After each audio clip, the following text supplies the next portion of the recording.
Hello, and welcome back to another episode on the Longplay series / world. It's been about a year since I've been here, so things look a little foreign to me. If any of you have just recently started watching the series, oh, that's cool. Oh wait, it's clipping in with the shaders. Emergency food Paimon. I must have been playing Genshin Impact at the time. There's so many little details that I absolutely do not remember. But of course, if you've just been watching the series, you'd be like, what? How do you not remember that? You just made that. Ah, yes, but I just made it in video terms. In real life terms, the last video was published about a year ago. So it's been a very long time since I've seen most of this. So I might get lost. I might forget where some of my things are, but some stuff, like the enchanting tree, which has the enchanting table in it, those are a little hard to forget. Oh man, but there are plans for today. We're going to be building a beach house, which I believe, if my memory from over a year ago serves me right, that is the very last thing that I said I was going to do before I just kind of went on a disturbingly long hiatus. But don't worry, I'm back now. I'm going to prioritize making this series a little bit more. Oh, and we actually do have lapis lazuli. That makes me very, very happy, because we are going to need a bunch of light blue dye. Now, the lapis itself is not going to be the most helpful thing in the world, because we're still going to need a bunch of white dye from probably bone meal. Don't know of many better options of getting it, but we are going to need a lot, because for concrete, it is 8-to-1, and we'll probably need like, I don't know, maybe like 300-400 for the beach house.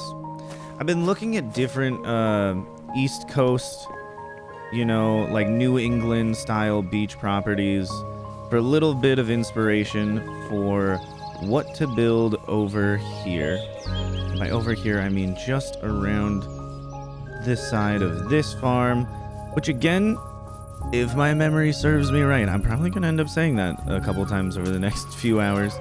But if my memory serves me right, I was going to build it over here on this beach. I have a nice little beach house next to the topiary garden. I think we can just ignore the creeper. He's stressful, but like, also kind of cute just sitting out there on the sandy beach. Okay, but we have some priorities, because this build is probably going to take, let's see, rough estimate, because last time I did manage to guess that the tree thing, well, sarcastically guess that the tree house was going to take 10 hours. I don't want this to take 10 hours. My guess is more like 6. Let's see, I have some new mods from last time. I just need to see if we have shears anywhere. Gotta be somewhere. Okay, we do have a good amount of quartz, which is very nice, because I'm going to use all of it for quartz blocks. There we go. I know, an absolute travesty, but hey, that's just the way the world goes sometimes. Coal for more torches, as we will definitely be exploring today. Those back. Copper, iron. Oh my goodness. Alright, just a single pair of shears. Well, we're probably gonna need to go find more iron. Do I have much in the way of spruce wood? Not really. We'll take this, because that will be important. We'll store the spruce here. We're also going to need, oh, very nice, some oak logs today.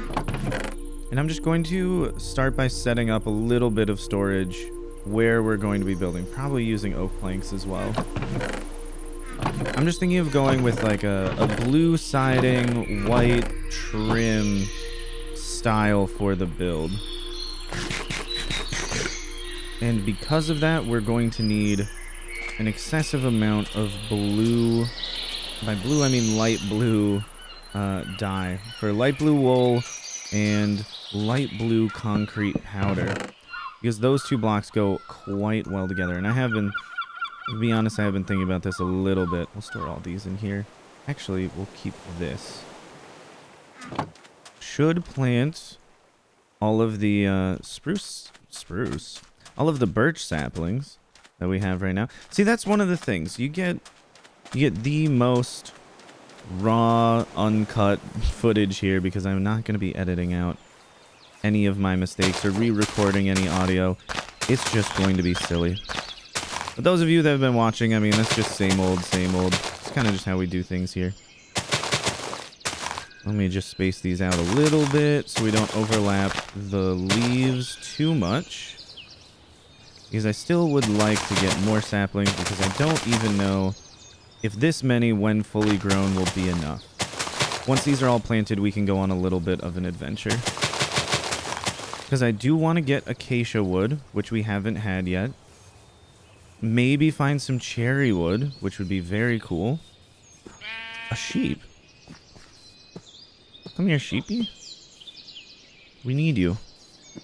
If we could find and kill one slime, so that way we could get some leads, that would also be very helpful.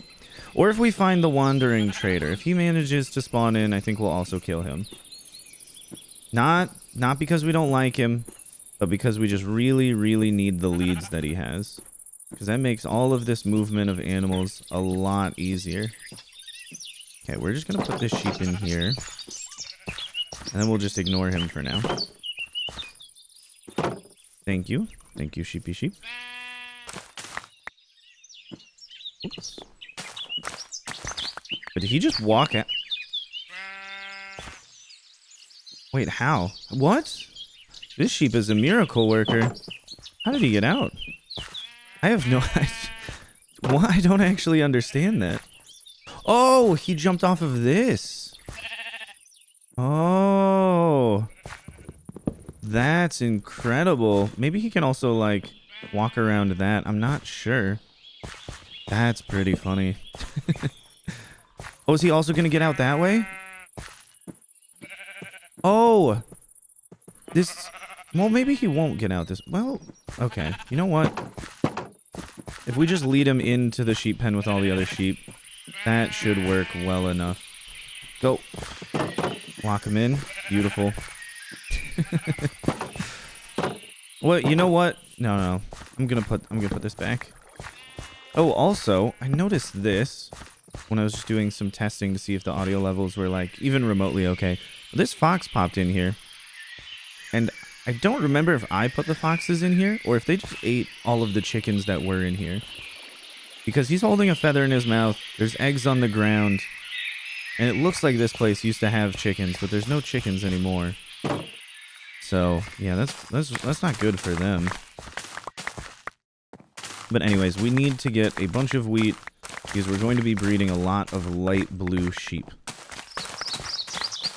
Again, because we'll probably need a couple hundred light blue wool.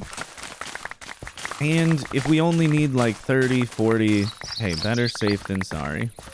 So we can always use it for future projects. It just takes a long time to get in the first place. So if we start it now, ideally I won't have to be standing around several hours from now. But of course you can always clip this out and just say, hey, you did end up standing around for several hours waiting just for the sheep to grow their light blue wool. But ideally that's not what happens. Let me just put these down. We could also, actually, you know what? We could literally just start right now. Die 2 of those sheep, start breeding them. Is there a better place to put them? I don't think so. I'm gonna have to make a separate sheep holding area due to our light blue. Thus, you can have a light blue baby. Oh, there he is. He's so cute. Yes, we'll be needing a lot of this wheat for breeding sheep. And thankfully, I already have a farm here for all of this. Also, thinking back to this series, I never really explored all that much. And the last version that I was playing on, I believe, was 1.18. So not only has it been a year, but it's been 3 major version updates, because we are now on 121. There's armadillos. There's new potion effects. We could get an oozing potion to actually get a bunch of slime if we manage to get enough for 1 slime block. We can get the silverfish potions, the weaving potions, cherry blossoms, cherry wood. There's a bunch of very exciting new things to build with. And of course, at some point we'll have to get one of those cute little armadillos and then bring it back here for maybe a long-term zoo project. But I keep in mind that I do want everything to essentially still remain with that one single build session idea in mind, where we can spend some time making things. Like, they can be 6, 7, 8, 9 hour builds. But I don't want to spend multiple episodes building something, because I really like trying to see what I can do in one single sitting. Okay, we have plant stuff over here. Oh, there are slime balls. Very well. We'll leave enough to make an oozing potion. In the future, it looks like, because no mob stuff over there. We may just have to find spiders to get some string. That might just be what we have to do. Okay, for now we can just store all of these. More mob drops. Yeah, but no string. String is going to be, I think, very important, especially for the leads. They'll make life substantially easier. Wow. I'm also drinking tea, by the way. Sorry if you hear me drinking tea. It happens. I'm a thirsty guy sometimes, especially when I end up talking for hours and hours on end. Better to try to prevent the dehydration from setting in than wait for it to occur and then try to deal with it. So I am going to go look for spiders while it's nighttime. Ideally avoid any creepers. But yeah, just get a couple of string drops. So we could potentially make a string duper, though I don't know if I want to do that on this world. But at the very least, get enough to just have a couple of leads. And then I think we go exploring. Those are not spiders, so I think we just mosey on out of here. We got a skeleton over there. Again, not important, because there's no way for us to deconstruct the bow. Oh no, not the little guy chasing me. They're too fast. If we go over water, that should slow them down quite a bit. We got another creeper up ahead.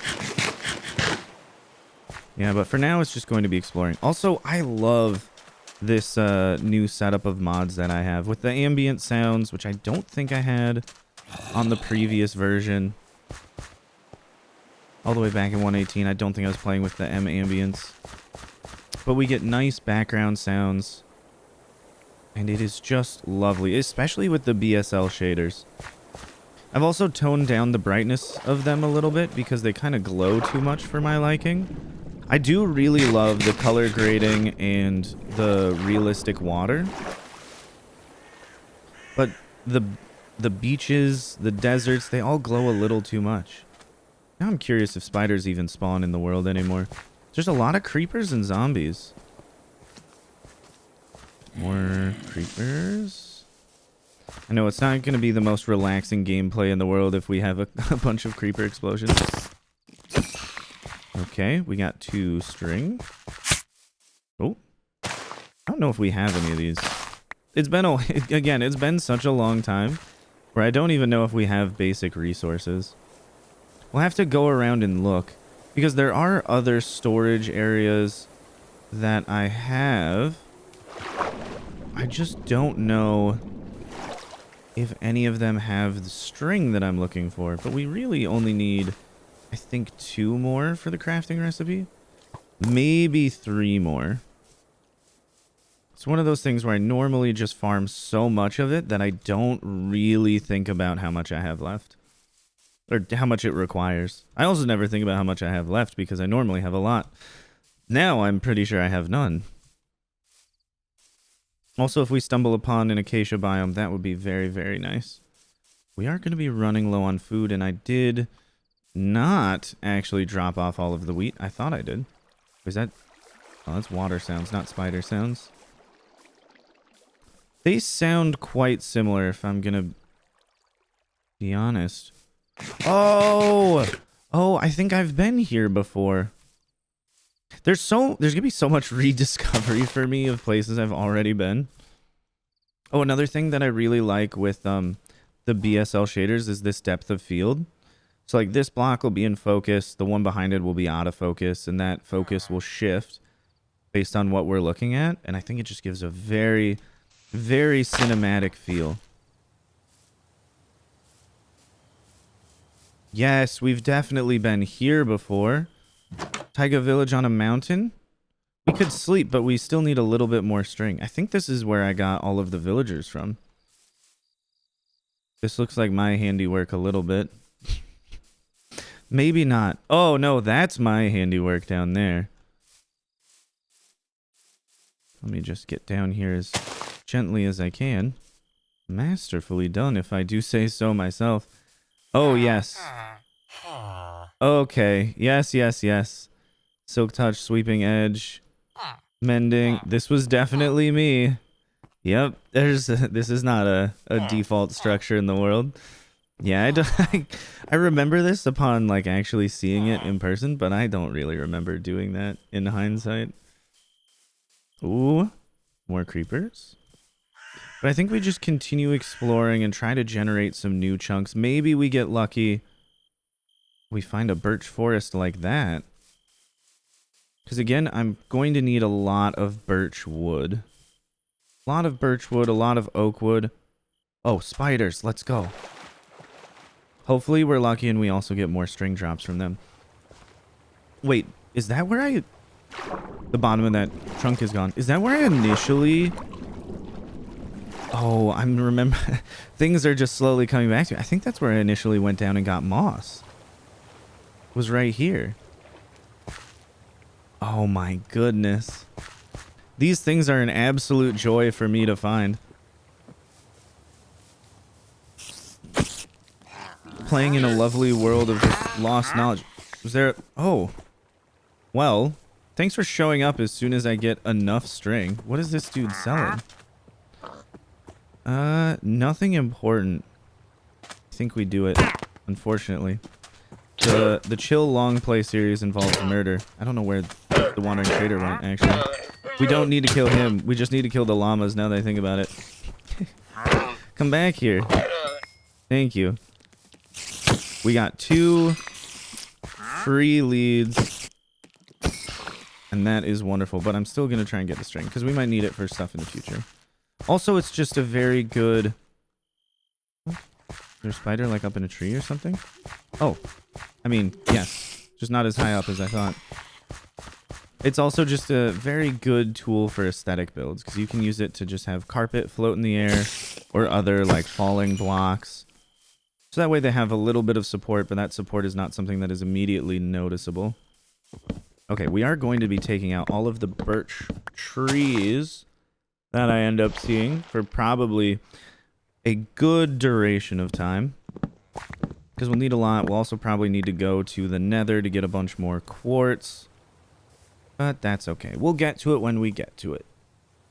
It looks like just a birch forest, though. So I should probably go and unfortunately cut down the whole place. Hey, it happens. It happens.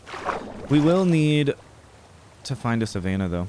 Acacia wood is going to be important for a beautiful roof for the building because it makes a nice color contrast for the light blue. Get out of there. No. No. This isn't what I wanted. We can do this. Okay. Alright, well. There went some of the wood. At least they didn't destroy too much of the land. And by too much, I mean none, because the creeper was in water. And the water gently protects from all explosions. I think we'll need to go through more than one full diamond axe of just chopping down trees. But very importantly, I need to make sure that I don't blow up. It's fine if the creepers around me blow up. I really need to make sure that doesn't happen to me. Also, I think before we go on a long journey, I need to get a better supply of food. I don't want to be the person running around eating rotten flesh to just try and run a little bit longer. But I hope you have all been well. Those of you continual viewers of this series. If you've been waiting a full year for this, I'm sorry it took so long. I was doing stuff, you know? I got other things going on in my life, but this is what I wanted to be doing, so at least I'm back at it at some point. And I'm very happy to be back as well. I've missed content creation so much. It was very fun making another video for an MCC application, so maybe this year we'll get in. Or it could be like last year's MCC application, where we don't get in and then they still just at some point in the year choose someone who was in the application to go in. That would also be cool. I think would be a more interesting trend than us actually getting in. Is every year someone from our group gets picked at a later date. Yeah, Wumba was a little too busy this year. Mog has already been in it. He was the one from the group last year that ended up making it in on just a different day altogether. But this year, it's me, Dim Dam Dom, Gerg, and my friend Mina. And hopefully we make it in. But probably not. I mean, statistically, we won't make it in. But that's okay. It's fun to just hang out, make the application, and just play games. There are people I know that are just like really dead set on trying to win competitions like that. Whereas I truly could care less about winning. I also don't really care all that much about the networking aspect of it. I just think it's a fun game to play. And I just like hanging out with my friends. Yeah, of course it'd be cool to meet new interesting people, make new friends, and do the networking part of it, but like, I don't need to join for that specifically. I just want to play some fun mini games where there's actually other people doing their best. Or at least, you know, trying to have fun, making a whole event out of it. Because I find in content creation, it's one of the hardest things to do is actually get an organized group of people to collectively work on anything together. So having a full event like that set up and dealt with by people who are not myself just sounds like a very lovely time. You know, you get all of the payoff for having the perfectly run event without having to put in the work of running the event yourself. And to me, someone that does put in a lot of work to do different levels of content things, that sounds like an actual dream. Getting people to do all of that work for free. Not that I think people don't deserve money. It's just I have none, so I definitely can't pay people to do it. But joining already existing events seems like a good old time. Oh, also, mentioning existing events. The Discord SMP. So, for roughly the entire time I've been doing content creation on YouTube, I've run a survival multiplayer server on my Discord. Oh, also, for those of you who don't know what MCC is, it's Minecraft Championships, which is set up by the Nox crew, and it's just Minecraft minigames, which they usually have a bunch of popular Minecraft streamers or, you know, video creators on YouTube just take part in. And it happens like once a month. And then every year they have MCCR, which is Minecraft Championships Rising, which they allow people who have not been in it before to join in.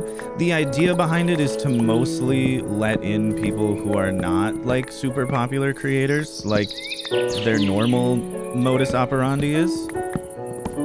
You know, because you want people to watch the event, so you're not going to put in a bunch of no names. You're going to put in a bunch of famous people, or at least as famous as you can get, and then they're just going to keep playing over and over again as a little friend group.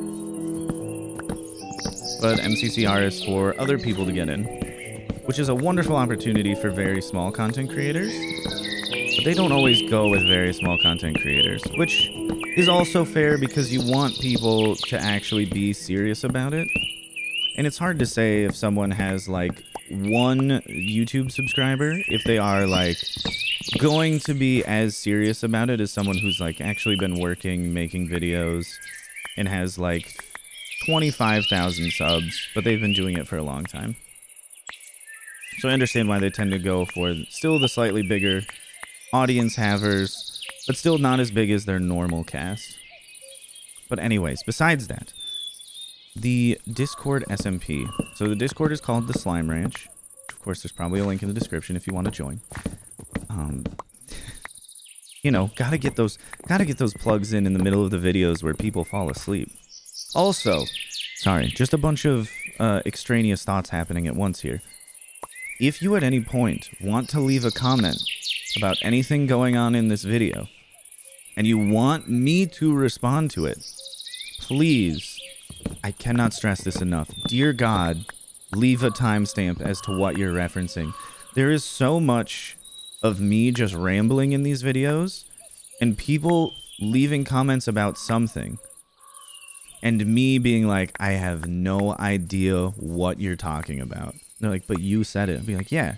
But it was like in the middle of 10 hours of no sleep, endless focus, just trying to grind through building a tree. I don't remember everything that I said. So if you want to have any level of conversation, which I understand if most of you are just going to fall asleep and that's not really what you're here for. I get that. I respect that.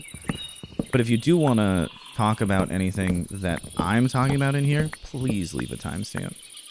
It'll help me out so much more than you know. I'm definitely not going to rewatch the whole video because, one, it's myself talking, and two, I'd rather be working on making another one rather than rewatching an old one. But yeah, I'm not going to always have the ability to go check. But the timestamp makes that a lot easier. It makes it a lot easier for me to respond. But anyways, we're going... I keep distracting myself from what I'm trying to talk about.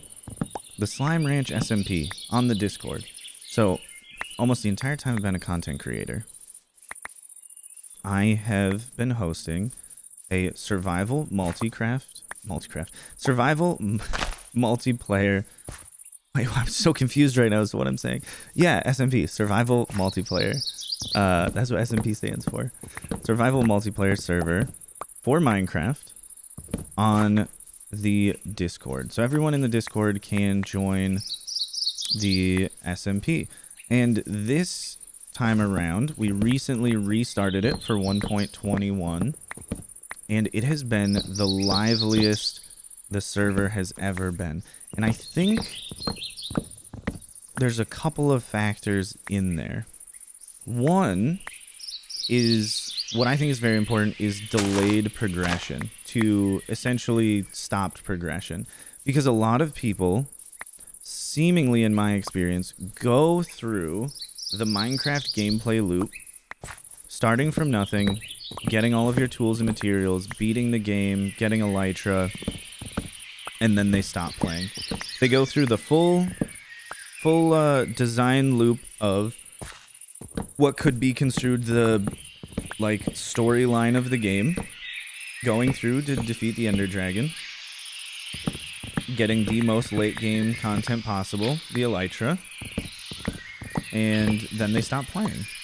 So I think part of why the current server is so lively and bustling is because we have prevented anyone from going to the end.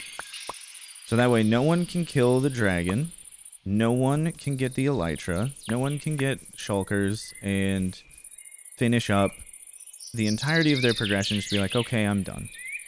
Because that seems to be what the stopping point is for many, many, many players. In my experience as a server owner, it seems to be there's the 2-week Minecraft phase for a lot of people. But if you allow them to finish the game, defeat the Ender Dragon, get the elytra, get shulker boxes, they very quickly have their 2-week phase end. And it definitely lasts at most 2 weeks at that point. Seemingly what I've discovered is that preventing people from doing that, from getting to the end, not just the dimension, but the end of what in most people's minds is the gameplay loop, you can definitely extend the period of interest they have in the server, because the elytra makes building things substantially easier. Flying around with rockets and an elytra is so incredibly simple. It's kind of just like too good for some people. And I don't mean that to be rude, but like the level of convenience it provides prevents them from having the joy of working towards a goal, because you kind of just like instantly accomplish it. Oh, I want to find all of the biomes. It's not a long journey across the world.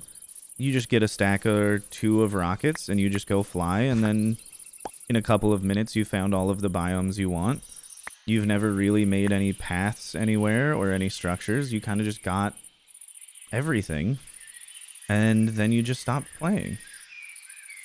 And that, in my perspective, as the server owner, is not good. Like, you want people to play as long as they can, because that way it allows more time for more people to find the server, to pop in, start playing, and just keep like a lively pace going over time, which is not always easy to do, but it at least is what we strive to do.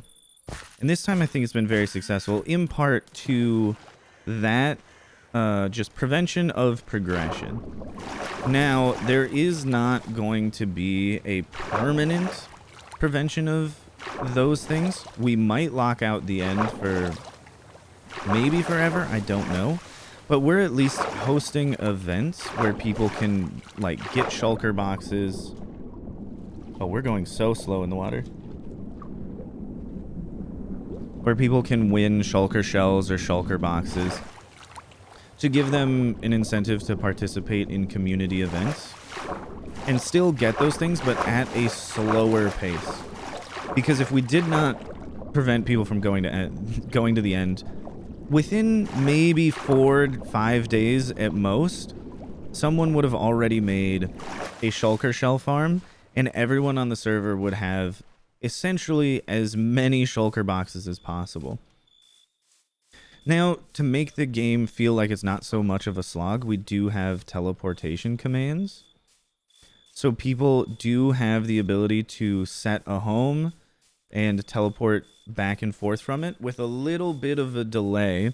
So that way they can't just teleport out of danger. They can quickly travel back to their one permanent location, or of course to the permanent location set up by another player. But it's not instant teleporting around everywhere. I mean, I can do that because I'm just I have operator privileges since I'm the server owner. But the players who are not me have to wait a little bit before teleporting around. And that seemingly is enough, because it doesn't make actual traversal of the world easy. It just removes the kind of slog / grind of having to go back and forth from the thing you're trying to get to the place you're trying to get it to. Of course, this doesn't help with moving mobs around. If you want to make a zoo, you still have to spend the time making pathways or minecart rails to... Oh boy, we're not going that way. To get the mobs you're trying to transport across the entirety of the world. I guess we actually... Well, Then we'll be in a little ravine. Oh, we'll try it out. Probably nothing wrong with this. But you can still do everything you want to. Whoops. I'll just do that. Without it having to be a grind. Because if you're caving for a while, your inventory's full, you can just teleport back to your base in 5 seconds, drop off everything, and go back. So there is not an inherent need for shulker boxes. Of course, they help with storing items in farms, because then you don't need to make as bulk of a series of regular chests to store all of your items. Wait, what? This one's so close. Why didn't I go in this one? I'm assuming it's just because I never found it. Oh, well.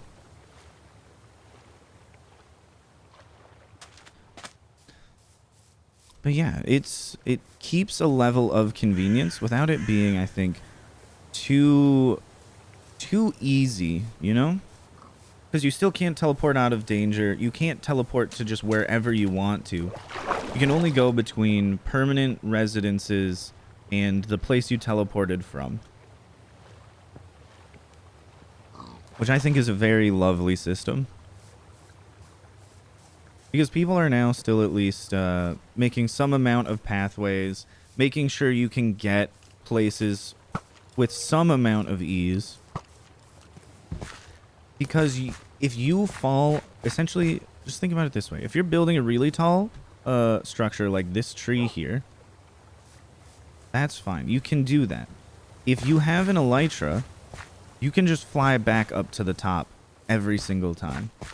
If you don't, you would have to set your public home at the top and then always teleport back to that.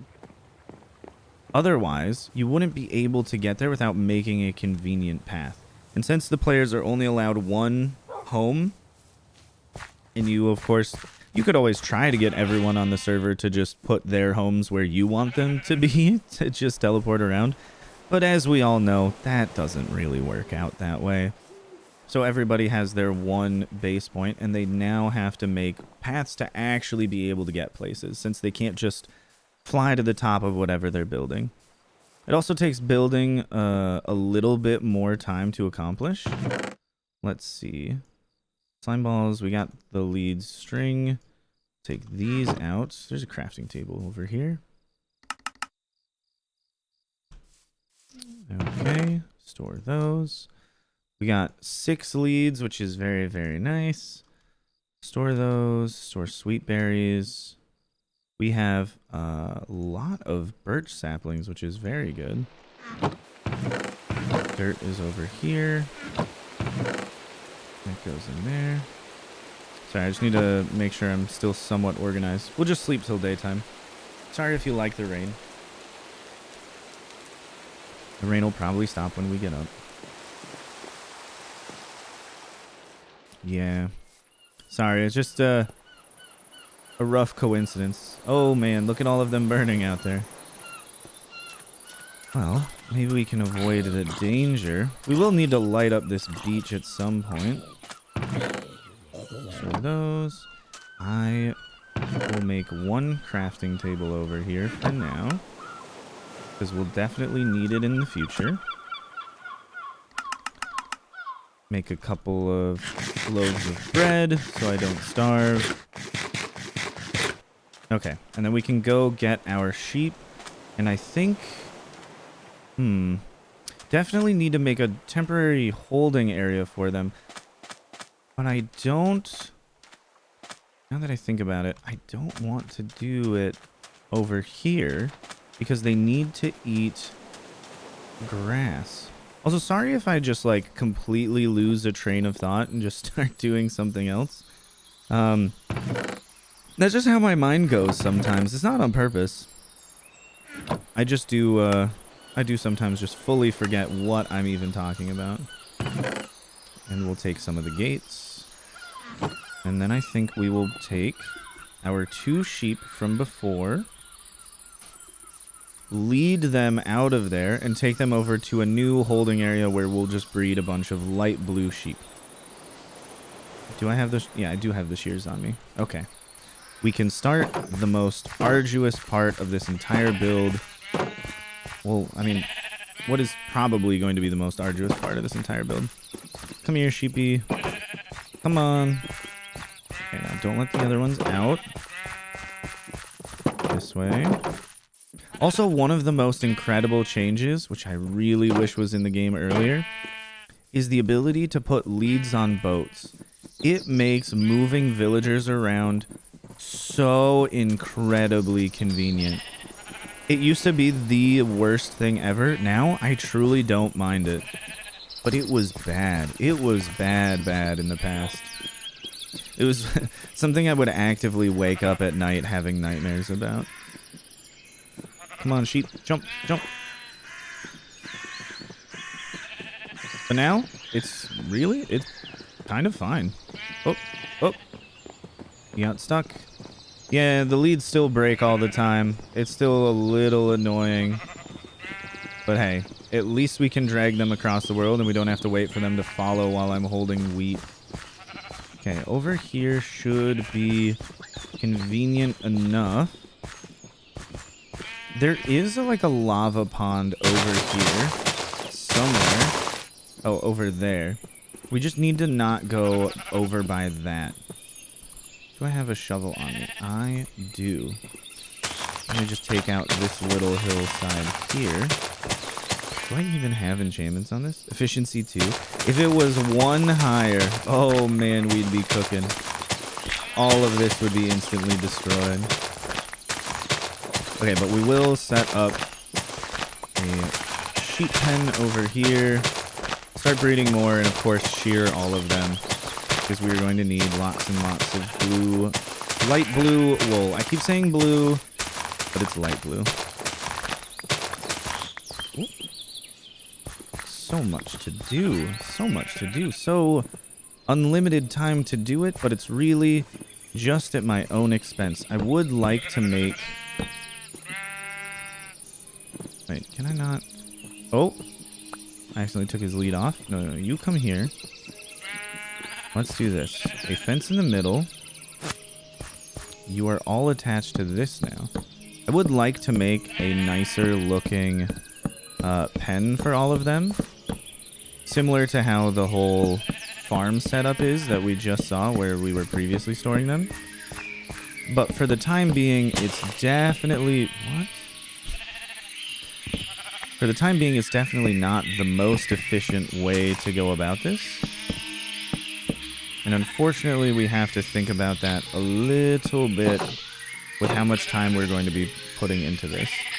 So we'll just put these back. Feed all of the sheep. Thank you. And we will, of course, need to keep coming back here every so often to keep getting all of the wool from them. We have 4, so we only need to do that like 100 more times. Or if we breed enough, maybe like 20 in the end. But it's going to be a bit. And of course, many birch trees will need to be cut down. But that is precisely why I'm trying to plant every sapling that I get, and also try to get as many saplings as I can. Hopefully none of these trees grow while I'm standing here. It happens sometimes, and it's kind of terrifying to just start suffocating inside of a tree. I believe what I was just talking about was SMP related things. One of the other things I think that's been very helpful is we actually have a somewhat functioning economy this time. Instead of me just making farms for everyone to use, people are making farms for themselves and then selling things to other players, which of course it's fine, you know, they could work together and just share everything a little communistically, but I think it gives them a bit of personal drive to just be like, I have the best shop on the entire server. I don't know, because I don't experience that part of it, because that's not why I play the game. But it is interesting to see all of the different modes that people play. Some people are just builders. They're there to build a bunch of very interesting and unique things. and they will of course pay all of the other players in diamonds to just get the resources they need so they don't have to go gather them themselves. Some people just want to get all of the diamonds that they possibly can, and then we'll make whatever farms they need to, so that way they can just get the most profits possible. And it's fun watching them just interact with one another. Which is something that I've like always wanted out of the server, but it's not something you can really force upon people. They just simply need to want to do it themselves. One thing that I have had an idea of is making an entire town layout. Just setting down essentially a grid of squares and rectangles for where I want builds. And then just paying the players in either shulker shells or diamonds, or maybe even netherite, to build houses in it. So little contracts that each person can only take one of, and then just see how long it takes for them to build an entire town. Of course, giving them a little bit incentive to do so, with the ability for them to get a little bit of a reward out of it. Not giving them a specific layout, but just in this space, maybe it's like a 8 by 10, maybe it's a 15 by 20, maybe it's really big and it's a library and it's like, hey, you can build this with one other person if you want. It's a 25 by like 35 plot. Build this and then we'll give you something at the end. Because that way you can get people building in whatever style they feel like, but still collectively working towards that singular goal of making an interesting looking town, which I think needs a little bit of a push from me, because a lot of people seem to really just like building their own base. The shop area is seemingly the only place where they collectively come together to build things. So I want to see if I can give them a gentle push in that direction so that they keep working together, but maybe they get a little something out of it. I don't know. We'll have to see. And if I remember, maybe I will update you in a future long play. I don't know. I do actually have quite a few plans as to what to make for these. I don't know if I'll get around to recording these every week, but I would, at least for the foreseeable future, like to do at least one every 2 weeks. I don't know if I'll be able to publish one every 2 weeks, because a lot of that leads into people falsely copyright claiming the Minecraft soundtrack. So like the music that you just heard playing, for example, there will be some random account with a name you've never heard of before saying that they own that song and it's theirs and it's not actually part of the Minecraft soundtrack. Which of course is not true, but YouTube defers all copyright claims to the person making the claim. So they will strike the video, usually as soon as I post it, and then I have to wait for the full month for the copyright dispute to go unanswered. Because of course they can't defend it, because if they defend it, they will lose, because they clearly don't own the Minecraft soundtrack, because they're not Microsoft or Mojang. They're just some random company you've never heard of. Well, some random fake company you've never heard of. And they don't have any rights to it, so they clearly can't actually claim it. But that initial claim, the proof of it is put upon the person essentially defending their use of the content. So I have to be like, no, it's not theirs, and I know this is getting just a little confusing. So they'll claim it, I'll say, no, you don't own that. And they can respond within a month and say, yes, we actually do, or no, we actually don't. If they say, yes, we actually do, it does become problematic for them because they actually don't. And then YouTube will be like, okay, you actually don't. We are going to ban your account for false copyright claims. But if they just go a month leaving it unanswered, it will just expire. And then I will be able to post the video a month later once that claim is done. Otherwise, they just get all of the money for it leading up to that point in time, which is really, really annoying. And what people do with these false copyright claims is they essentially just set them up to claim a bunch of videos, tons and tons of content, in the hope that in aggregate they will get enough people to not defend their actual free use of like the Minecraft soundtrack or other video game soundtracks, because it happens for a lot of things. And then they'll just profit off of those videos and not everything that they claim. And eventually they will be stopped, but they'll still make some amount of money just falsely claiming things. And it is a very frustrating thing to work with, because YouTube defers, of course, to the person saying, this is my content. Which, of course, most of the time is fine, because usually people use the system correctly, but abuses of the system are quite rampant, and there's nothing really done to stop them, because as soon as that one channel gets shut down, they'll just make another one. Hook it up to a different bank account, and then just keep profiting off of doing nothing. Which is very frustrating. But that's why sometimes I record these videos and I have to wait a month.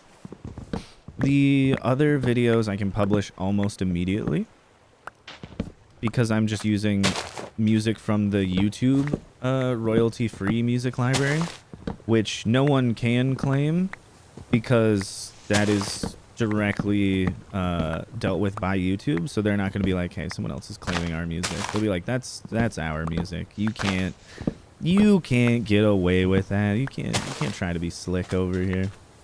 But when it's disputes between things that they don't own, they don't really care. But maybe things have changed in the past year since I've uploaded one of these. We'll see.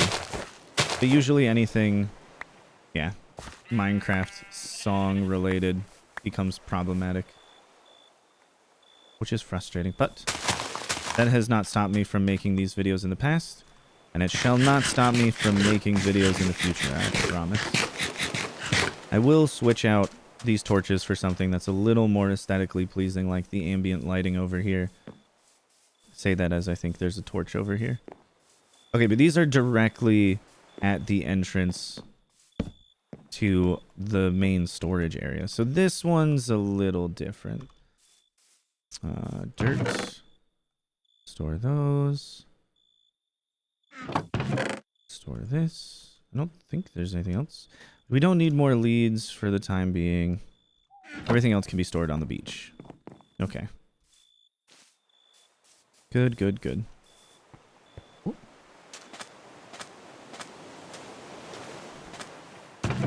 At the site where everything is going to go in the future. For those, we will need to make a lot more light blue dye, so I probably do need to be killing skeletons whenever I see them. But maybe I'll just put that off. There's other ways to get white dye. But that's a specific flower that I don't really remember. Maybe it's Lily of the Valley, which there should be quite a few of over that way. Oh, just listening to the coastal sounds is so nice. Okay, we'll let these grow a little bit and go check on our sheep. They should have at least regrown their wool. I don't know if the baby has grown up yet, but at least the adults should have regrown their wool a bit. Hello, Mr. Fox. Oh, you know what? I probably should have lit up this area as well. We really don't want anything here ruined by like a creeper. Yep. A creeper spawning inside of the pen and then me just blowing up trying to deal with it. Yep. Yep. Yep. Nope. I can tell what's happening. I can tell what's happening. I know. I even thought about it beforehand. I believe we have storage in here. I just don't know what is in here. Copper, coral, silk touch, raw iron. Okay. So I need iron. There's some in there. There's more iron in here. I guess this is where all of my tools are being stored. Shears are very nice. Hmm. Very interesting. I was just hoping there was food, honestly. But maybe I just don't have any. I think now's a good time to go sleep till day. There's not much more where we need hostile mobs, so we can kind of just put off having to deal with them.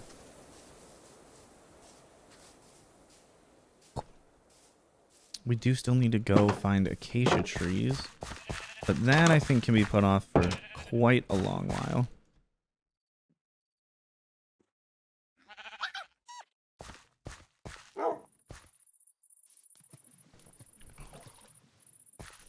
Oh, a dog. Good Boy. Oh, I have a dog named Good Boy. Seeds in here. Interesting. Is there anything else of interest? No. But I put seeds in here. Alright, quite curious. I don't know why I do all of these things. But hey, it's always interesting to see what I was up to in the past.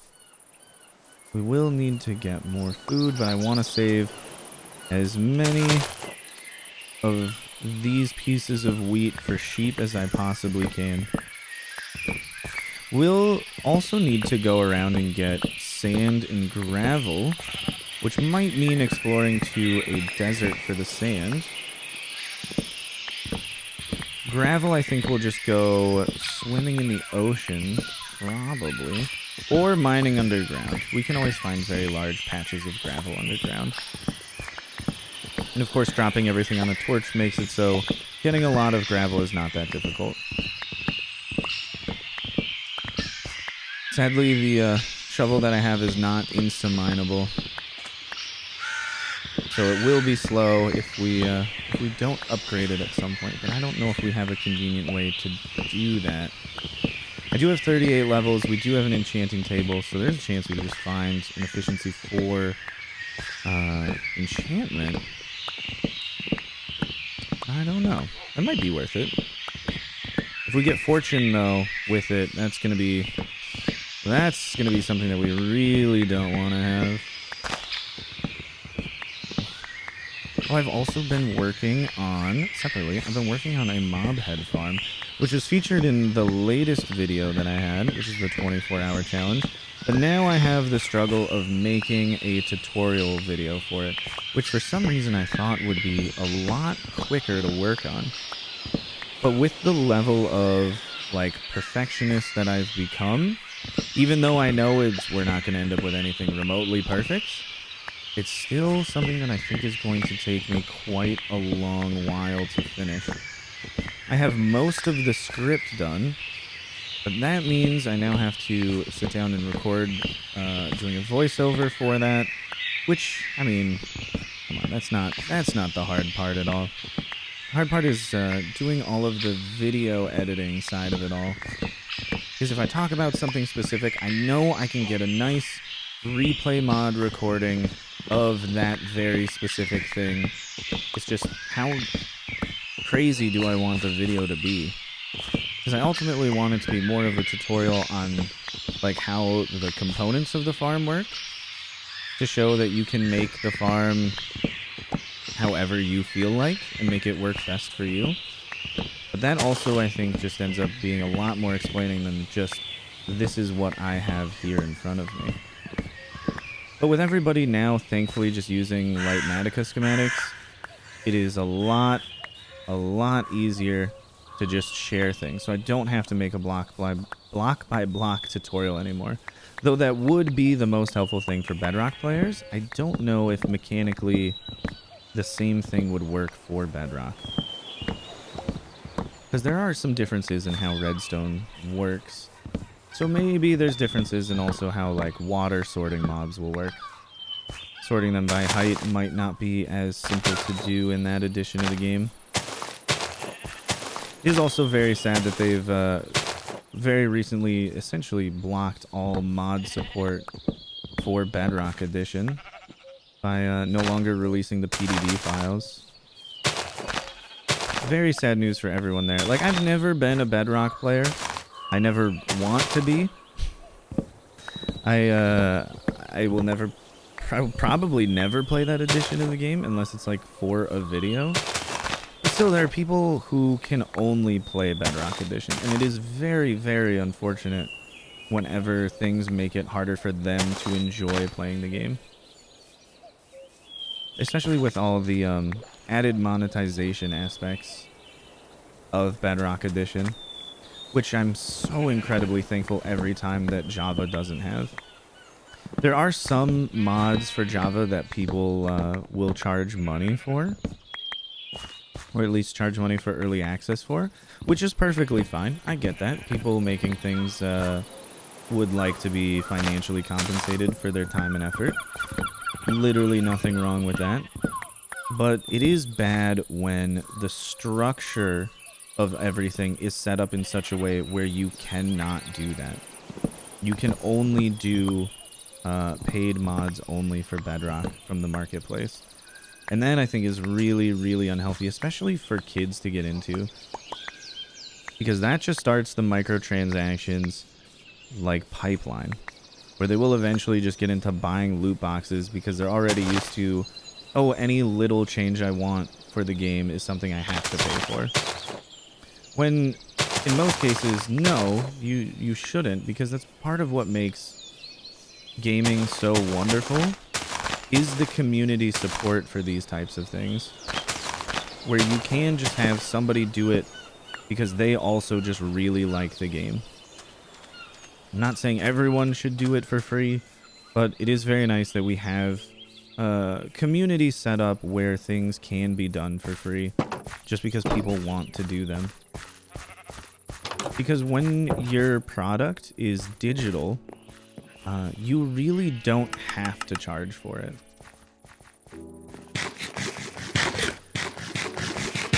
Because the only thing really going into it is your personal labor. So if you want to do it voluntarily, you can just give it out for free. Whereas if you want to, like, say, make clay sculptures for people, say you just really like making them and you just want to give them out, you need some level of compensation to just buy those materials. Whereas when you're releasing, say, like a mod pack for Minecraft, or a shader pack, something like that, the product is digital at the end of the day, so you can make an infinite number of copies of it for free. You don't have to put in any physical resources to do it. So if you wish for it to be free, it truly can be. Whereas if you just like making shirts or just clothes and you have a really cool design for a shirt and you just want to give a bunch of shirts out to people, unless you have a bunch of money to sink into that, you can't be that generous because it will lead to your financial ruin. Whereas at least with all digital products, you can be as generous as you want, and it's really nice seeing how generous people are. Also, with a lot of things, people just put up a donation link and also still just get a bunch of money out of that for making mods. The other thing that's really nice is when people set it up so mods are free except for commercial use. So for people like me making content, or like large build servers where people are essentially like paying to be on the build server, then charging for mod use there, I think that's also another very healthy model. But when everyone has to have everything paid for always, I think is a very, very bad precedent to set, especially for digital things. Nowadays with streaming and everything, it's just, oh, it's becoming more like cable too. It's awful. Seeing like $80, $90 bundled packages for a bunch of streaming services now with ads, that is currently, to me, one of the most dystopian things that has happened in the past couple of years, is that you can sign up for a streaming service and get that streaming service where you're paying like $9 a month or more to watch it, and it will still have ads. That's why I've always been such a big fan of ad blockers. If you like the content, definitely just subscribe to the individual person if they have something there, or do like a one-time donation. I think that's much better than just ads, especially when, not that I just think it's better, it is literally better. If you just gave every content creator that you enjoyed watching $1, you're essentially doing more than watching their content without an ad blocker ever would, unless you are a downright fiend and you are watching hundreds to thousands of videos by this person. Because when it comes to AdSense, people are paying like $2 to $5 per mil. And that's MILLE. So per 1,000 views, you'll get like $2. So as an individual viewer, if I made 1,000 videos and you watched every single one, super dedicated, you were my biggest fan, you never put an ad blocker on, you watched every single ad from beginning to end, you clicked on the ads, you interacted with them, you are the most perfect for ads viewer I could ever have. After all is said and done, which would be like 3 years of making a video every single day and somehow you watching it, at the end of all of that, I would have made between like $2 and $5. Now, since I don't make nearly that many videos, because the quality of the videos is somewhat important, I can't just pump them out like they're nothing. I'm not just a commentary channel. Not to say that commentary channels don't make good videos, but like there's not editing required, so they can make more in a given time frame. Again, not a comment on their quality at all. It's just like it is a doable thing. It's just part of what the content is. I don't know where I was going with this. I kind of just like stopped my train of thought. But yeah, anyways, if you watch like 300 videos and you just donated $1, that is literally more beneficial than watching ads. And this is not just a me thing, but literally like any content creator you can find on YouTube. Isn't that insane? It is literally always better to to donate just $1 and use an ad blocker than to ever watch ads, because they don't pay anything for ads. It's crazy. Unless you're, of course, a financial investor kind of channel where you're literally giving financial advice, but the spiel at the beginning of every single one of your videos and at the end is, this is not financial advice. I'm just talking out of my ass. Don't listen.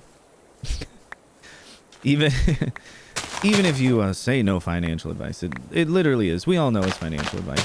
Those people end up with the highest cost per mil of like all YouTube channels, and they're around like $10 to like $20 per mil. And that's because the people following them, unfortunately, are desperate enough that they will click and interact with some of the most heinous scam ads ever. And financial scam ads pay a lot of money to be put in front of people because it's so profitable to scam people out of their money. Which is very, very sad. But I mean, it's just unfortunately how it is. Yeah, since that's not what this channel is, ad revenue is like not, whoop, give me this, is not anywhere near that. Also, like this series, I just make it for fun because this is how I like playing Minecraft. It's very fun to just be chill and just record videos like I used to when I was a kid. Well, I mean, not like how I used to, but just how I used to play when I was a kid. Oh, I'm doing something fun. Thank you. Let me just do that. Just have fun and just build something for a couple hours. And now I'm fortunate enough to be able to do that and record it and share it with people. And then also interact based on the things that I've made. So sometimes people will tell me that they liked what I was doing, that they didn't. And I am just super, super happy every time any comment is left on any of my videos. It's one of my favorite things to do, is just respond to comments. It's so nice to just, like, even when people are like, I hate this, it's garbage, those are honestly sometimes the most enjoyable comments to interact with. Because, like, what kind of life are you living where you need to go to just a random Minecraft video and be like, I hate you, you suck. Kill yourself, which is sometimes what the comments are like. And to me, I don't know. It's just kind of funny that someone feels the need to do that. It's like, you could do anything today, bro. Why are you here? Why are you doing this? Go outside. Talk to someone. Go to therapy. You don't need to be here for this. Go comment on something actually controversial if you want to fight about something. I was just playing a game. I was just casually playing a game. You don't have to be like this. This is a game. Why you have to be mad? I don't know. It's always fun responding to them. But really, that's my favorite thing about publishing any video, is that there will just be a new flood of comments, and I just love responding to them. That's the one thing where it's like, I wish my videos sometimes would get more views, just because more views translates to more comments, and then there's more things for me to read and respond to. I know that there are people that do not do well mentally reading all of their comments, especially if they do get a lot of hate comments. But like, I don't know, I'm not doing personal lifestyle vlogging. I'm not telling people, hey, this is me, who I am, and then people judge who I am critically, and then I have to think about whether or not that makes me dislike myself. I'm just playing Minecraft. Be like, this is what I made. If someone's like, I hate that, it's stupid, like, okay, bro. It doesn't matter. I'm just gonna keep playing the game how I want, you know? It's not something I could take personally, because it is not a personal thing at all. Like, people could, I don't know, people could be like, I hate the timbre of your voice, and be like, all right, just listen to somebody else's voice. I'm not making a video just like being like, I have the smoothest, most amazing to listen to voice that anyone has ever had in the history of the human race. I'm just talking, you know?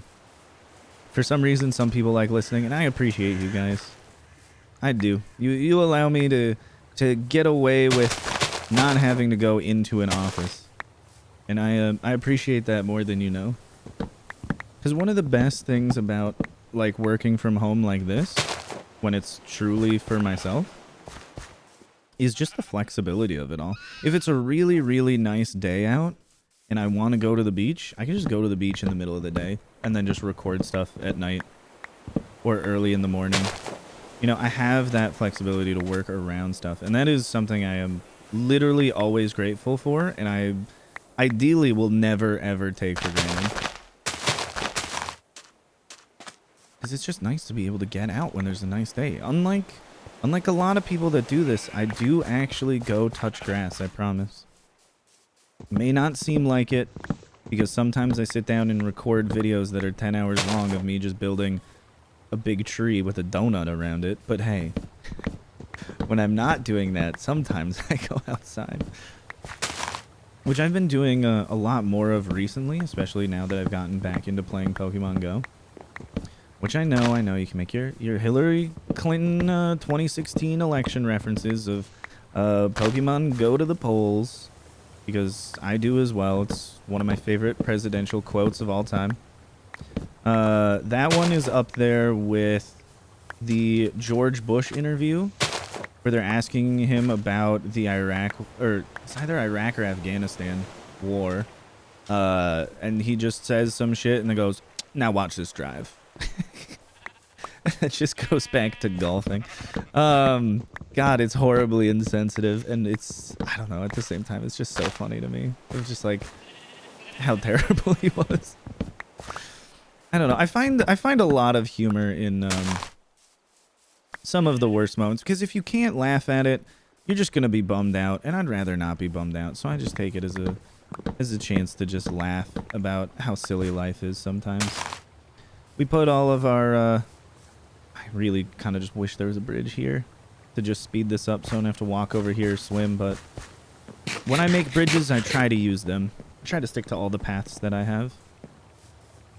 Yeah, if you can't laugh at something, you'll probably just be upset about it, so you might as well try to find humor in the weird moments of life. Oh, okay, we can breed all the sheep again. Very nice. This shouldn't take too long. Again, I really don't want to have a really big sheep pen where there's just a bunch of sad sheep really densely packed in here, but for this build at least, unfortunately, I think it kind of needs to happen. But you'll see when we get around to it. I will, of course, need to be... Oh, my goodness. You see that sunrise? Ooh. Sometimes it's just... Oh, it's just so gorgeous playing with shaders. Look at those god rays. Oh, my goodness. This is how I saw Minecraft as a kid. When I was playing, like... like beta 1.6, sitting over here being like, wow, oh my god, this is the most beautiful game I've ever played, as I make a massive, really ugly ship that doesn't even look like a ship out of just oak planks. You know, not even using slabs or stairs for shaping at all. Just strictly, it's a mass of oak planks, and it looks absolutely abysmal. And I just look at it and go, god damn, I am such a talented individual. But hey, you put enough time and effort into it. I think the things I make nowadays actually look kind of nice. Especially in this series, when I go around and look at the things that I've made. Not to as the kids say, glaze myself too much, but I do think I've made some like very interesting things in this world. Honestly, more so than the hardcore series. The hardcore series is more a showcase of like technical Minecraft farms that I find interesting. Substantially more so than just building things that look nice. The Endquarium is a little bit of an exception to that. But I think the one that is more so is just the Mushroom Forest. But again, a lot of that was just all designed in creative mode first. This one is more so just, you know, pieces off the dome. Off the very tip of my mind in the moment. Which I find a lot more impressive, honestly. It's cool. Sometimes I do go through a little of like sitting around thinking, doing a little bit of research. Like I have on one of the monitors next to me, just some reference reference photos of like New England beach homes. But for the most part, it's still just like, you know, building as I go, which is quite interesting. But yeah, I'm definitely planning on using a lot of light blue concrete powder and light blue wool. So we're going to need to get sand and white dye. I think the Lily of the Valley gives light gray dye. Wait a second, we have the recipe book. White dye. Oh my goodness. Oh, it is Lily of the Valley. Okay. I do actually remember where some of that is. We can just do that instead of having to deal with skeletons. And then, of course, we can use the skeleton bone meal to just bone meal the area where we find the Lilies of the Valley and just get more Lily of the Valley. And then we'll get the white dye that way. I do wish we had a too tall flower for every single dye color. It's a little unfortunate that we don't. I don't think we'll ever get one for black. Because the Wither Rose is just, I think, a little too important to take that ability away from it. Like, yes, you can get squid ink and turn it into black dye, but as far as flowers go, unless you're doing farms, you're not really going to go and get Wither Roses for anything else. Actually, question for you watching if you're awake and not asleep yet. Do you ever farm Wither Roses for the dye? Or no? Because now that I think about it, that's actually like kind of crazy. To spawn in a Wither, have it kill everything around it, to just pick up some flowers. I did that in Super Flat Plus playthrough, but I literally just left the Wither to just go destroy the world over there. So it still exists if I ever go back to that area. Like in a normal Minecraft world, you don't want a Wither just going around blowing up everything just to get some flowers. I feel like if you're not using them for their damaging effect of applying wither, I don't really know what you'd use them for. Because doing all of that just to get dye that's absurd compared to just killing squids. That's a lot easier to manage. Yeah, maybe someday they will they'll add a too tall flower for all of the rest of the dyes. I don't think so. But it would be really, really cool. I would appreciate it. We gotta go store some stuff. Also, I just want to do another little shout out to the M ambience mod. That's what's making like the seagull sounds and stuff while we're at the beach. My goodness, is it not just the most delightful thing ever? Store those. So give me these back. Oh, these little buttons here are for a new mod that I'm using, which is Inventory Profiles Next. Not a new mod, just new to me. But it's really nice for sorting things. So you can just press those buttons and it'll just auto-sort inventories.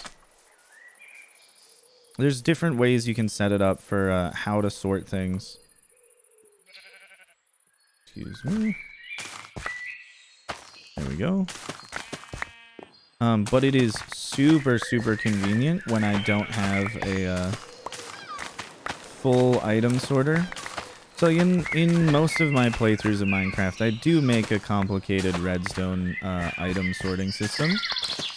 But in this one, I don't think that's ever going to happen because that is not nearly casual enough for the vibe that we're going for this series. Make just a really big redstone build. But I mean, if you guys want to see that, if you're like, yeah, spend like 10 straight hours making a giant redstone machine while just like calmly talking about whatever passes through your mind at the time, I mean, maybe I'll do it, but I just feel like it doesn't fit the vibe. So I really just don't think that's ever gonna happen. So I need some relatively convenient way where I'm not spending all of my time sorting through everything. And Inventory Profiles Next is the best thing that I've found for that, where within a chest I can just click one button to sort it. I will still have to sort things in aggregate when it comes to multiple chests. So a whole storage area I will still have to spend time working on to set it all up, but at least within the chest I can quickly store things with just the click of a single button, and that's very, very nice. Okay, now that I know that there's seeds in here, boom, more seeds. And also, we'll make a little bit more bread. I think this is just going to be my source of food for the time being. It's just bread. Probably, oops, go check on the sheep that we've left over here. But I like every video in this series more and more than the previous one, especially with just the background things. Like, yeah, it's fun to build stuff, but just seeing the enchanting tree every time I walk past it is, it's just a wonderful feeling. Just going by and being like, yeah, no, I did that. I don't remember it.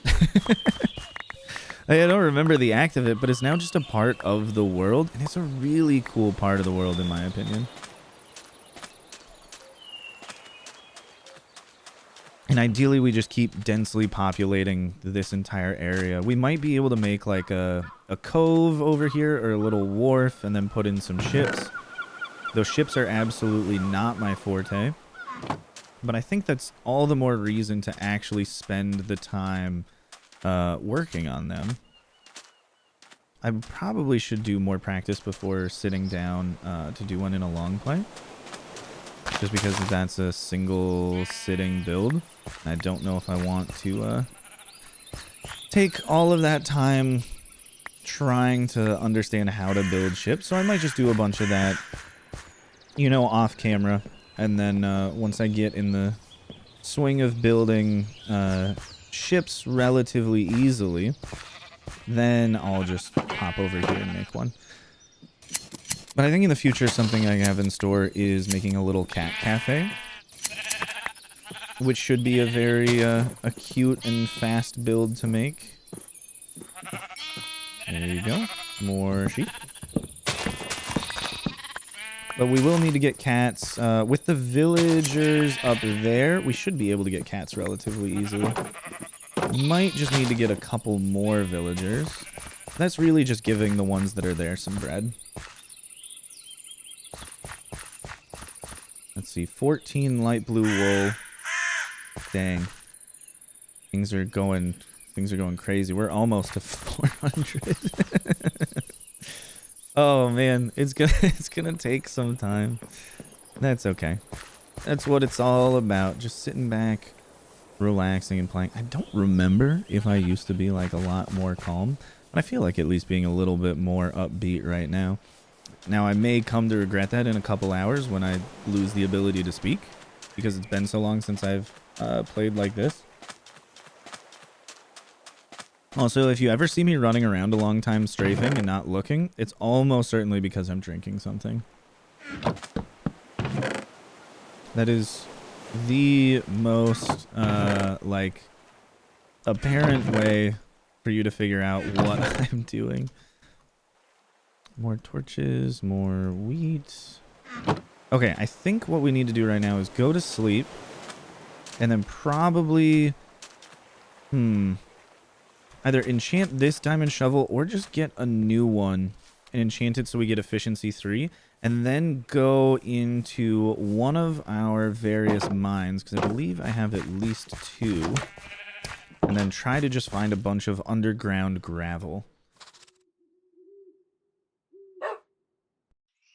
And then once we have all of that, maybe we can start working on building things. No, not correct. We need to go find acacia before we can start building things.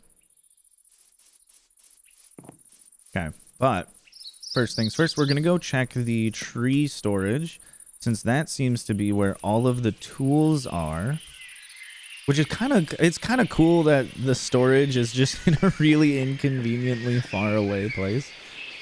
But I like that. It means I just have to, like, be a more cohesive part of this world in order to experience everything properly. So we can just smash 2 of these together. But I think what might be better is just disenchanting one of them and then trying to just re-enchant it to get something better than efficiency 2. We have all of the lapis. It's something that should be very easily done. But we'll see. Mending is expensive, and it's in the villager in the mountain. So it's going to be quite a while before we ever end up applying mending to these things. I don't think we get levels fast enough where mending is actually all that useful. Okay. Disenchant the shovel. Grab some lapis. What is this one? Efficiency 5? Holy. Okay. Efficiency 3. Why is it so bad? Here, we'll do this. Get efficiency 2, disenchant it. Actually, disenchant both of them. Want something better than efficiency 2. Fortune 2 is not what I want. Unbreaking 1, efficiency 1. Let's disenchant this. Unbreaking 3. Very nice. Alright. Not exactly one. Unbreaking 3 again. Sadly, not getting more than 1 good enchantment at a time. At least we have this 1 efficiency 5 book. I think for now we'll just store one of those in there. And we will put... Okay, yeah, that's not how that works. I do have an anvil somewhere. I'm just kind of dumb sometimes. Alright, we gotta find out where it is. Sometimes this depth of field gets a little too blurry, but I do like that looking through the holes within plants and stuff changes the depth of field as well. An anvil. I believe there was one on the porch of the original farmhouse. I remember. I gotta try and stick to the roads, you know? Act like I actually live here. I think in the porch of this, right through there. Can you not see it from here? I think there's an anvil out here, though. Yes, there is. Okay. I don't know if it's going to break or not. 5 levels. Honestly, very worthwhile. We are going to go down into the mines now. We need gravel, but I think the mountain base is where I was storing all of the solid, like, stones. So there might actually just be a bunch of gravel in here. And we can sort everything with a click of one button. Super, super convenient. Sort these. Actually, sort them by rows. No gravel in here. Sort these by rows. Seemingly no gravel in here as well. A little bit of gravel. Okay, not as much as I would like. But a little more than nothing. We'll leave all of the coal up here, I think.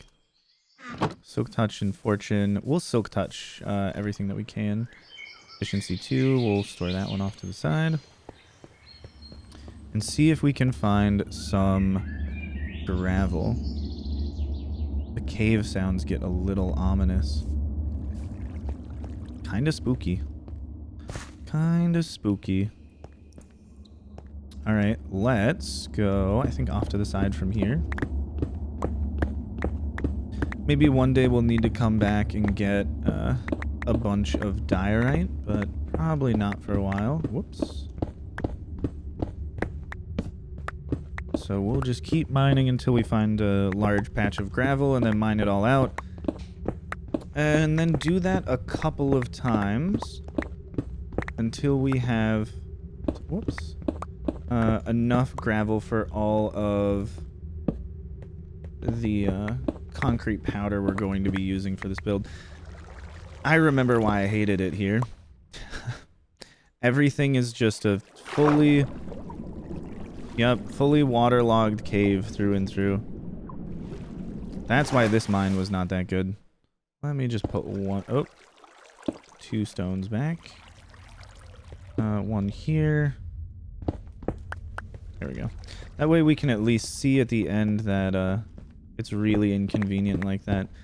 We might also just get into that ravine going this way. But essentially, it's just going to be a lot of little spider web digging, looking for gravel. Once again. Oh, this mine is so problematic. Because everywhere we go, we just kind of keep running into this issue. As you can see, like up here. Yep, we just get more and more of it. Maybe we need to go into the other mine. Yep, more water everywhere. There might be a region that we can get through. Of course, since we're playing this in the most... Yep, the most casual survival sense. Goodness me. I do need to grab literally every... Okay. Alright. Alright. Nope. I'm gonna take that as a sign. We're getting out of here. This one's not possible. We tried to mine. I think we'll need like 1 billion sponges. Maybe this level's high enough up if we go this way. Actually, I'm giving it one more shot. Is there any gravel? There's copper ore. That's not what we're here for. Give me this. I want gravel. Gravel, gravel, gravel. There's dirt here. Why? Seemingly no reason. Perfect for us to just continue onwards. There's going to be gravel somewhere. And while we get to it, we'll pick up other useful things. Gravel! No! Water! Swell! The surface! The gravel is literally surface gravel. I can't do this. Get me out of here. This is a nightmare. We're going to a different place, okay? I should have done that earlier. Did we waste some time? Maybe, but also you could think of it as an interesting little side quest. A side quest that accomplished nothing, but I suppose we found what we had left in the mountain base, which if you don't remember it, it is gorgeous, and I can't believe I did this in one go. This was a crazy one to work on in just one little session. I love coming out of this cave and seeing things. I think we should build another really tall build over there, but that's not going to be the easiest thing ever. So I'm definitely going to put that one off for a while. Especially if it's like the size of that tree, when almost all of those blocks were just grown from the bottom. It's going to be a decent amount of time before we end up building something huge like that in survival. Maybe like a big wizard's tower. Or instead of making something really big, we could just make something that goes up there. So maybe like an airship or something. Now that could be really cool because it doesn't have to be big. It just has to be really inconvenient to get to. And if we never get elytra, we can just always look up at it and just wonder what's going on in there. In the, like, starting like 2 weeks after I finish it when I've already forgotten what I did. Oh. You know, while we're here, might as well. Excuse me, sheepies. He's trying to get out of there. Not allowed. That time around, 23 light blue wool. We've gone from 4 to 10 to 23. Absolutely massive growth over here. I think there is a cave somewhere around here. Maybe it was across the river. I could have sworn there was one around here. I am stretching so far back into my knowledge of this world, though. Maybe it's back here? No. I want to do a little bit more looking before I give up. No, I think it's on the other side of the river. I truly think there's one over here. Oh, maybe it's over this way. Oh, it's right here. Please tell me this didn't get waterlogged as well. Okay. Everything, maybe that's why I didn't do it. I'm in love with this world. I tell you, there's nothing that I dislike about it. It's all truly beautiful. Just getting rid of water and caves every day. Caves and cliffs, they say. Water caves more than literally anything else. My goodness. I'm at least trying here. Maybe if we go deep enough, we won't get into more water caves. If we do, I think there's another mine entrance over by the nether portal, which I believe was more successful than all of these ones were. But who knows? It has been so long. Things are just like coming back to me though. It's just like little bits and flashes. I feel like I'm the main character in Memento right now. As long as I didn't end up being the killer, that's all that really matters. Sorry if you didn't want spoilers for a movie that's been out for like 15 years or something. That is one thing that unironically I do actually get kind of mad about. Is when, so, you know, there are movies that came out that were made for adults when I was a child. Clearly, I was not allowed to watch them as a kid. Thus, I had to grow up, become an adult, remember those movies exist, and then go back and watch them. So when people spoil, like, when people somehow end up spoiling, air quotes heavily on that one, a movie that's been out for like 15, 20 years, I do get a little upset because I'm like, I've avoided spoilers for this my entire life. How in this one just like random TikTok video, YouTube short, Twitter post, X, whatever, are you now spoiling the work of like Martin Scorsese for me. I was gonna watch that. I was gonna watch The Godfather tomorrow, I promise. And you ruined it for me. How could you? How could you do that? That's so rude. And then I just go out and I do the same thing for other people because I think it's hilarious.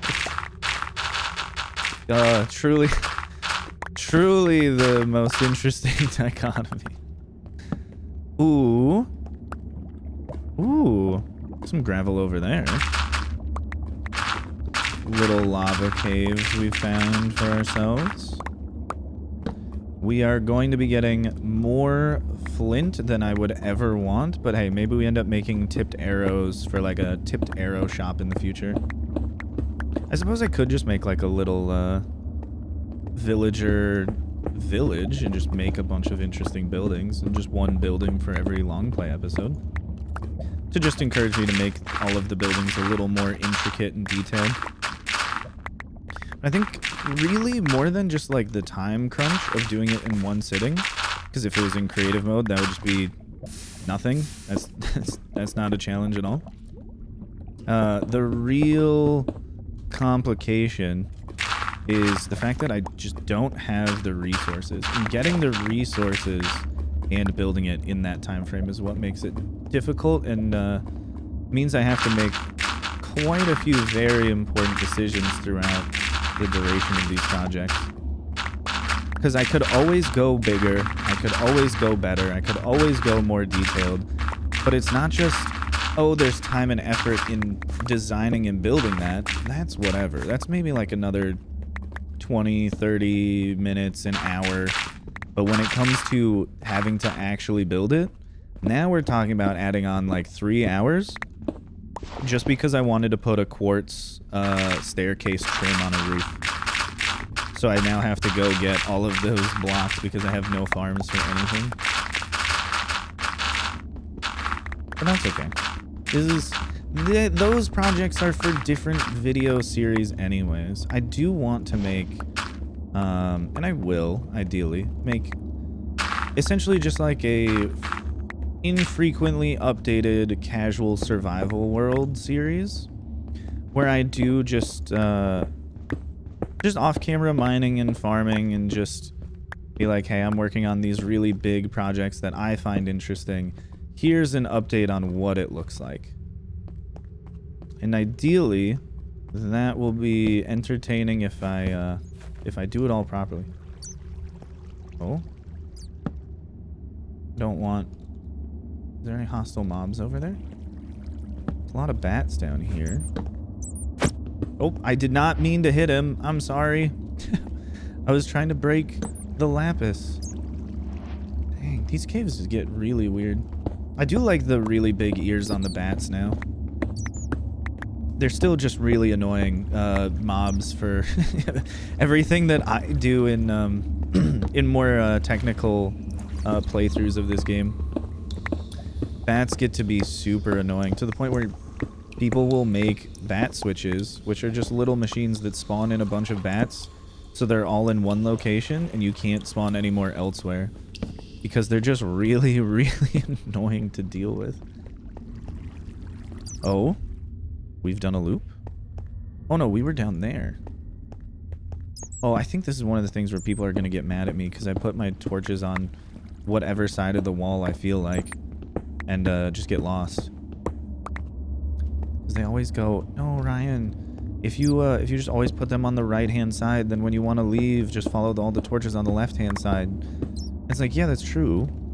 But I have to remember that as I'm going through placing all of the torches.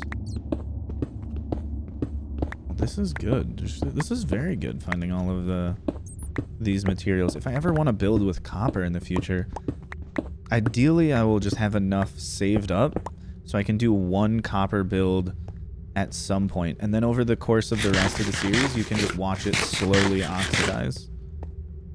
The other thing I want to do is make like a library for one of these videos. Then I can just make a bunch of chiseled bookshelves,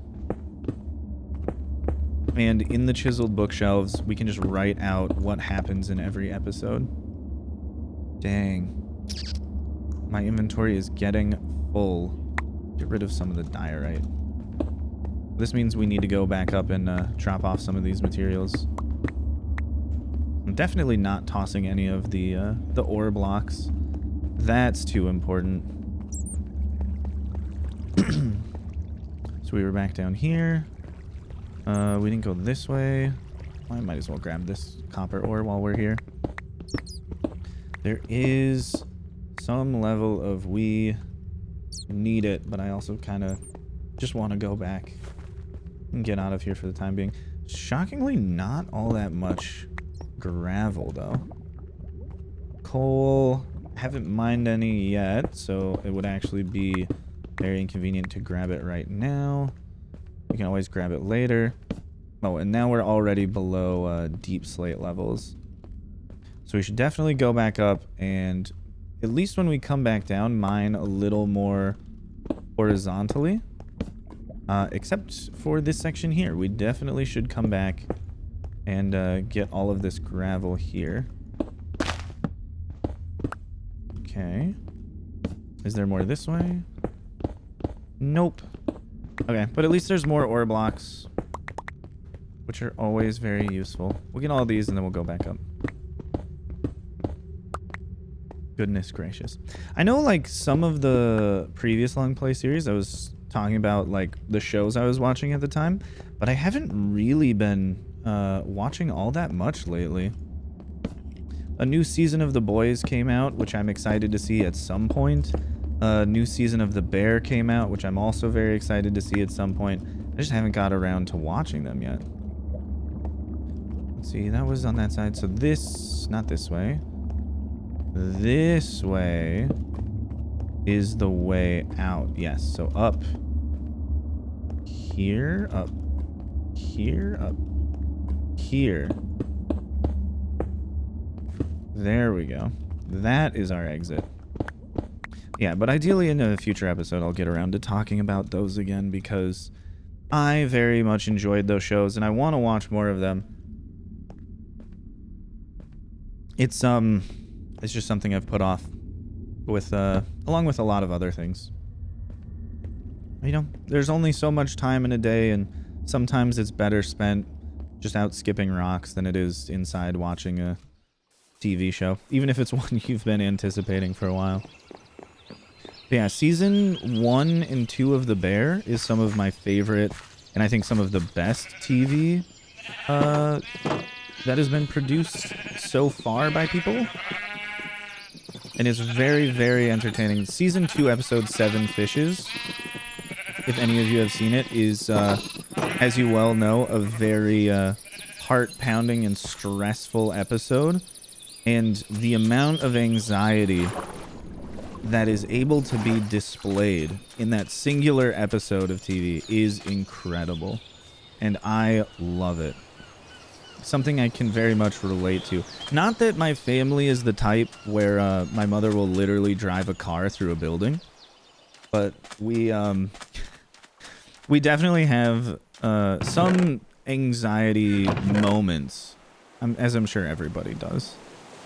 And it's just very interesting to see essentially just like the most extreme version of that, where you can be like, yes, I relate to some aspects of this, but also at the same time, not really, you know? Because nothing I've experienced has been that that level of insanity, but you do relate to the smaller aspects of these things, where, like, yeah, sometimes we don't get along perfectly, sometimes we stress each other out, sometimes the holidays don't go over perfectly, and it's interesting when something like actually insane happens, and then you go, yeah, I experienced like very, very, very, very, very mild versions of this. Very glad I don't experience this though. Oh, but it's also just, it's very well written TV. Let's see, can we breed these guys again? Just go 2, 3, 4, 5. All right, a couple more. We can go get more gravel. We are at like a stack and a half of light blue wool. I think we're making really good progress on this. I have no idea how long it's been, because I haven't bothered to like actually keep a clock out this time. But hey, who cares? It's about the love of the game. No! It's about it's about letting water flow into the cave and destroying everything you've ever hoped for. Sorry for yelling, sleeping viewers. Sorry about that. I'm just riding a river of sorrow to the basement of my own future demise. Here we go. It's like a little roller coaster. It's so exhilarating. It's actually like kind of the perfect speed for me to not have to press the W key while still just breaking a little bit of the roof as we go down. Who knew it would be this flawless? Maybe if I go fast enough, we could reroute it into the lava and just turn it all into obsidian. This way. Well, it's about as good as it could be.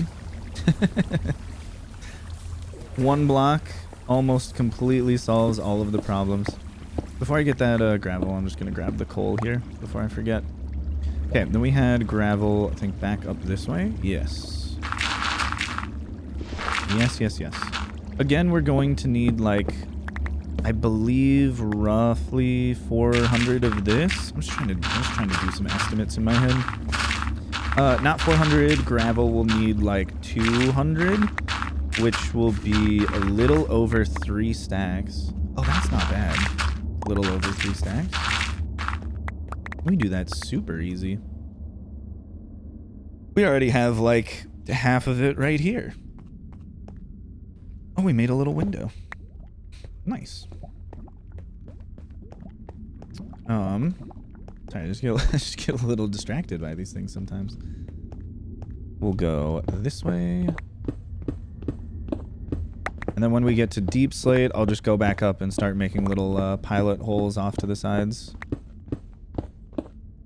If I manage to forget one of the gravel things that we saw earlier, you feel free to yell at me in the comments. Just know it won't do anything. You're too late.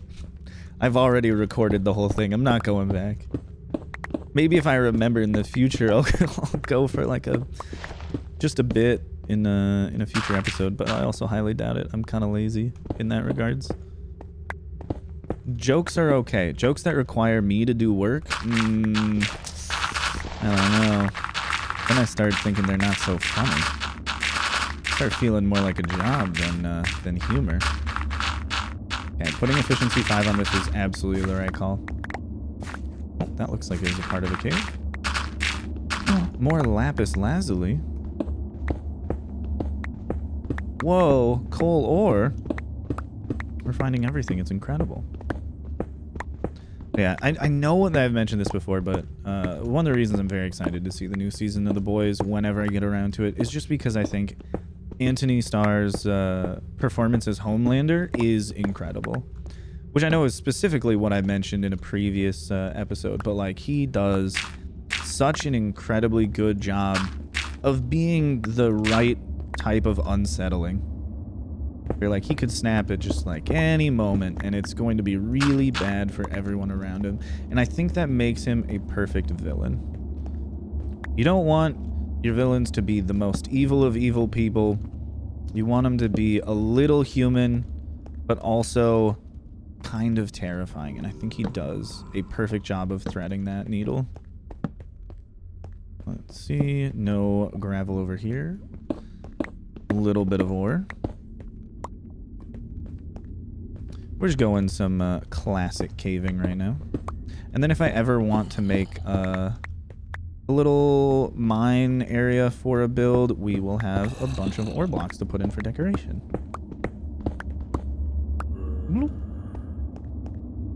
I don't know if we have any of these. Might as well grab them while I'm here. Don't know if we'll be using them for anything. I'm not the biggest fan of glow lichen. And how it looks.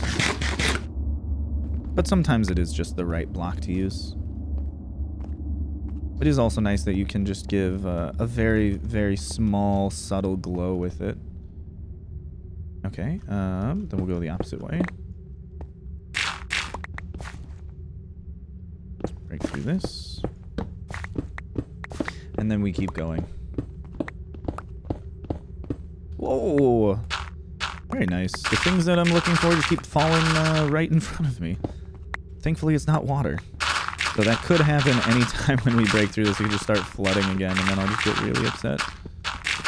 Especially with how fast we're breaking through all of this, I could get a torrential flood in here very, very quickly, fully by accident. I think we'll just keep going in a line this way. This might be towards the ocean. I'm not sure. Could also be towards the inland area. Direction-wise, I've kind of forgotten where all we were going when we came down here. Well, would you look at that? We've already been here. I don't think this was part of... What? When did I come this way? What? I don't remember this. This is... This is not from today. This is from the past. What was I doing here? Oh, this is so silly. Alright, well... Might as well get all of the gravel that's here. No! This is exactly what I said would happen. The flooded caves are actually monstrous. This little bit of water... Oh, thank goodness. There's enough here to stop it from flowing. I say, there's enough water there where it could just push everything down, like, deep into this, like, crevice we got down here. And that would be really annoying to have to travel all the way down just to go get it and then bring it all back up. There we go. God, I do love just like these subtle cave sounds from Ambience. Literal 10 out of 10 mod. Recommend it to everyone for like solo playing Minecraft. If you're playing with a group, it might get a little annoying that you're trying to talk to people and you just keep hearing crickets chirping. But I think it provides the ambiance that you would want. It's very, very casual. Oh, we are out of torches. Definitely a good reason to leave. Come on. Okay, we're not going to grab the rest of that copper. We'll grab this coal, though. And maybe this copper. I swear, if more water starts flowing... Why do I even... Why do I even say anything at all? Because it clearly just happens whenever I say it. More water. Fine. Let me get out of here, though. How did I get in here? Now I'm a little lost. I think we came in through down here. Yes, because there was that over there. Down here. And we came through this side tunnel. Yes. I just want to, like, get out. Is it? Well, dang. Okay, I've clearly been here before. That's not where I meant to go. I'm sure if this was like a year ago, I'd be like, oh, I know exactly where this is. I'll just take this other path out. But my goodness, do I not remember that? I don't believe we were that far down. Nor were we that way. We were... Oh. Here? Maybe? Is that where we just were? Yeah, because this was the gravel. Okay, yeah, we were this way. Very, very odd. So we went too far. Where's the... Oh, here's the stairs. Perfect. We can just go back up. Breed more sheep. Shear some sheep. And then hop in a bed and sleep till day if it's nighttime, because it looks like it is. It looks dark up there. My goodness. Yeah, I love the slow... Whoops. I love the slow pace of this series, which is why I'm excited to start another very slow-paced series with the just casual survival, where it's still a little bit more edited down, so it's not me having to do everything in a literal single sitting. Don't get out of there just yet. But I can still be a little more casual with it than the hardcore series and just be like, oh, I'm playing regular survival. There's not really any stakes. I'm just building things that look nice, and hopefully that series goes well, because that's honestly more exciting. The hardcore series is a little obnoxious to work on, because everything on that side of like Minecraft YouTube is so much one-upsmanship that it becomes less and less fun to work on every time. And I know that you could just say, Ryan, you can play however you want. You don't have to try and make it bigger and better every single time. But you actually do, because if you want anyone to watch it, which is kind of the point of putting in all of the time and effort, you need to make it in line with what people want to watch. And what people want to watch, seemingly, very much so, is just how big and how wonderful could it possibly be? Which I don't mind working on, I just definitely don't want it to be the focus of everything, which is why I'm trying to make these other series simultaneously. Because I like seeing like how big and crazy, if I spend like 1 to 2 months working on one project, how good can I actually get something to be? I'm over here doing hand motions like you can see me. I'm over here working on trying to make things like as good as I could ever possibly make them. Which is fun, but it is tiresome when it is literally everything I'm working on. So hopefully I can get these more fun and casual series, like this one, like the other building one that I have in mind. Hopefully I can get these rolling to just be like a little bit of casual relaxation. It also helps that I'm now streaming again, because streaming is just a really good way to relax, because my favorite thing to do is to just talk. I'm a yapper at heart, as they say. Always coming up with new slang. I could have sworn I would have been able to jump over that. But yeah, yapper at heart, which is why I enjoy recording these. Like, I know some people would probably be really stressed out at sitting down and being like, hey, try to talk about something endlessly for hours and hours, but that's like literally just all I want to do is just sit down and talk. Which is why streaming fits me so perfectly, because I am there to just talk to people all the time. And I love that random people will just come in, say hi, and just tell me about what's going on in their life, or just like ask me questions, just, you know, have an interesting conversation just fully out of the blue. It's so fun. I could care less about playing games well. I'm not like the just chatting type, because I feel like it's too boring to have me just sit there and you just stare at me and I just chat. I don't get those people. But I can like carry on all of the conversations while like playing Minecraft or playing The Binding of Isaac or any roguelike. So I just do that. I play games that I enjoy playing, and I just love chatting with random people about whatever. Interestingly enough, I get people asking me, I mean, this is probably not that crazy, but people popping into stream asking the same question throughout it is always super interesting. And people are like, hey, I don't know if anyone's asked you this yet, but what is your favorite color? And it's like, bro, somehow 3 people today have asked me that specific question. I don't know why. It's not that important. But for some reason, everyone felt the need to ask me today, what is my favorite color, and not anything else. Because that literally happened last stream. Just a bunch of different people sporadically coming in, just being like, I want to ask you a random question. This one's random, lol. What color do you like the most? I'm like, that's not random. That's like the only question I've been asked today.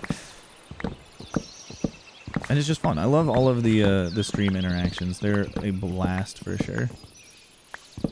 It is one of my favorite things to do. I love streaming. If I could stream all the time, oh, spectacular. But then, streaming all the time, you kind of just need people to directly give you money. And I know we had the little proselytization at the beginning of the video about, like, donating being substantially more meaningful than views. But in the aggregate, it is easier to get people to just watch a video than it is to have people feel like they should be giving you money at all. And also, I don't want to be there being like, hey, you know, stream keeps going on, toss money at my face, please, I deserve it. I just want to chill. And that's a little bit of a weird thing that comes with streaming, is being like, hey, subscribe, give me money. Whereas with a video that has a subscription option on it, like YouTube does now, everyone can just watch it for free and do whatever and not have to deal with ads if they feel like doing ad blockers and whatnot. And I will still get a decent amount of money at the end of the day, you know, as long as people are actually watching the video. Whereas with streaming, the ad revenue from, like, if you think the ad revenue from YouTube videos is low, the ad revenue from streaming is essentially non-existent. And that's because for every hour you put in, if there are 10 people there watching, you get 10 hours of watch time from 10 people. You won't get more. Like, the nice thing about YouTube videos is you might not get like 10 million people watching your video the day you post it, but you can get that viewership over time. So whenever it's convenient for people, they can watch it. You can get a tiny little bit of ad revenue over and over. And then the more videos you make, the more tiny bits of ad revenue you get. And then it all adds up slowly over time to be sustainable. For a stream, you actually need every stream to be profitable, which is why streaming is so incredibly top heavy, even more so than YouTube is. Like, yeah, there's massive YouTube channels like Mark Rober, Veritasium, Mr. Beast, who I've always hated. We can get into that later. But they aren't the only people that can be successful. Whenever someone makes a good video, it will go around to get recommended to everyone. If someone has a absolutely killer baller stream, the most amazing stream you've ever seen in your life, you watched it, you were like, this is incredible, the interaction was great, I loved everything they were doing. Well, that sucks. If people weren't there for it, they're not gonna watch it in the future. Maybe you could clip it out, post it on YouTube, and then some people will watch it, but as far as streams go, since it's live consumption only, you literally need, like, how do I put this? If it takes 10 hours to make a 20-minute YouTube video, you essentially would want enough viewership for that 20-minute video to make it so the 10 hours of time you put in were worthwhile. For a stream, if it's 10 hours long, you need to just make that same amount of money in those 10 hours. Otherwise, it is financially ruinous. That's why streaming is so incredibly top heavy, because the only people that can consistently stream all day long, every single day without stopping, are the people that can afford to do it. And you can only afford to do it if you are being the most successful people on the platform. Because there was the one leak a while ago, which I found very, very interesting, of all of the top streamers, like top 100 streamers income. Those people are really not making that much money from ad revenue. Sure, they're probably, or ad revenue in Twitch subscriptions. Sure, they're probably making more money from merch and doing like other specific sponsorship deals, but strictly from subscriptions alone and ad revenue, they are really not making much money. And that is the top 100, the literal highest earners, most viewership people are really not making that much money. They're relatively comparable to small end YouTube channels. Because, and that goes back to every hour they put in, they literally need to make that money back in that time frame directly. Which is a very, very, very hard business model. Which is, I mean, in some capacity what live television was before reruns and before streaming. You essentially just made your TV program, you aired it, and you needed the viewership to be substantial. which is why ratings were so important. Everyone watching your stuff mattered so much. And what I think still like Hollywood executives, TV executives in the modern day don't really understand all that much. Like the YouTube formula of things is you don't need everyone to watch your video during the premiere. You can set up your entire streaming platform to just be, we're making really, really good content that we are going to have forever because we're a streaming service. We're just going to keep hosting these shows. We don't need to cancel them at any point. They don't need to make all of their money back now. We're making it for the in perpetuity of selling access to it for everyone.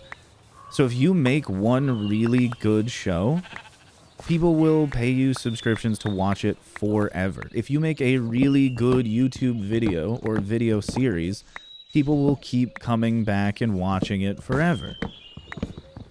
YouTube, of course, does not have that level of longevity because you don't have an entire system of recommendations set up to only sell people things that you've made like streaming services do.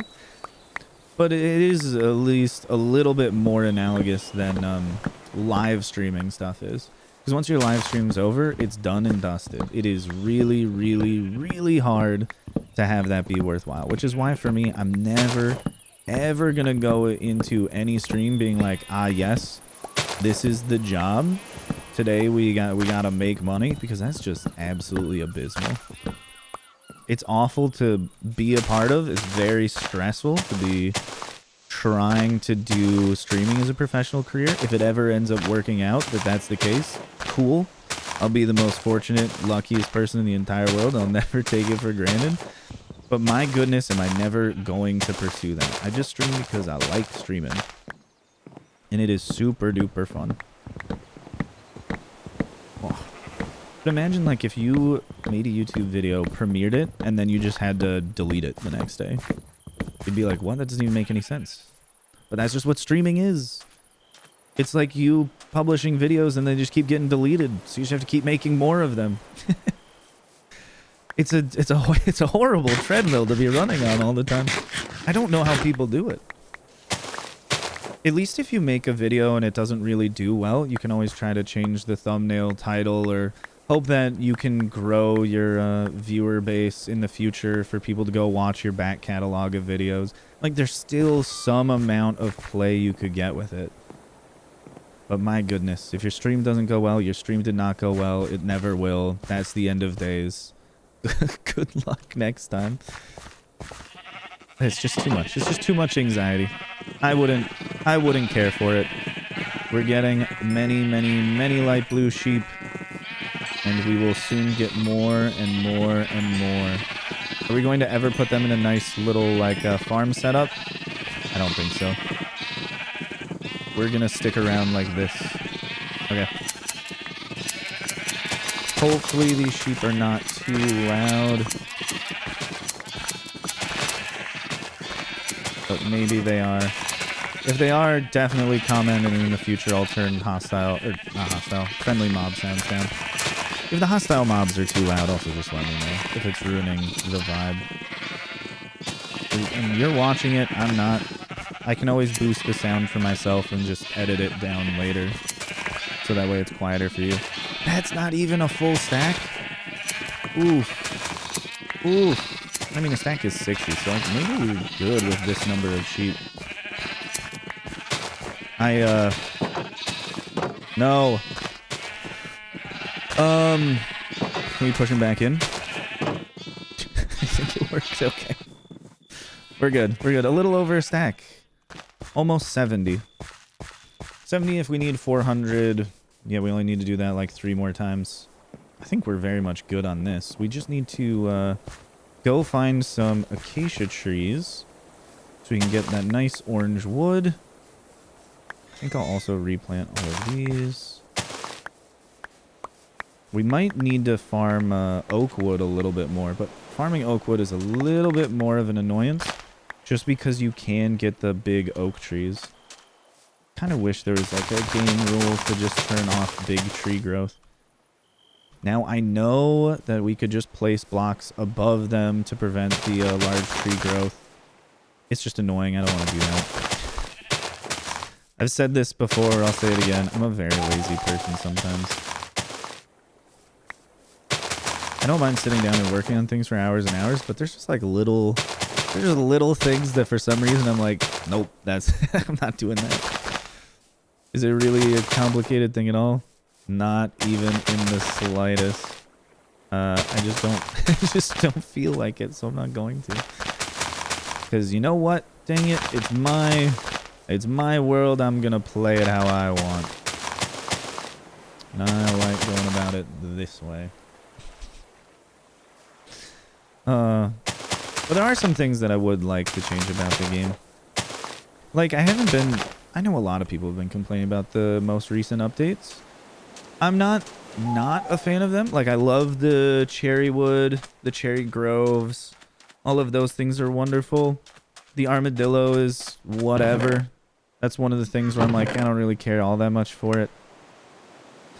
But I do want to see more like Minecraft specific fantasy creatures, because that has always been my favorite thing about this game, is like the phantoms, the wither skeletons, the wither, the ender dragon. Not that dragons are necessarily specific, but the ender dragon is very like a Minecraft thing. Creepers, shulkers. I just need to pour a little bit of tea. I ran out. Creepers, shulkers, things like that. Things where they are like unique entities to this game are, I think, my favorite things about it.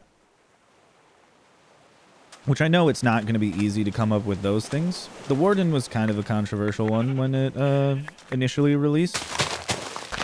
There's many times when people are like, I don't know how Minecrafty this is, but I love things like that. Even if you don't interact with those features directly. Like, I haven't been to the Deep Dark in like any of my worlds because I just haven't happened to find one, and I also don't care enough to go look for one. Because the recovery compass is not useful for most of the ways that I play this game. Because I just don't die. Because I don't know, it's just not that hard to when you play this game kind of professionally. It's not that hard to just not die. Let's see. I'm gonna make a little bit more bread, actually. And then we'll go on a somewhat long trek to just try and find lilies of the valley and an acacia biome, and we need to get a bunch of... Let's see. Don't need these. Try to get a bunch of... What am I trying to think of? We need a bunch of sand. What else? What else? Not much, really. Not much. A bunch of sand. We need to find acacia wood. Those things shouldn't be too hard to find. Let me just go grab my... Wait a second. Spruce. Give me spruce boat, please. Boom. Can't store that in there. Can't store that in there. We can make it into sticks. This is the roughly most efficient thing we can do. And toss this to the side. I will go grab a little bit more coal for torches. This is one way in. So one thing that I like about the random walls is I can jump over them pretty much anywhere, but the hostile mobs have a really hard time navigating around that. There we go, more torches. Coal. I'll store that in there. I'll store sticks in there just because I will want to make those in the future. And yes, I know they don't really work. At some point I might make like a little map room as well. A little observatory with a map room in it. That would actually be kind of cool.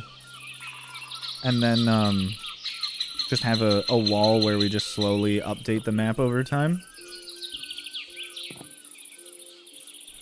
Maybe like every video or every like 3 videos, we just update the map wall to just show the progression. That would be very cool. Maybe have the map wall be a part of the library.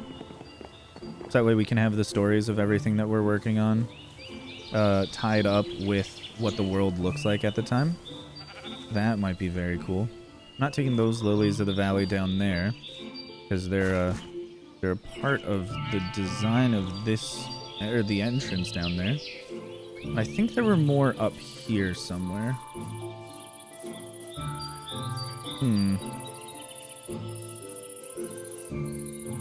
Because, oh, there it is. I was saying, I could have sworn I saw a patch earlier. Let me just go pick all of these up. Of course, the more the merrier. If we find any on the entirety of our journey, we will be sure to pick them all up. I'll leave a little cluster here, just so I know in the future that this is where we can grow more lilies of the valley. But now I think we just go exploring. This way is cold biomes, because we have icebergs over there. So we should probably go somewhat in this direction. Maybe boat along the coast a little bit. But essentially, we just need to get out of here. I just am going to try to avoid destroying the landscape too close to where we're building everything. Because I think we might, like, if given enough time of playing this, if I play this world for the next 10 years, and I make, like, one video every 2 weeks, or even, like, more sporadically, like, once a month or so. Ooh. Ooh, no. So, we'll Silk Touch on this. That should be fine. Okay. Stressed me out for a moment. I didn't expect to get a bee nest on this. Well, there's the bee. Hello, bee. Oh, I have to update my Pride Bees pack and put it in here. The bees should all be Pride flags. I clearly have not updated that to 121. My bad. My bad. We'll get around to it at some point. Sorry, cows. Just need your leather for item frames in the future if I am going to do a map wall.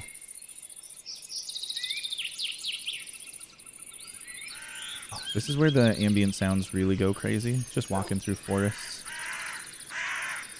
Making the game feel substantially more alive. There is an awful lot of pine forest over here. Maybe we are not going in a direction that is actually getting warmer. Because in addition to the biome like curves themselves, the noise patterns that exist. If I'm gonna kill some cows, I might as well kill all of them. Because how Minecraft generates biomes with the noise patterns, they also have essentially noise patterns for temperature. So it won't do, at least it ideally won't, put a super hot biome like a desert next to a cold biome like a taiga, snowy plains, or like an iceberg, frozen ocean area. Now that is cool looking. Holy moly. Okay, if anyone is awake, I know how many times I'm talking to sleeping viewers. If anyone is awake, please, here are the coordinates on screen. If anyone is awake, please put a timestamp down that says you want to build at the cool mountains at, you know, X time. So that way I don't have to remember, because let's face it, I won't. But this area looks so cool. Oh my goodness. I can imagine building so many things over here. There's a bunch of little buildings sticking out to the side. One like really massive castle or something on top. That would be fun. Also, this is not a bad biome for building in. I like the kind of blue tint to the grass and leaves. Makes things appear a little cool. Oh my goodness. And a burning baby zombie. That's not... Oh no. Oh no. That's not what we want. I don't think... Yeah, I don't think I'll die from here. My goodness. This cave cutting through it, I think, is what makes the massive hole. That is awesome. Oh man. That is so cool. Yeah, no, I definitely want to come back here at some point. The backside could use a little work. It's a little chopped up. But that is relatively breathtaking as far as Minecraft natural terrain generation goes. That kind of reminds me of the Gargamel seed that I played on for the Xbox edition of this game. Because that's one of the so what I used to do is, of course, play cracked versions of Minecraft. Because I was a little kid, Minecraft was in its early beta days. And they were not going to, my parents were not going to buy me the game. Because they're like, gaming's going to rot your brain. It's just a waste of time. But look at me now. Yeah, no, I mean, they were right to not perceive this because, I mean, all of this really shouldn't have happened, if I'm going to be honest. It's just really fun, and I'm embracing it fully. It's definitely, I'm definitely very fortunate for this to work out, but, if as a kid I was like, I want to go into making Minecraft videos. Oh, if I had a kid say that to me, even with me doing all of this as an adult, I'd be like, hell no. You're going to go to school and you're going to learn something, and ideally not do that because it's not going to go well for you. Just cut and dry looking at the stats of all of it. It's not going to go well. So, yeah, it makes sense that they relatively discouraged it. But yeah, I used to play cracked versions of Minecraft because I was a kid. I couldn't pay for it. Really wanted to play the game. And then when I did eventually get the means to start being able to buy video games for myself, yeah, that's when things, in the eyes of my parents, started going downhill, clearly. But for me, I got an Xbox 360. And the first thing I bought for that Xbox 360... Well, there's bees around here, so maybe another beehive. First thing I bought for the Xbox 360 was Portal 2 from GameStop. Brand new. Went home, played through the entirety of Portal 2 that day. Went back to GameStop that afternoon. Was like, hey, can I return this? And they're like, oh, is something wrong with it? I remember you from earlier today. You just bought that. And I was like, yeah, I already beat it. Gonna be honest, I don't really want to keep it. And the guy working there, thank goodness, he was super chill about it. Because if I was working there, I'd be like, no, you can't return that. What are you talking about? You played through the whole thing. That doesn't mean it's returnable. You clearly did the thing you set out to do when you got it was play it. But he was thankfully very kind about it, and he was like, yeah, sure, you can return it and get something else. And then I think I got like whatever the most recent Call of Duty game was, because I also do really like playing first-person shooters. But after that, the first game that I ended up getting as far as a digital copy went, I think it was my first digital purchase of a game ever, was Minecraft for the Xbox 360, which I don't believe at the time was called Bedrock Edition. I believe it was just like Minecraft for the Xbox 360. But it was very fun. I played on the Gargamel seed. So if any of you ever want my original Minecraft experience, go get the original version of Minecraft that was released for Xbox and go crazy with the Gargamel seed. It was super fun. You spawn in a valley with a really nice... Okay, there's nothing interesting that way. With a really nice, natural archway going out one side of it. Dude, this is ominous, just going across the ocean. I can't see anything. Hopefully we end up in a savanna. This could be a long, long trek. Sadly, there's no quick way to go back home. If I would have brought some ender pearls, maybe we could go to the end, defeat the dragon, just to quick teleport back to our home. Is that more land or just an island? Yeah, it was very fun. It was a beautiful seed. I made a giant glass pyramid with a big ol' tree in the middle of it. Made a giant wooden ship, and I thought it was just the coolest thing ever. Going back, looking at it nowadays, I would think it's the ugliest thing I've ever seen in my life. But hey, as a kid, when I was doing the glitches to dupe diamond blocks, making a little treasure vault filled with diamonds that I clearly did not get legitimately, I felt like I was pretty cool at the time. Now looking back, I was definitely pretty cool at the time. Oh, it was a lot of fun. I really loved playing on that world. But yeah, eventually I ended up getting my own computer near the end of high school. I think it was either junior or senior year. And those of you that are not Americans, that would be the second to final year of high school. So around ages like 16 to 18. I built my first computer. Had an absolute blast with that with my friend Michael. He and Colton, they both helped me make my computer at the time. Oh my goodness. Don't do this, sir. No bones. Rude. They helped me build my first computer, and I got Minecraft for it. And had a blast playing with mods for the first time. And ever since then, I've never gone back as far as modding goes. Mods are one of the greatest things about this game. Yes, they still update it all the time, which is super nice. But even if they never updated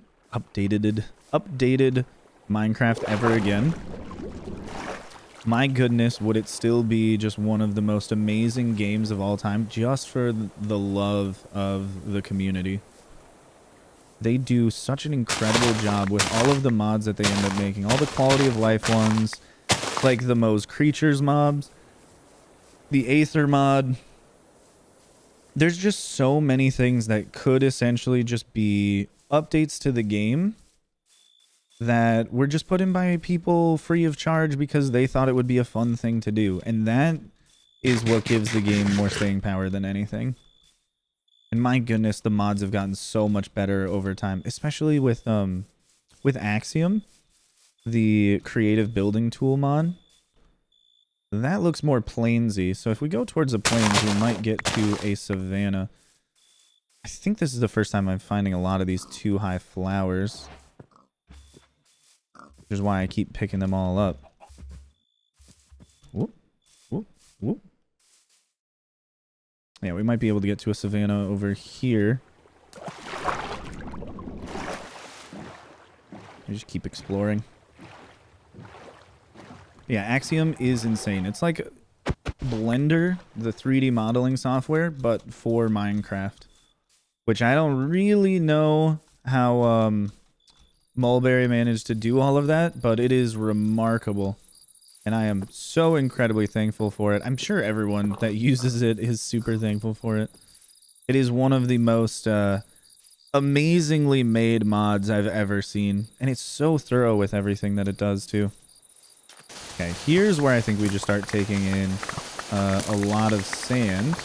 And if we are getting shot, I think we run away. There's 2 skeletons. We can always start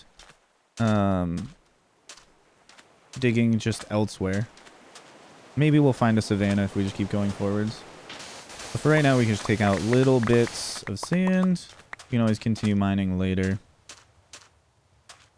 But for the time being, as long as there's a skeleton shooting at me, I'm just going to keep running when that happens. This zombie running up, we'll just take him out when he gets here. You can start hearing his voice. Excuse me, sir. You're in my way. Very rude of you to do this. Got a little arrow in my head. It's so funny. Also, the depth of field blur definitely gives a little bit of a miniaturized look, similar to a tilt shift like photo editing style, where you just do a massive foreground blur and background blur, and it really separates everything out and makes it look little tiny, little miniature, which I always think is very interesting. You know what? Now that I'm thinking about it, all of the quartz that I have, we're going to need to get more of it, probably. But it all needs to be cooked down to smooth quartz. Unless that's one of the things that I put in as a bonus stone cutter recipe. It might be just a default stone cutter recipe to make smooth quartz. I don't know. If it isn't and I didn't put it in, it definitely should be, because taking the time to cook it all down is annoying. I just want to stone cut it together. Especially for things like this. It saves time. And it's not cheating. It's playing the game how you want to play it. Use whatever mods you like. The only time you can cheat in Minecraft is if you are speedrunning or just lying about what you're doing. If you say you're not using any mods and you actually are, that would be cheating. Which is weird, because you could just tell people you're using mods and they would go, okay. Because it's Minecraft. If anyone gets a little elitist about using mods, they're just being really weird. Use whatever ones you like. If you want to add just one mod that's 50 new variations of, I don't know, cherry wood trapdoors, who's to stop you? Play the game exactly how you feel like playing it. That's the only way to correctly play, is whatever makes you happy. Okay, so we're going to need to get some acacia saplings then, with how much sand I've bothered to grab. Definitely can stop grabbing more of it though. Sadly, they have not put bundles in the game yet, so I can't just pile up all of my random things. Let's see. Shield, there we go. We'll grab bones from that. Nice. The moon's setting over the horizon. Hopefully we find a savanna biome soon. If we also find a cherry biome, that would be absolutely spectacular, because that is one of the many things that we have never found. I mean, we couldn't have found it because we weren't in 121 till now. But if we could find one during this little trip, it would be convenient, because then we don't have to come back here. Just grab a couple resources from there and move on. This is like the ideal place to build. I love plains biomes. A very neutral green for the grass, not too terribly vibrant like it is in jungles or mushroom islands. So it still works with all of the other green blocks. Because the other green blocks don't change. I mean, the leaves do, but the other green ones like moss and green wool, lime green wool, those don't change. Oh, this is a stony one. They don't change based on the biomes. There's no biome coloration for those. Oh, this is very interesting. We could have got all of our gravel from here. This whole trip could have negated all of the mining. I love the arrow on my head for the shadow. That's so silly. Okay, thankfully we already have pumpkins. There's a horse, which would be nice to take back home, but I did not bring a lead, and I'm definitely not doing the horrible amount of labor to get him back. Oh, we are going all over the world. Oh? Oh, never mind. Oh, a flower forest, though. That's nice to know about. In case we ever need more. Is that a witch hut? Oh, no, that's a shipwreck. Duh. I was like, it'd be really weird for just a witch hut to be out there. It's a little bit of an island, not another part of the ship. Don't really need a heart of the sea right now, so there's not really any point in exploring a shipwreck. A village? I, for some reason, once again, thought there was pink over there. I'm just getting really hyped about finding a cherry tree forest, or cherry grove. That's what they're called. Cherry groves. This is a very cute village. Sadly, it is not a savanna, though. So we must continue. Those houses over there are very nice. Horses. Buildings. Wonder if we can find anything interesting in here. A stone cutter? If only we could pack our sand into sandstone and then get it back later. That'd be very nice. Do we really need this pickaxe? We could combine it with one of these to get efficiency 4. So I should probably save it just for that. Brewing stand, I think we already have one. A cat? That'd be nice for the cat cafe. A little too much work, though. Chickens, baby villagers. We could... Oh, we could pack the wheat down. I can find a crafting table. Nope. We could pack the wheat down into hay bales and then just pick up a couple more hay bales. Let's get rid of these, actually. We might be able to find more lilies of the valley in here. In this flower forest, I don't know. Or white tulips. White tulips might be a better play. And then just combine all of them into white dye so we can just get a full stack of it. I mean, that's exactly what I was looking for right there. Crafting table, thank you. I think I'll make 1 stack of sandstone. That might come to bite me later. White dye, white dye. Perfect. We'll hold on to this. Grab all of the white flowers.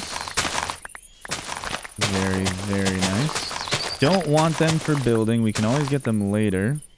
But we'll keep taking all of the white dye that we can. Because this is, at least when we're not making farms, this is so much better than trying to just kill a bunch of skeletons at night. It's also not as disruptive for the viewing experience to keep hearing the sounds of skeletons dying. Wait, white tulips don't give you white dye? They give you light gray dye? Are you...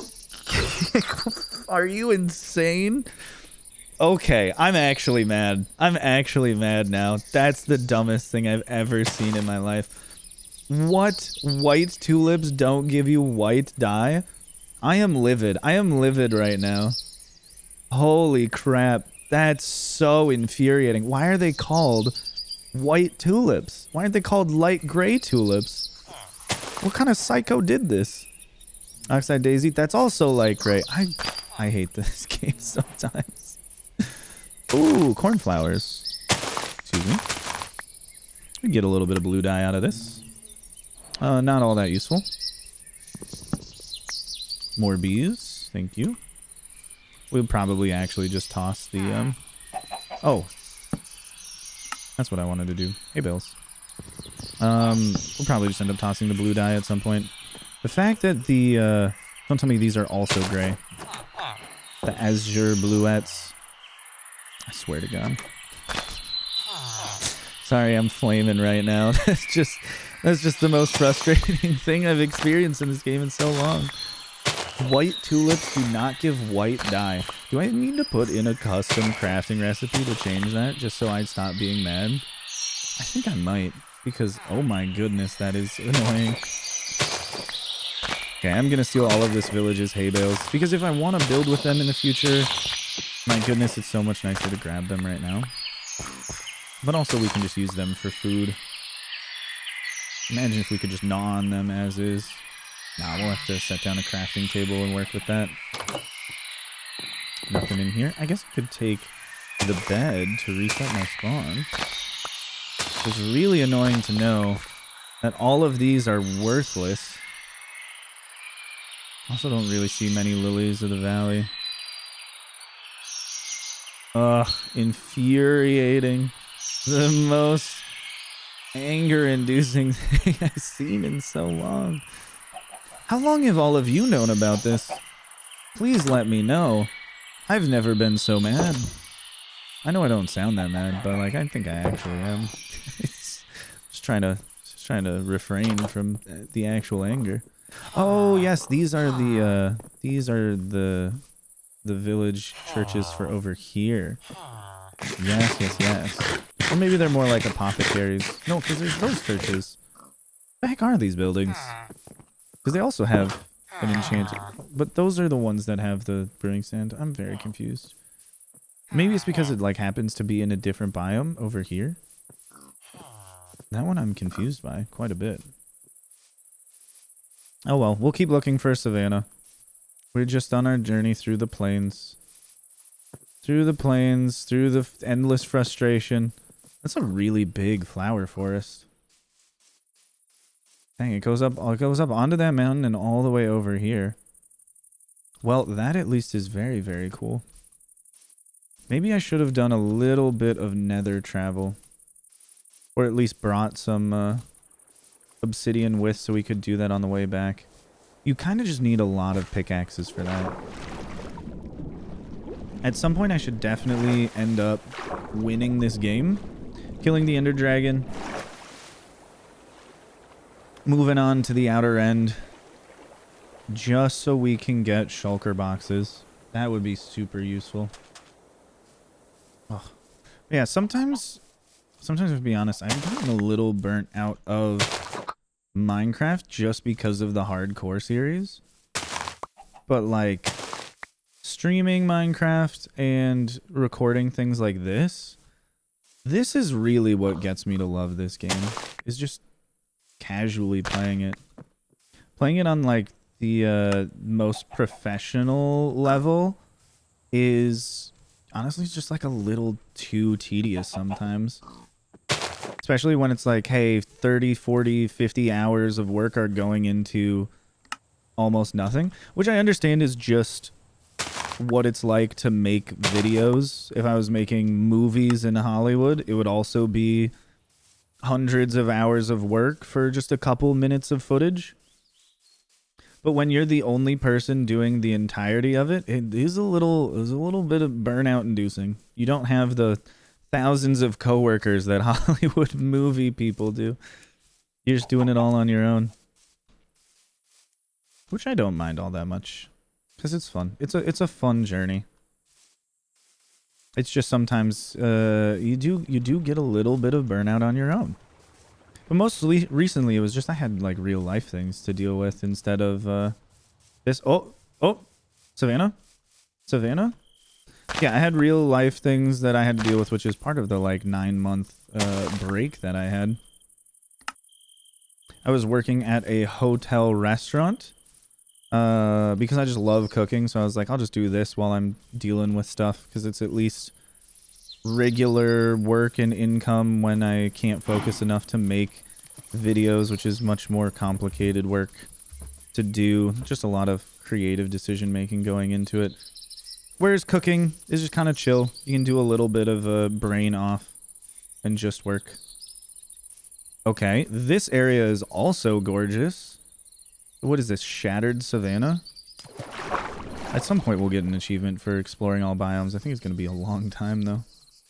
This would also be a really cool place to build. You could put houses and stuff up there. Put little bridges and causeways going around the outside, if that's even the proper use of the word causeway. I doubt it. I feel like it's a castle-y related thing.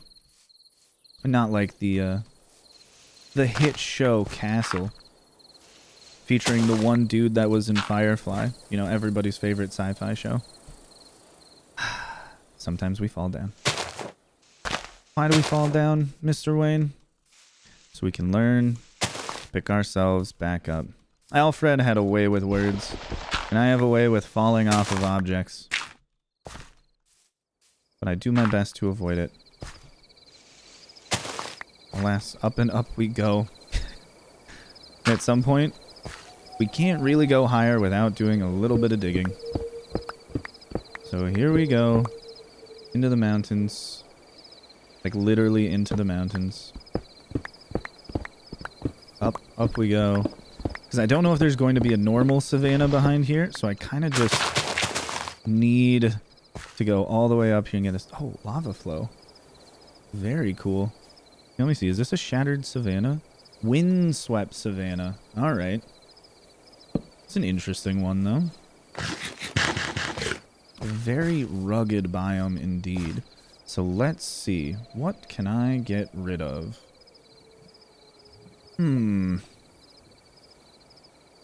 Well, we can do this. Grab some bread, and then with the 2 extra wheat, toss it to the side. Actually, yeah, because every hay bale is perfectly 3. We should probably avoid that a little bit. We don't need the 21 stone. There, this way we can collect the saplings and the wood. So the wood's not fully wasted, but then we can also get some saplings out of it as well. We'll come back to get those. Oh goodness, this is I don't think I can make that jump. I don't think I got enough momentum for it. And no, I didn't say memento. We're not going back to that reference just yet. Trying to think of the main actor's name in Memento. I'm just terrible with names. I can picture him in my head. He plays the villain in Iron Man 3. Is it Guy Ritchie? I think it's Guy Ritchie. I believe that's his name. Maybe I'm thinking of someone else though. I don't think so. I think it's Guy Ritchie. Could be wrong. Who knows? Never been the best with names. Oh, let's go. 2 acacia saplings. Let me swap out this because we're not using luck over. Actually, now that I say that, let's use luck to get a little bit more saplings just so we can jump start the process of farming all of these when we get back. Boom. 2 extras out of that. Oh, maybe 3 extras out of that. I can barely reach those, and I don't... Dang it. They're real sick, you know that? I feel like I'm the type of person to be like, oh, I'll just jump down into the water, and then I'd just die. Get off my mountain, please. I'm like, I could make that jump, and then I jump, and it just doesn't go well. Okay, let's see how many more saplings over here. If we get like 4, I'm happy to leave at that point. No. Got 2. Nothing fell in here. Stress. Just stress looking over the cliffs. We can always take the boat off the side. Boat. We got 8. 8 should be fine to start with. Get out of here. I can make that jump. I can make that jump. Oh, absolutely. We're going for it. Negative 2200, negative 2600.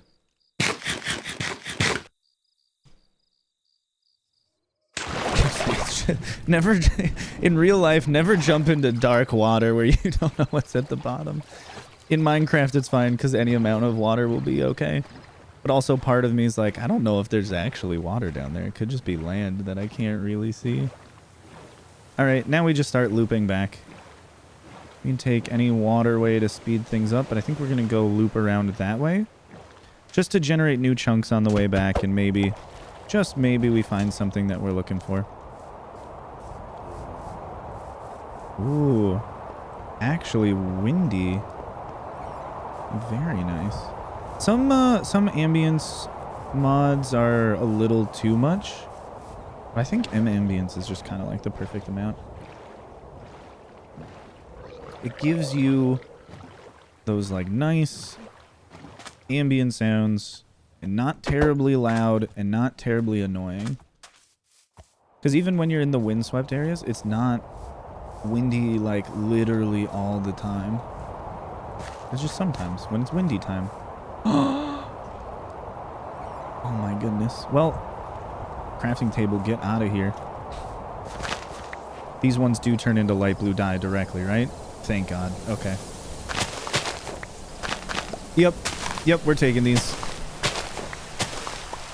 We are absolutely taking every single orchid that we can. Wonderful. Wonderful, wonderful stuff. Wait, this is the smallest swamp I've ever seen in my life. It just ends. It begins there. And it ends there. What is my luck here? Oh my goodness. Whoa, this is very dreary weather here. Oh! Oh, I forgot about those guys. Oh, I don't want to be poisoned. I forgot about those. Those guys are awesome. Those are one of my favorite things about the newest update, is more variants of mobs. It's one thing that I think they should just keep doing. Add a skeleton variation to every single biome. Add a zombie variation to every biome. Again, not to make it so you just never see zombies again, but just so there's more variety in this game. Oops. I accidentally threw something. Got it back. Is this the way I need to go? Positive, positive. Yes. Wait. This way's more negative. This way's positive. That way's negative. Wait. This way's positive. Positive this way. Positive that way. Yeah, so it is this way. Okay. Sorry. Sorry for obtruding the beautiful scenic view. Just need to make sure that I can go back home. Okay, the swamp got a lot bigger, thankfully. Is that fire? Oh no, that's the lava. But the swamp did end. It's still not a very big swamp. Dang, this area probably looks really pretty in the daytime. Whoa, no, I'm going over there. I'm going over there. A snowy mountain peak just jutting out of this hill. Whoa. Yeah. Caves and Cliffs was absolutely the...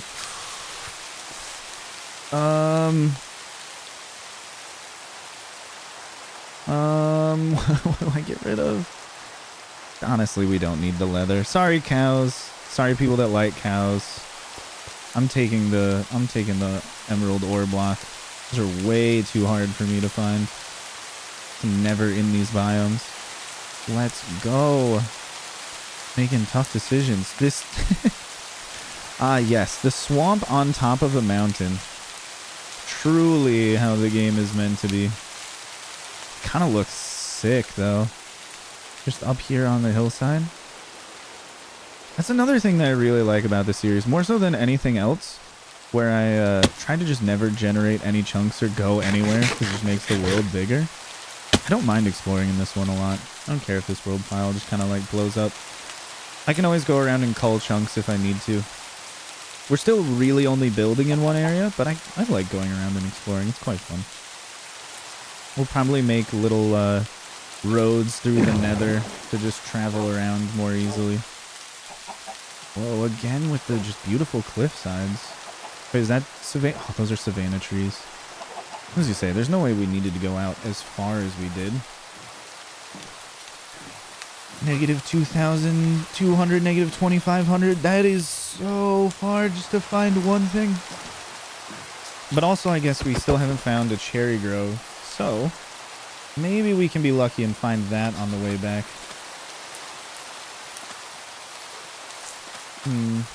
Oops. No, nothing over there. Lilies of the Valley. Oh, let's go. Let's go. Love to see it. Should probably toss this shield. The blue dye. I don't know. Not using Lapis is a great idea. Let's just toss this for now. Get all of these. As many as we can. Turn them all into white dye, just so they stack up more nicely.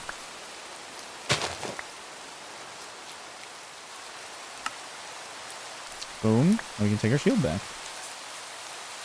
Small optimizations. That's what we're working with here. And then we don't have to fight any skeletons at all.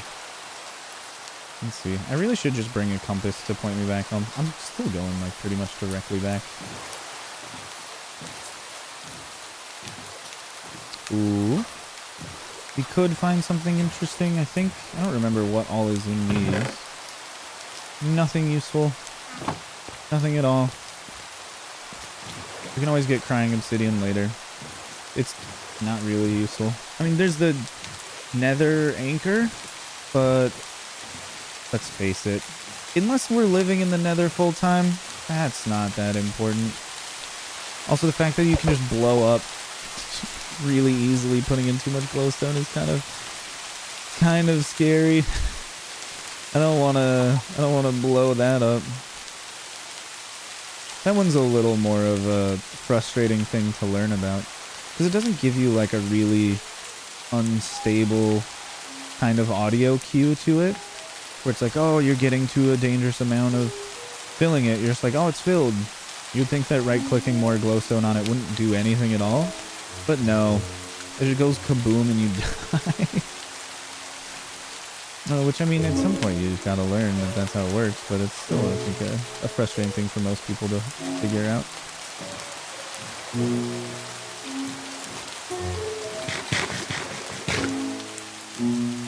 eat on our little boat ride through the rain. I do love the extra haze that it adds when it's raining. It might be a little too much, but for the most part I think it's very beautiful. Yeah, I really want to make a library. That or the cat cafe might be the next episode. I think a library would be better to have next, just because it allows us to document everything. I mean, I can always make books and quills right now and document things and just wait to put them in the library. But I really don't have the inspiration to, honestly, without the library. But once I make a library with a bunch of empty chiseled bookshelves, I kind of feel like I need to fill it up, otherwise it's pretty empty looking. We can also store all of our enchantments there and work on just getting an enchantment wing of the library. There's just stuff where I think it gives natural additional gameplay elements and pushes the player to do things. When you design stuff like that, like if you build a little bit of a zoo, I think it inherently just pushes you to make a bigger zoo and then get all of the mobs in the game. Just things like that, where if you want to build like a little farmhouse with a thatched hay roof, it inspires you to, well, that inspires you. It necessitates that you start farming wheat. And when you start farming wheat, it might inspire you to make like a giant windmill for processing the grain into flour and whatnot. And just the things that you are inspired to do can just directly inspire you to do other things. No, we're still like directly headed back this way. Interesting. I thought we came a little too far out to the right and needed to turn left more. Oh, let's go. More lilies of the valley. Love to see it. Hate to see white tulips. Give me that. No presence known. I'm gonna be sneaky about all of this. Give me those.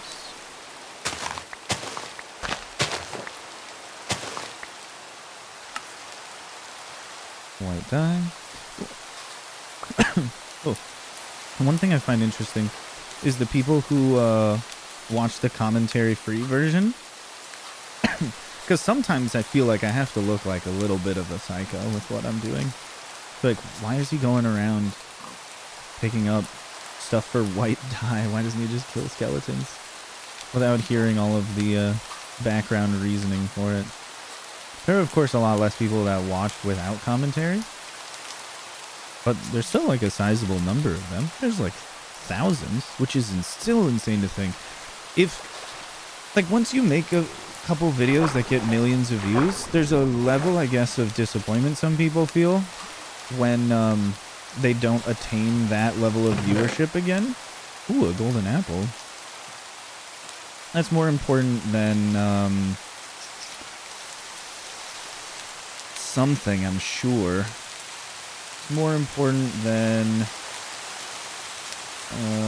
the shield itself, I think. A golden apple. We can use it for a banner design. Worst case. Or we could just eat it for food, I think would be the worst case. I was about to say something. I don't remember what it was. Everything is fleeting within my mind. Oh, but I think overall, favorite biome to build in is absolutely plains. It's just wonderful. It's flat, it's open, you don't have to do that much terraforming because it's usually gradual hills, which is very nice to work with. And if you want to expand on that, it's not hard to like build a mountain over top of these flat hills, whereas if you do something more mountainous, you kind of have to take out a lot of the mountain to shape it more into something that you would like. I'm definitely going over there because what if there's a laze? We could try and get one to come back to the base with us and then like lock it in a house. You can just not let it out. Probably not the nicest thing in the world, but it would be interesting. I do also really like that the very simple like targets, slash scarecrows or something that the pillagers also make. Allays? Nothing in there. There's also no roof. Excuse me, sir. Might be able to get a goat horn out of this. Iron golem. Is it just iron golems everywhere? That's not good. Oh, those guys are really annoying. Allays over here. It's just a bunch of golems? That's wild. Usually one of them has allays. I've never actually seen one that just doesn't have any. Oh, enchanting goat horn for sing. Sorry, I just don't want them to follow me up here while I ponder what to take and what not to. Oh man, once again, what do we get rid of? Probably the last bit of bread for the goat horn. Well, wait, no, we don't get rid of it. We consume it. Oh, that's awesome. Okay, sing is such a good one. Please don't... say please don't break our boat over here absorbing damage for us. Oh, I really want to not get shot because I don't have any more food. I mean, we have the hay bales, so we can just make more food if need be, but I'd really prefer to just get all the way back before that happens.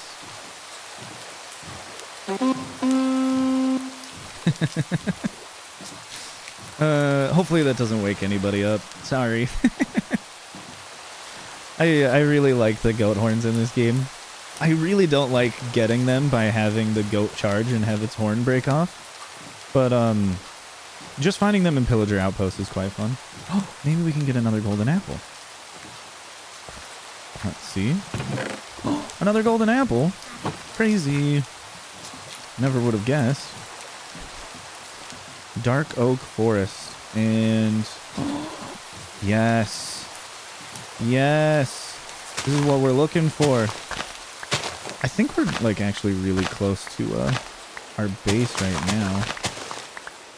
Not terribly far away. I at least remember this conjunction of biomes off in this direction.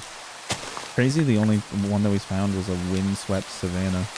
We might be able to just stay in the boat the whole way back.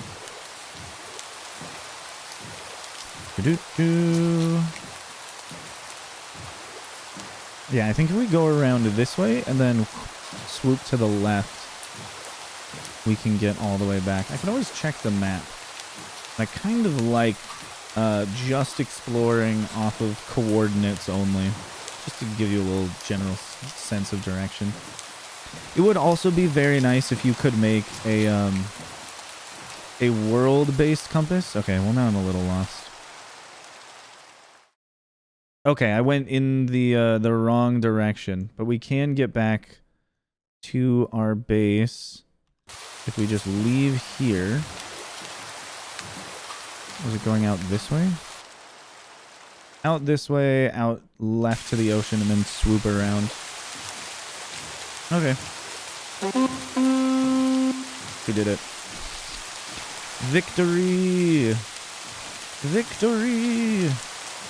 Oh, it is getting so dark out. One of the things that I love about Minecraft is just how cozy it makes me feel at home. Having a little campfire, sitting inside your house, be building game while it's raining and thundering outside just makes it feel like you still get those same like cozy vibes that you would just in real life when there's a thunderstorm outside. I have to say, like, listening to like lightning or listening to thunder, listening to thunder, watching lightning, and hearing all of the rain during like a really windy storm. Just that pitter patter on a rooftop, especially if it's a steel rooftop, is, I don't know, it's one of my favorite things. Or just hiding out under a tree during the rain. Just the really simple things in life are like my favorite. I also really like hiking and as long as the weather's not like too terribly adverse, I really actually kind of enjoy somewhat inclement weather. Now I'm not Don't go crazy. I'm not talking about typhoons or hurricanes or tornadoes. I'm just talking about, like, you know, normal stormy days. A blizzard is cool as long as you're not driving. I've never experienced a sandstorm. That one actually sounds miserable. Maybe it isn't. Maybe there's something fun about sandstorms, but that one seems like it would actually be one that could never be enjoyable. Oh, wait, those are the villager homes. Yeah, those are the villager homes, so we just need to go around a little bit. I kind of wish the rain sounds continued when we looked at the map. Or I wish we could get that Zero's map by just, like, looking at a map in our inventory. Just so it's a little immersive. If you could make... No, oh, that would be it. If I could get the Zero's world map, which is this map, if I could get this kind of aspect in a Minecraft map that you hold in your hand, if you make a map using the recovery compass instead of a normal compass, that would be the best. I would love that as a little gameplay experience. Because the Minecraft maps are terrible. The fact that you have to hold them in your hand while mapping is just not a fun experience. It's really, really tedious to do that. You would much prefer... I feel like I've dug that spot out. There's no way that was naturally connected like that. Oh, there goes an Enderman everywhere. It's one of those things where it's just... It's a really, really tedious thing to do. And then also the fact that the map is not, like, truly infinite. And if you want to see a larger area, you just have to have it be really, really tiny. Like, I know that Zero's world map is less of how maps work and more of how a GPS works. But a GPS experience in modern times, personally, I think is much more fun than trying to do everything fully just how Minecraft does it with maps. That would be a really fun mod to play with. Because then it would give me a reason to go into an ancient city for a recovery compass if it unlocked essentially Zero's world map. Whereas currently if I go get a recovery compass, it means nothing until I die, and, like, I don't know. The goal is to just not die. Ever. So it's not that useful, because I'm not over here, like, dying all the time. We made it back home! I don't think I'm going to keep running around with this horn and playing it all the time, I promise. Let's see.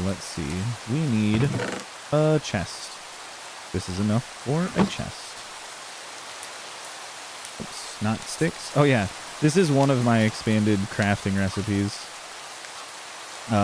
No, that is not a vanilla feature you just missed out on. I know that sometimes people think that when they see mods that I've made for the game, especially when it came to applying or putting rotten flesh on a campfire and having it cook into leather, there were a lot of people that were like, oh, I didn't know you could do that. That's really cool. It's like, I'm sorry.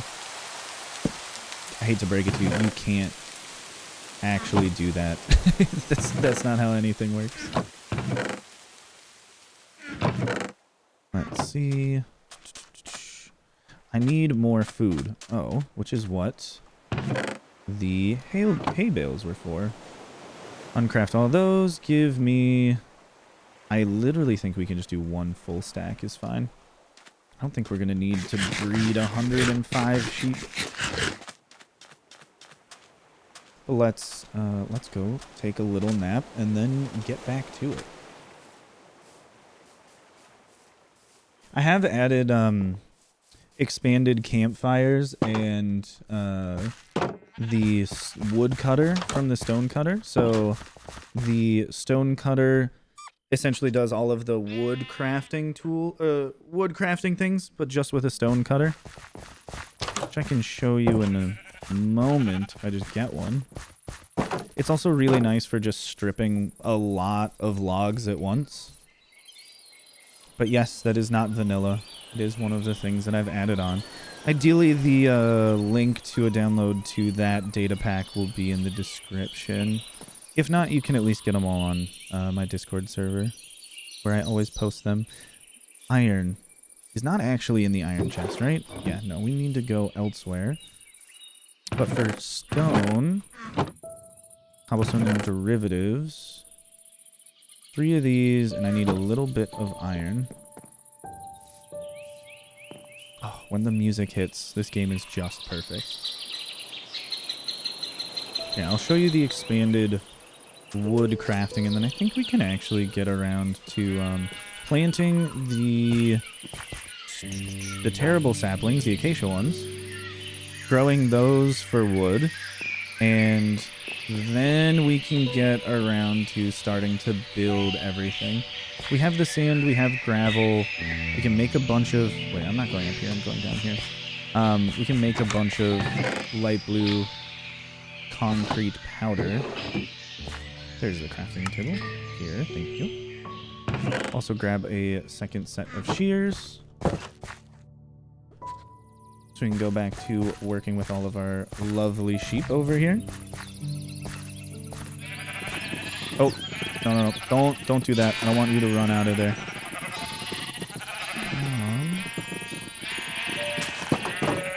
Okay.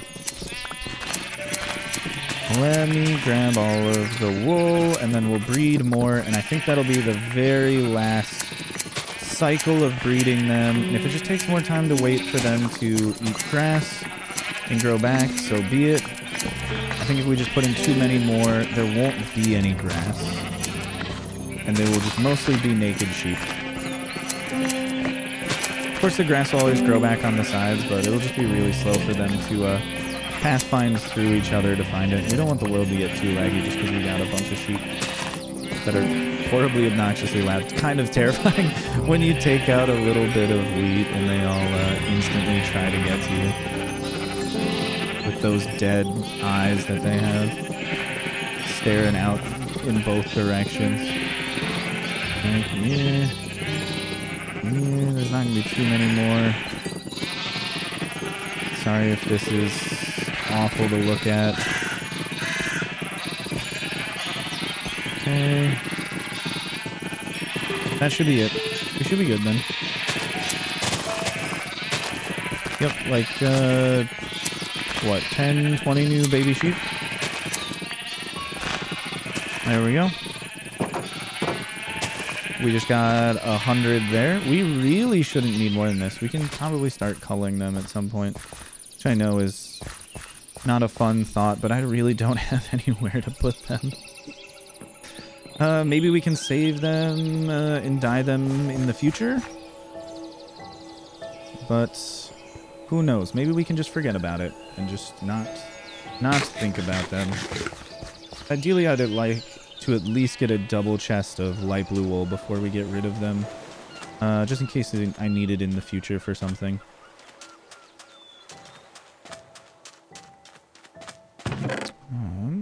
Store these in here. And I will show you the stone cutter is now a log cutter. So we can strip things from it, which also saves us one wood or one log every time we try to craft the wood. Shit. I didn't mean to do that. We can at least put it back, which is also the nicest thing about it. But yeah, we can strip everything in one go, which is super, super convenient. We can get stairs, we can get planks, pressure plates, signs.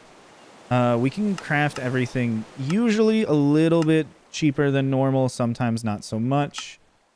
But yeah, it's a lot nicer than using the crafting table, honestly. One log becomes one boat in case you really need a bunch of boats for something. I don't know. It's very fun and I really like using it. But now we got to start growing trees. Yeah, not the biggest fan of acacia. Okay, don't even have it with me. That's how much of not a fan of acacia trees I am. They just don't grow very nicely. God, that just looks so cool. It's just a sphere, but like still, I don't know, that looks awesome. Anyways, let me just plant, I think I just need to plant them quite sporadically for right now. just so we can get as much wood and saplings as possible from them, because we really need to kind of kickstart this. We can also start making the concrete powder, but the concrete powder, since we're not turning any of it into concrete, is super convenient to work with, actually. There's not really any difficulty or time commitment. You just kind of like instantly craft it all. You can also just grab a... Oop. Oh, that little tooltip at the bottom is part of Tweakeroo, which is one of my favorite mods. But I was also thinking, so I'm going to start recording the next video for the hardcore series. And I need kind of like, what, like 100,000-ish terracotta. And I am considering mining it all by hand, which I know sounds like an actual nightmare. And it kind of will be.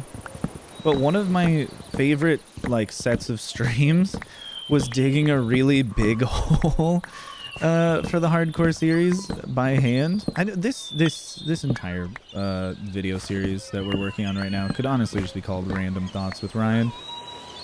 But anyways, yeah, one of my favorite streams that I've ever done was just digging really big holes to get a bunch of stone and materials. Like, we could have blown up the whole thing, but it was just, I don't know, it was more fun to just use and break a bunch of diamond pickaxes. To just mine everything by hand. I don't know why, but it's just a lot sillier that way, and it's kind of like really fun. So I think I might just do that with the terracotta. But the difficult thing is efficiency 5 does not insta-mine terracotta by itself, I think. I'm pretty sure we need like haste 1. So I might need to just go run the wither skeleton farm for a little bit, kill a couple of withers to make a bunch of beacons, and then go place a bunch of beacons throughout a... What is it called? A mesa. There we go. Place a bunch of beacons throughout a mesa just so I can insta-mine all of it. Because there is no chance at all that I am going to be mining that slowly if we're in the like hundreds of thousands of blocks.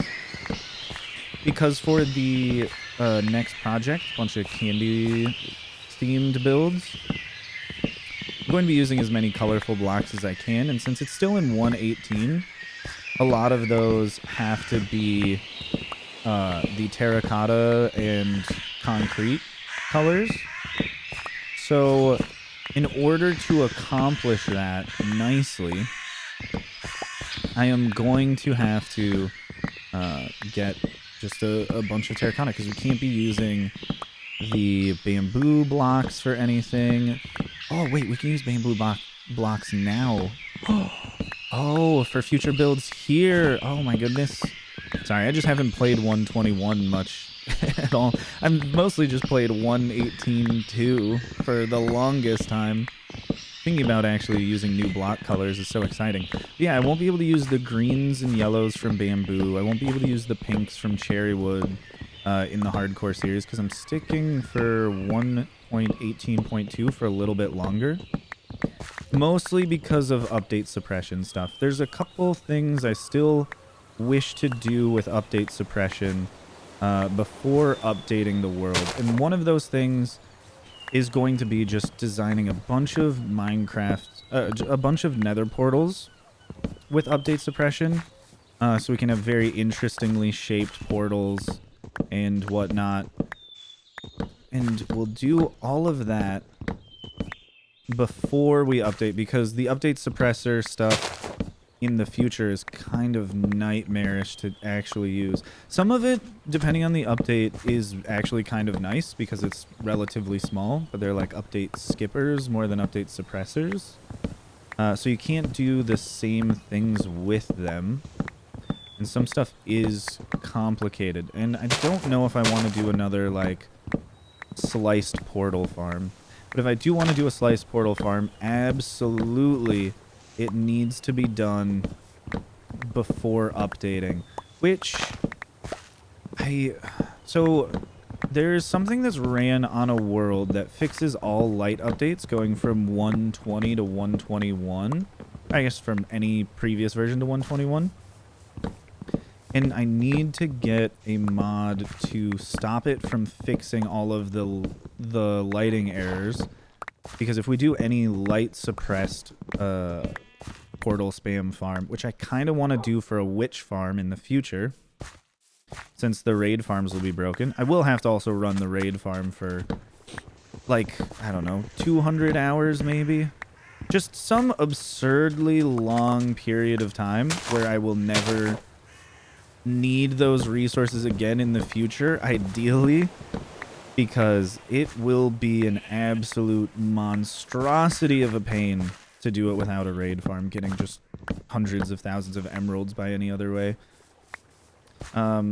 Because it's not that it would be difficult to get them, it's just it'd be difficult to get them quickly. Like doing raids or void trading are very possible, but the speed is not there.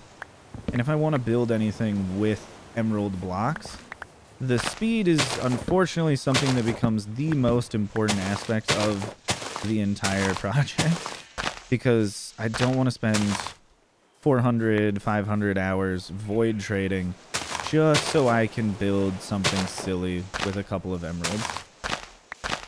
Okay, there's a full big tree up here.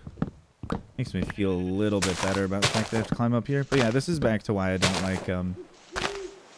don't like growing oak trees and chopping them down.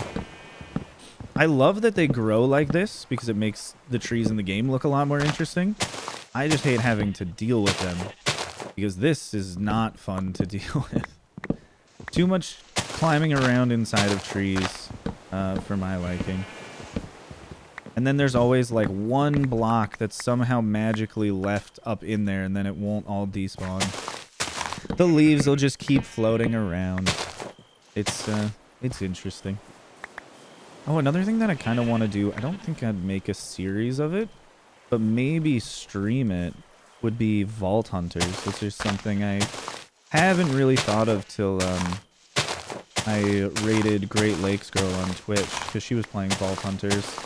And it looks like it would actually just be a lot of fun. Which is the, I believe she says the brainchild of Iskal85.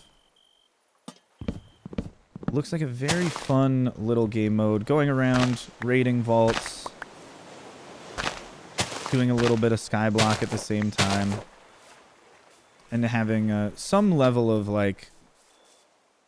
I don't want to say normal progression, but like...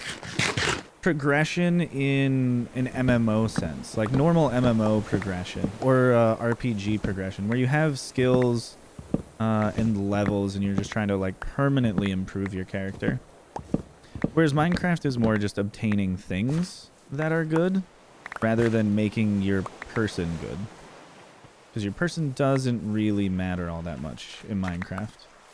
You can die, you can get all your levels back quite quickly. Being like level 2000 doesn't really mean anything in Minecraft, which is why I've never bothered to just run a farm long enough to be a high level, because it's worthless.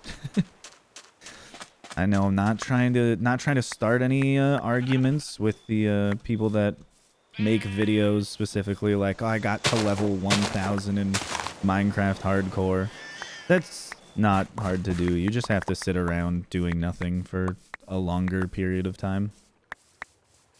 I think I might have gotten to level 1000 just by happenstance running a farm at one point. But I would never just sit there to purposely do it. It's such a waste of time and doesn't really give you anything. If you want a bunch of levels for enchanting things and renaming them, it's much better to just go up to the level that you need, which is usually at most like 9, and then just enchant or rename something there and then just get XP again. Because those first couple levels require very small amounts of experience to get to, and it is more exponential for every increased level going forwards. The first couple levels, super easy. Levels like 1200 to 2400, really, really difficult. But that doesn't really matter all that much because you can just keep getting back to level 4 to do all of the enchanting and renaming things that only cost like 4 or 5 levels. So yeah, there's not really any point at all to getting a high level. It's one of those weird flex but okay, I guess, kind of moments. So I don't think it'll ever be something that I end up doing for a video. But like the raid farm or guardian farm are like the 2 best ways to go about getting that much XP. Nope, stay in there. Stay in there. Thank you. Got another 100 blocks. Seems good. Seems good. We'll keep going back there every now and then. Yep, I don't think we'll be feeding the sheep anymore, so we might just be able to hold on to all of these. Let me actually just take all of these out. I think we're good for a while, at least on the birch wood.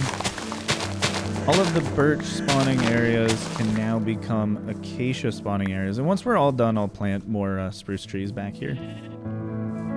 Because that's just, you know, the type of forest that's going on, and we don't need to just have a bunch of random stuff over here, especially the acacia, when it really doesn't make any sense.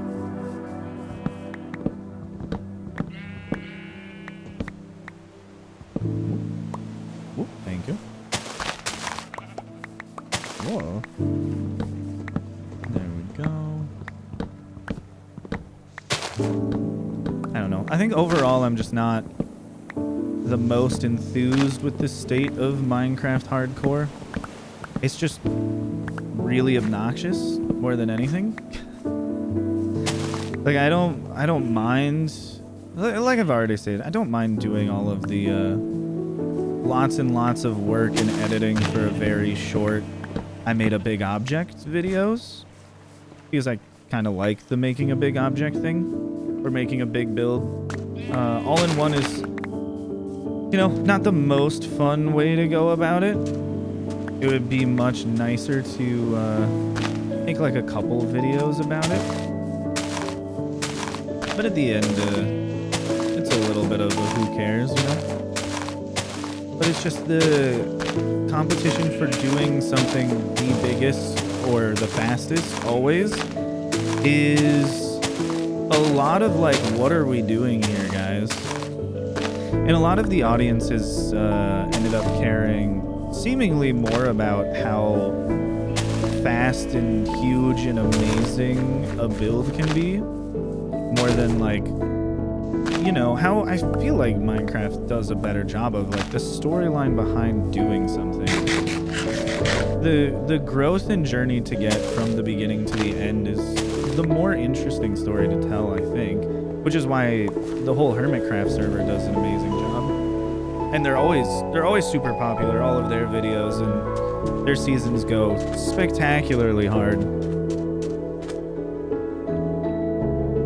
Because everything they do is more about the journey of doing all of it, rather than here's just the one thing.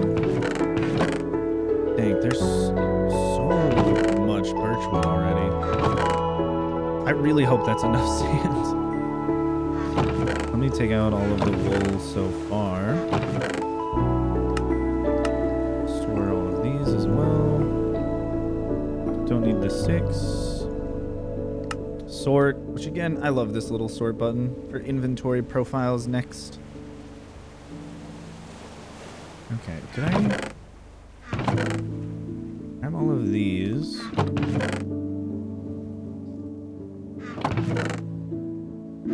Okay, how much actual light blue dye can we get? 110, which should be 800. Let's just do this. 1, 2, 3, 4.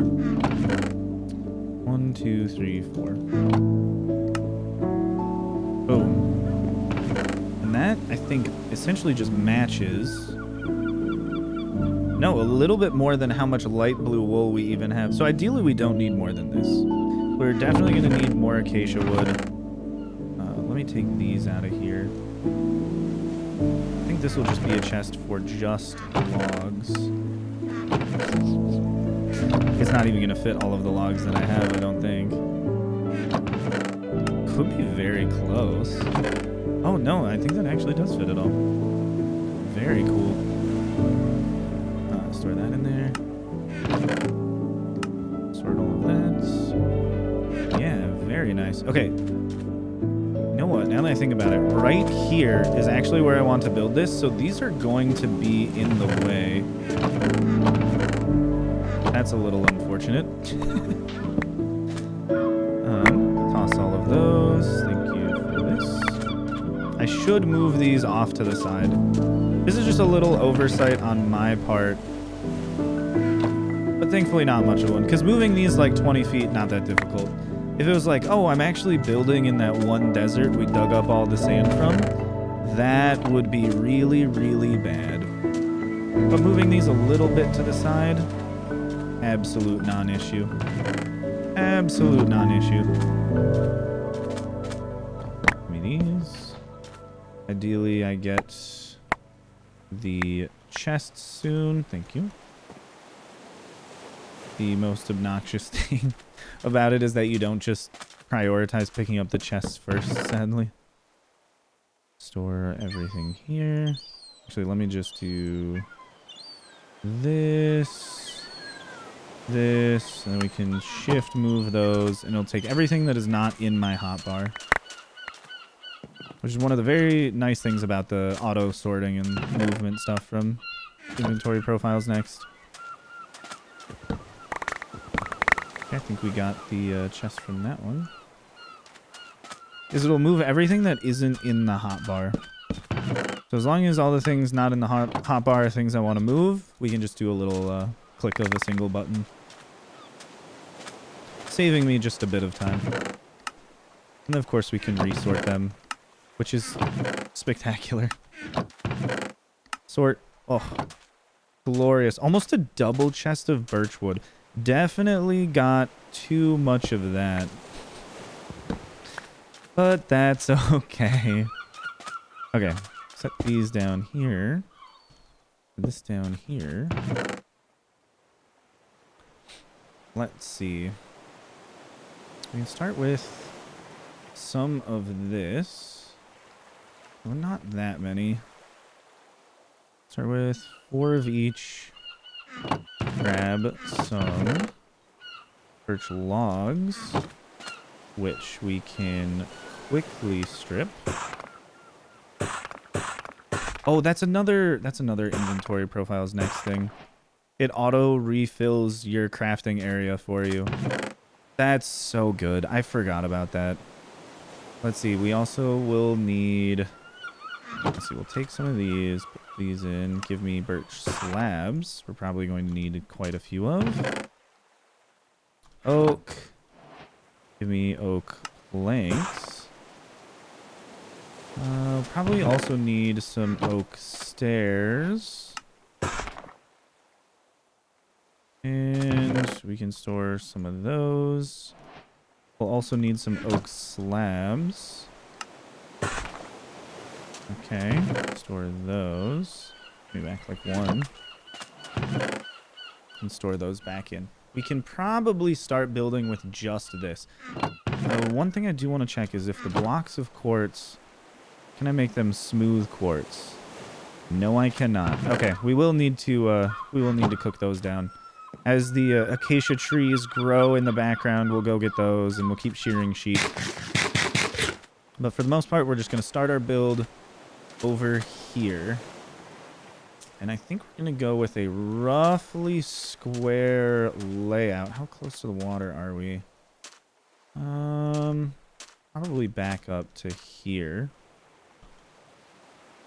Yes, we'll go 4 across for the center. 1, 2, 3, 4. Here, 1, 2, 3, 4. And this is where things will start to get a little bit interesting. And you'll see more of what my vision for all of this is. Let me actually just store these axes so we have more space here. So I'm just going to store both of those. Efficiency 2 shovel we don't need. There you go. And just free up a little bit of space in our hotbar. What I want to do is essentially this. So I want to have a little bit of striped siding appearance to it. 1, 2, 3, 4, 5, 6, 7, 8. We'll go with 9. And then just back across here. I want to make this even. So 1, 2, 3. Oops. And then go all the way back. Just as a square base. And again, I have some reference images that I'm looking at. I don't know if I'll remember to post them. If you just look up like East Coast beach homes, it'll probably be the top search result because that's the one that I thought was the most interesting on Google. But yeah, nothing terribly complicated. That is not. Oops, that is not strip birch log. Give me this. Just a kind of multi-tiered on stilts one, and this is like the car garage at the bottom, but we're not really going to use it for that. We might just use it for storage. But hopefully this striped nature down here will look good.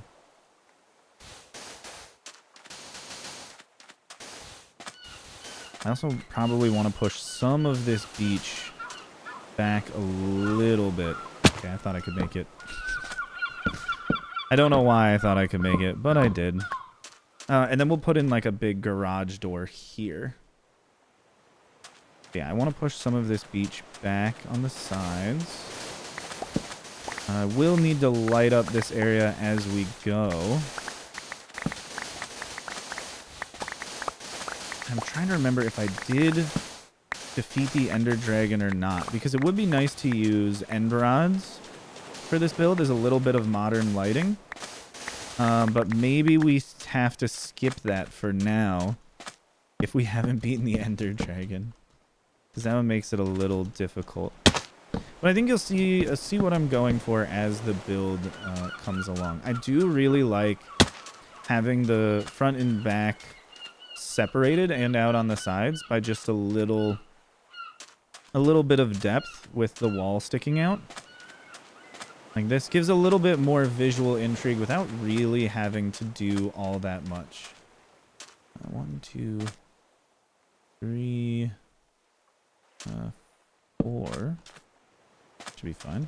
3, 4 here. Let me just offset by 1. Yes. Whoops.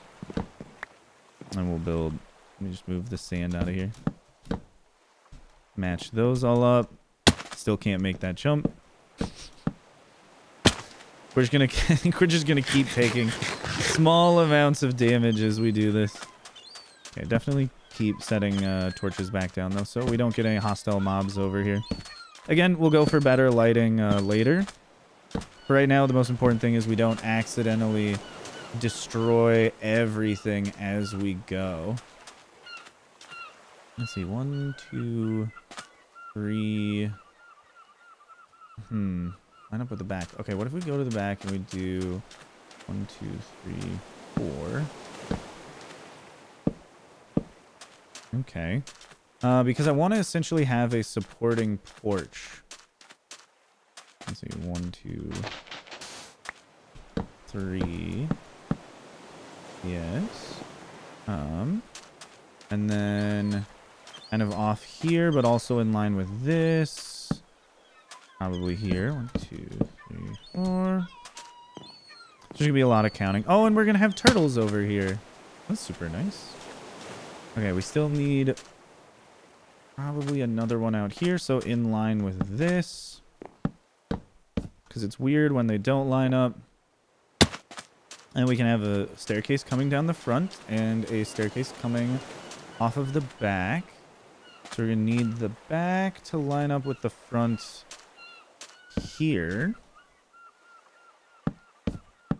for our nice little wraparound porch.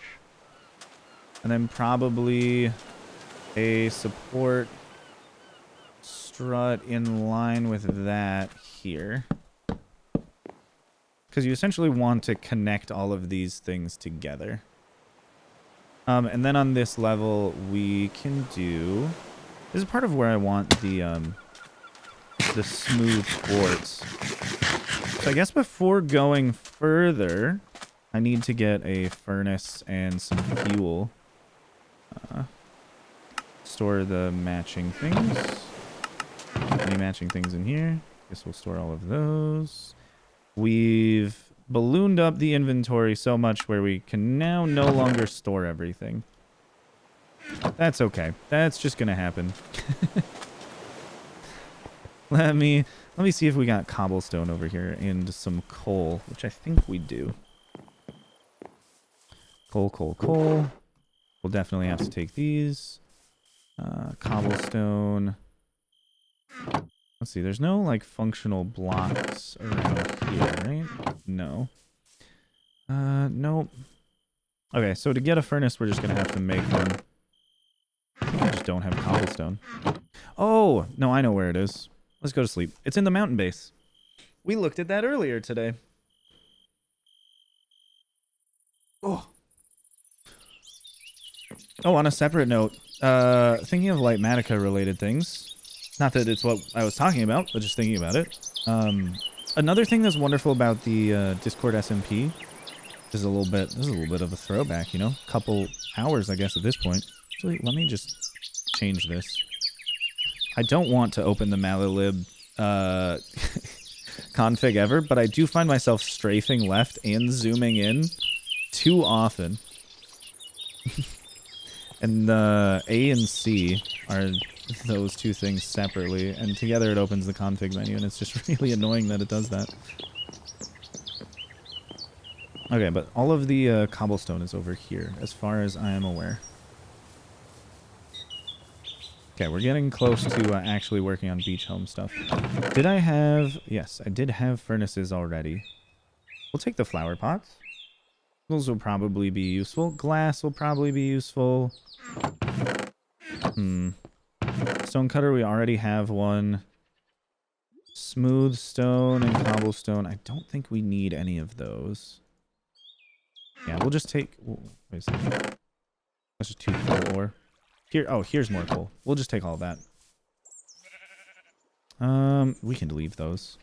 It's interesting. It was part of the project to make it, so I don't feel like we should get rid of it right away. I think I'm going to need more flower pots. But that is for, again, future me. Present me doesn't need to deal with that at all. Oh, we can start putting our other 2 tall flowers down. Because we seemingly just have peonies and nothing else. So we need to put down the roses. At the very least. Just to make this area pop a little bit more. I despise these trees so much. They grow so tall. They're so hard to work with. Ugh. It's okay. I'll stop complaining at some point, I'm sure. At least they have a decent drop rate for saplings. They could be like dark oak trees where it's just really hard to get them, or jungle trees. That is more annoying, I think, than having to just pillar up every now and then. I do need to remember to keep going around here and picking up these. Oops. Sadly, there's not a way to, like, unpath the path block. Okay, we'll just stick all those together and maybe something good will happen. Yeah, the orange is for the roof, so it's not the most important thing to get right now, but we will need it eventually. So we might as well work on getting it now. Also, definitely should disconnect these leaves over here so they actually despawn. We don't want to have a weird, gross-looking tree off to the side. Thank you. Oh, would you look at that? Another sapling. Curiouser and curiouser. Set these down. Wonder what that'll look like in a little 2x2. Sadly, there's no mega acacia tree. Be really convenient if there was, though. Oh, yes. Okay, sorry. Furnaces over here. And then within the furnaces, you can split up the coal that I have. We might need to go on a little bit of a nether adventure. Right, because these... Yeah, I don't like that harsh line between them. So, we'll put in a third into each of these. And then I kind of need to just get more of those. So ideally... Oh, yep, we have more acacia growing. We'll just go get more of that for the time being. While that cooks away, and then when I find out at some point we don't have enough, we'll head off to the nether. To our lovely little nether portal. And then we'll get a little bit more of an interesting adventure. That's the nice thing about not having farms, is there is a little bit of drive to just keep going to new places all the time. Of course, that does take a lot of time, but it's also fun. It's also fun just exploring around. Casual Minecraft is like peak Minecraft, honestly. I love it. Wouldn't trade it for anything else. Though I would like them to make the end a lot more interesting. The end is still currently very, very boring. An end update I think most people have been waiting for quite a long time. But if they do an end update, I think the most important thing, in my opinion, is that they change the end skybox. Because the end skybox is not like this, where you have a nice volumetric sky that like fades off into the distance and has like an underside color, topside color. You can change with the time of day. The end skybox, there's a good video by Phoenix SC a long while ago, a couple of years ago at this point, that showcases that the end skybox is literally a big cube that you'll never get closer to. That might not make a lot of sense as I say it, but if you end up like looking at that video or looking into the end skybox and how it works, it's really, really weird. And it makes it so it's very difficult to swap out what the sky looks like. And if you're going to do different biomes in the end, it would be nice to have the sky at least like change roughly what it looks like. Similar to how the nether doesn't really have a sky because of the bedrock ceiling, but you have the volumetric color changes.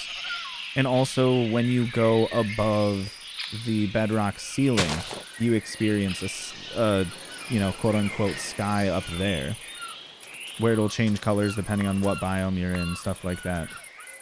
Which the end currently does not have at all. They'll have to like actually change what the end skybox is, which is not a difficult thing. They just could copy and paste the nether or the overworld and then just set whatever colors they want. But it is a change they would have to do, and honestly it would be a spectacular change. Let's go in here. Smooth quartz stairs. All of them. I only have 49. It's better at least than crafting, because crafting them would be really, really bad. Okay, but what I want to do is... I know this is going to look awful. Not that it's going to look awful. It's just going to... you're going to very quickly understand why I'm like, we're going to need to go mine a bunch of quartz. That's what I mean by look awful. It's going to look like, oh yeah, that's a big old commitment you're doing right there. Which is why I really should set up a better villager trading area. So I'm going to need to do 2 layers of this trim. One for this story, and then we'll put a second story on that also requires all of the trim. But I think this will look very, very nice. A little bit of pop of white, like a really stark white with the quartz, which will help accent the birch because it is a little yellow. But the birch looks, I think, very, very good as far as all the wood varieties go for making a beach house. We don't need the back of the beach house to be all that interesting. Actually, should I have a bit of an overhang in the back? Yes. Okay, so I think what I want to do is honestly expand this a little bit more. Now that I think about it, we might need to kick this sand back a little bit. But we can just go... Yeah, I think out by just like 2. Just here. So that way the porch is a little bit more wrap around. Gives us a little bit more space to work with. Oh, wait, this doesn't need to be perfectly in line here. We could have this as just like a center post here. But this one then I would like to also keep in line. Okay. Yeah, and then we can continue with the quartz around here. Which again, we are running out of just about as fast as we started having it. I'm telling you folks, it's gonna be bad. It's going to be really, really bad. This is one of the many blocks where I wish they had a substantially better way of obtaining a lot of it. Because there's not a good way to do that. Let me just get some birch gates. I should probably get a... Oh no. Oh no, we're already out. I don't even know if we have enough for one layer. Oh no. Oh no, no, no. That's okay. There definitely needs to be like a better way to get this, which I know we can trade villagers, but without void trading, doing that much trading to actually build with quartz is difficult. But I guess that's one of the signs of a higher effort build, is if it's just built with quartz, you just kind of know that somebody tried a little bit harder. It just would be nice if there was a better way to get some. Or if there were like large pockets of smooth quartz somewhere in the world you could mine up. That I think would be a really good solution.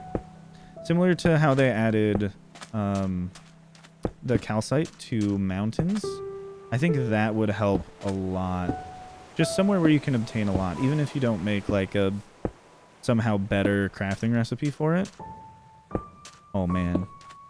Oh man. So 2 stacks per layer. And without the stone cutter, oh, we would not be able to do that. That's oof.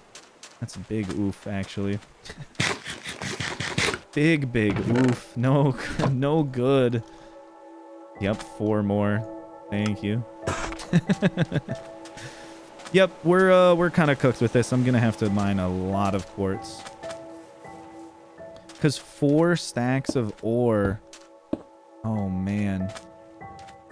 Yeah, I just don't like thinking about that.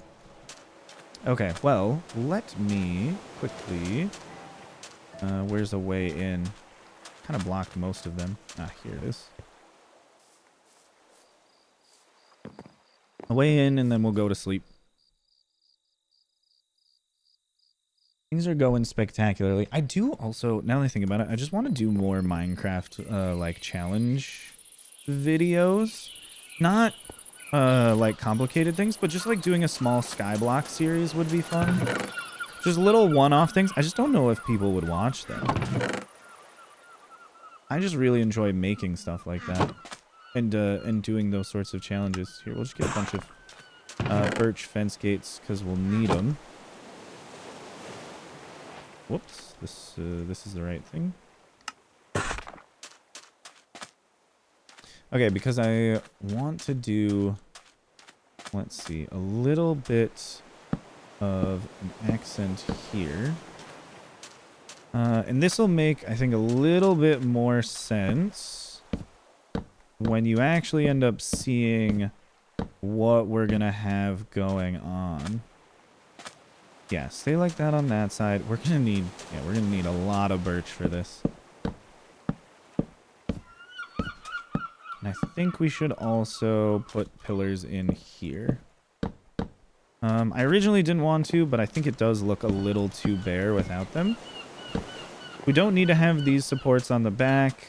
Just I think in the front, which will be in front of a garage here, or garage door at some point. I think that will look interesting. So now we need to get oak, planks, and slabs. Should we put some in here? And the slabs, let's go. I'm just trying to think. That might actually need to be... All of this might need to be 1 higher. Yeah, I think that all needs to be one higher, so that's quite unfortunate. Because what I want is this to peek out just a little bit. Just a little bit as we go around. But also I want that to kind of line up. I want the trim to line up with the top of the block around here. So as you'll see, we can go like that. I think we can just chop this out. These don't need to go all the way around. They can be just the barest supports around here. Okay, they do need to go in the right place, though. Misclicking blocks is my favorite pastime.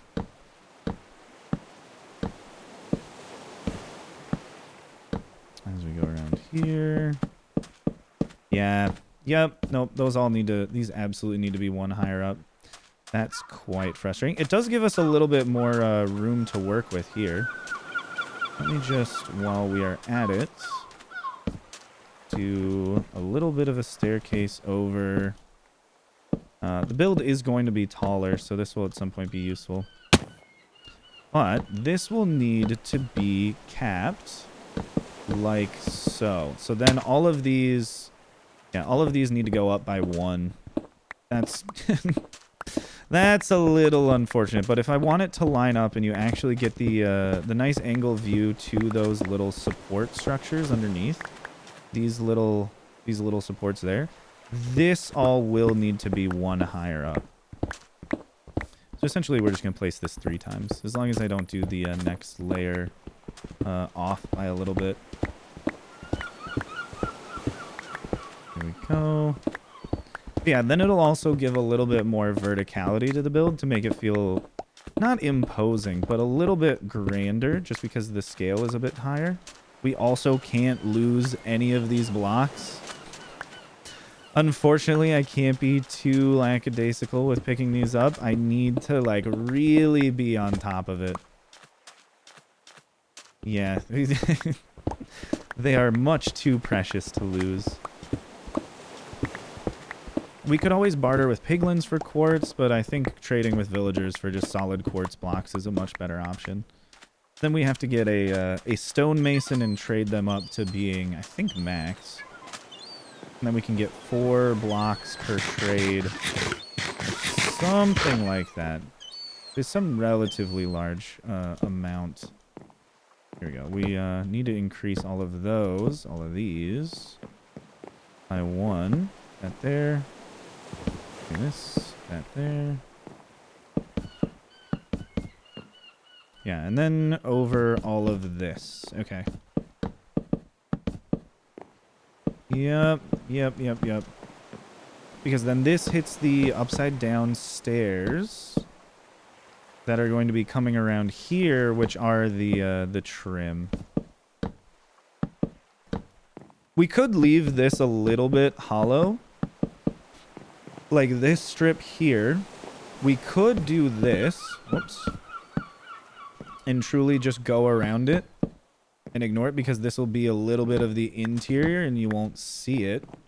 And as long as there's a wall on top of this, there can be a little bit of an air gap. But I like actually taking the extra time to just build everything solid. I don't know why. Just a personal pet peeve of mine when I just leave things hollow when they don't need to be. Unless it's in the hardcore series, then absolutely when I'm making something that's thousands and thousands of blocks in size, I'm going to cut corners to save a little bit of time because I got a long time to work on these, but I don't have forever. So I don't want it to take truly ages. But for these ones, single sitting builds, I like taking the time to go through everything. I also do like with these trying to explore a little bit into new building methods, but I think that's more of what I will do with the other, like, slow-paced survival series, where I can just take full episodes to just explore different styles of building, trying to find things that are interesting to me. Whoops, this shouldn't be here. Trying to find things that are interesting to me, and also try to become a better builder at the same time. Let's go across this one. Well, we're almost done with this, so we'll have a little bit more of a sense of where we're supposed to put all of the quartz stairs. I think you can start to see what we're going for with the big wraparound porch here. Well, we're going to need more oak planks, that's for sure. This is why we were gathering so many at the beginning. Oak planks. We'll do another half one of these of oak planks. And then go up. And really, really hope beyond all hope that I have not accidentally gotten rid of any of the quartz stairs. Oh, that's very... it's just frustrating thinking about it. I think it would be faster to trade villagers than to go mining in the nether. But for the time being, we can go mining in the nether. I don't really think I'm going to need quartz for any redstone components. Because I don't see myself building with a lot of redstone anytime soon. Because I like kind of just manually getting everything when I need it. It's a good way to like limit myself on what all I'm working on. Otherwise, I'd definitely go a little too above and beyond all the time. If we could just automate a tree farm and get thousands of wood in a minute, it would kind of ruin a little bit of the charm, I think. And that's what I'm going for here, is just to have a little relaxing, charming series, not making anything too crazy. I just feel like I just keep talking about this. But I love playing survival like this. It's so fun. This is what I think most people should be doing. If you're not trying to make videos, don't go that crazy with it. If you really like building the redstone machines and big gargantuan farms, and that's one of the things that give you joy when playing this game, then by all means go for it. But don't feel like you need to just, you know, kind of keep up with the Joneses. If you enjoy playing casual and very slowly, just go for it. It is a very, very fun and therapeutic way to play the game. It's just so relaxing. And it is nice to do something and just be calm and not as a high-stress environment. Because I think I definitely min-max the fun out of too many games. That's why I try for things like this to just slow down and relax. Because there's too much pressure that I think I put upon myself to optimize things and just try to save time. But like, we're just casually playing Minecraft. We don't need to min-max things and save time. I have 1 block extra? That's crazy. Okay, but you see the little tiny bits of support there? This will at some point have just a big door in it, so like that'll be closed up eventually. But like, you see what I'm going for with the little tiered area of support going around, and just a little bit of added detail from those gates, just to hold it up a little bit more. Now I'm just curious if this is a slab. If this were a stair, what would that look like? Maybe I want to go a little bit crazier, actually. Turned out looking so well that I maybe want to just put even more effort into it. Where did I put the stairs? There we go. Maybe we go around and we take out the outer layer. Does it look better if there's another little bump?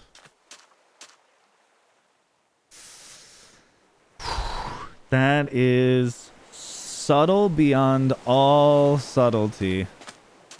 Is it important when walking underneath? I don't think so. What if they were just slabs instead of stairs? Oh my goodness. Oh my goodness. Accidentally placing it on the lower side is annoying. No, then that makes this feel too chunky. Yeah, it's got an interesting separation between it. So I'd say stairs or just full blocks. Definitely not slabs, though. Because slabs make this look like it's one full block, and we're kind of really trying to make it not look like it's one full block. One like that. That might be too much height variation. It doesn't need to be that stylized underneath of here, I don't think. And what if it's a reverse direction? And again, every single time one will be placed the wrong way. From out here, it makes this look too big. Under here, yeah, who cares? I think we'll just go with solid blocks around. It's nice to take the time and just test it out, though, and see how it feels. Because then we just know. In the back, we've left it without the little support structure because it's the back of the build. It's not as important. And also, we don't need those everywhere. They're just holding up the porch. And ideally, the porch is built structurally soundly enough where we don't need to do that literally everywhere. Okay, but I think for now, we'll store what we can. Make another chest. Boom. Store all of these excess things here. And I think we'll go to sleep, chop down the acacia, and then head off to the nether to start getting more quartz. Because we definitely need at least 2 more full stacks of blocks, which would be 8 stacks of quartz. Which means we're going to need to find quite a bit of ore. But at least we have a Fortune 3 netherite pickaxe. So it might take a while, but it won't take forever. And then also we'll be able to repair it as we go. I do find it shocking that I actually have netherite tools in this world. Oh! No! No! What am I doing? I should have played one more time before updating. I'm going to have to now mine diamonds to duplicate the really, really dumb netherite upgrade template. I'm so frustrated now. I've already put too much work into this video to just like can it and then start all over again. Oh. Well, we're gonna have to be mining for diamonds in the future. Not like we really need a ton of netherite for anything. But if I casually want to get like a little bit of a netherite upgrade, it is going to take quite a bit of effort to get a netherite upgrade, and we're going to have to go find a bastion, which might just mean lots and lots of exploring. And these videos are more focused on builds than they are, you know, going and fighting things, because it's a little too chaotic for, I think, the peaceful nature we're going for. So that's a little frustrating, a bit of an oversight on my part. But hey, maybe we just slowly get like 1 netherite upgrade every video, something like that. Who knows? Maybe we don't even do that much. We'll see as time goes on. Again, it's not really important.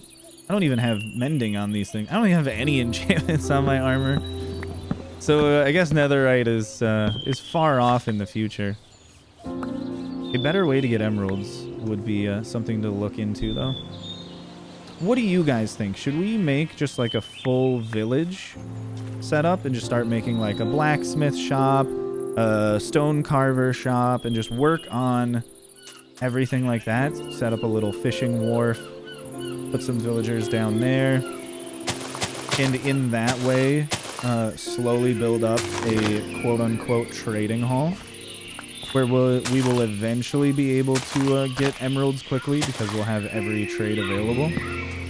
I think that's probably a better way to do it rather than trying to just find one quick way to get a bunch of emeralds. Yeah, we're trying to showcase you can play the game casually. And if we then start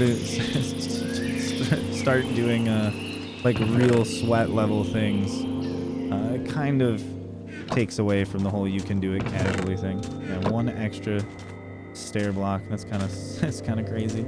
Okay, off to the nether though. At least we have a nice fancy portal to go to. Maybe I'll just make a new video every time I make another nether portal. Because it does take a while to make those, especially if we're smelting down all of the nether bricks. I do need to make a little dock here and there, or just a bridge going across. Because I swim through this water too much, and going around there is just too time-consuming. Especially because I don't actually have a path connecting anything this way. If I ever have a path connecting it, then maybe it'll be a little more reasonable. Wait a second. Oh. Whoa. Whoa. Wait, why do I have 18 barrels? What? That's very silly. Okay. I don't know what I was doing there. Oh. Big freeze. We ended up underground in a basalt delta. And we need quartz. I have a super smelter?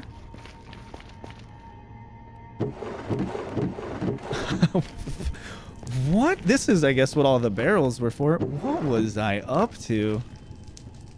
What? I definitely don't remember this. This is absolutely from the Nether portal video. That's interesting to find out. Well, I'm here for quartz. Might as well just get a bunch of... Wait, no. It's better to silk touch this and then throw it in the smelter. Yes. Okay. We're looking for quartz. How much of an area did I dig out? Oh my goodness. I don't believe I explored any bastions. So should be good in the future for that. The piglins won't harm me because I have gold boots on. As long as they don't see me mining gold around them. But that, we should be okay. We might have to just do quite a bit of pillaring around to get all of the quartz that we need.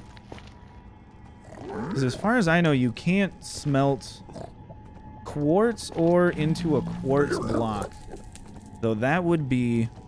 Maybe it would be quite nice. I don't remember what the average drop is from Fortune 3 quartz ore. Well, we at least have some around. It just looks like it's going to be tedious to get to. That's okay. We'll just deal with the tedium. Dig into the walls. Hopefully no one's upset by the sounds of piglin. Just grunting. Let's fortune them. We did not even get 4 for each. Boy, oh boy. I am starting to have a nightmare. That's okay. It'll just take longer. I was gonna say, we were having it too easy. What are we, like 4-ish hours in? We were gonna finish before like the 5-hour mark if we could just have as much quartz as we wanted. We clearly needed something to slow me down. I was too much on a roll. I don't know if I have any more just quartz ore blocks hiding around somewhere.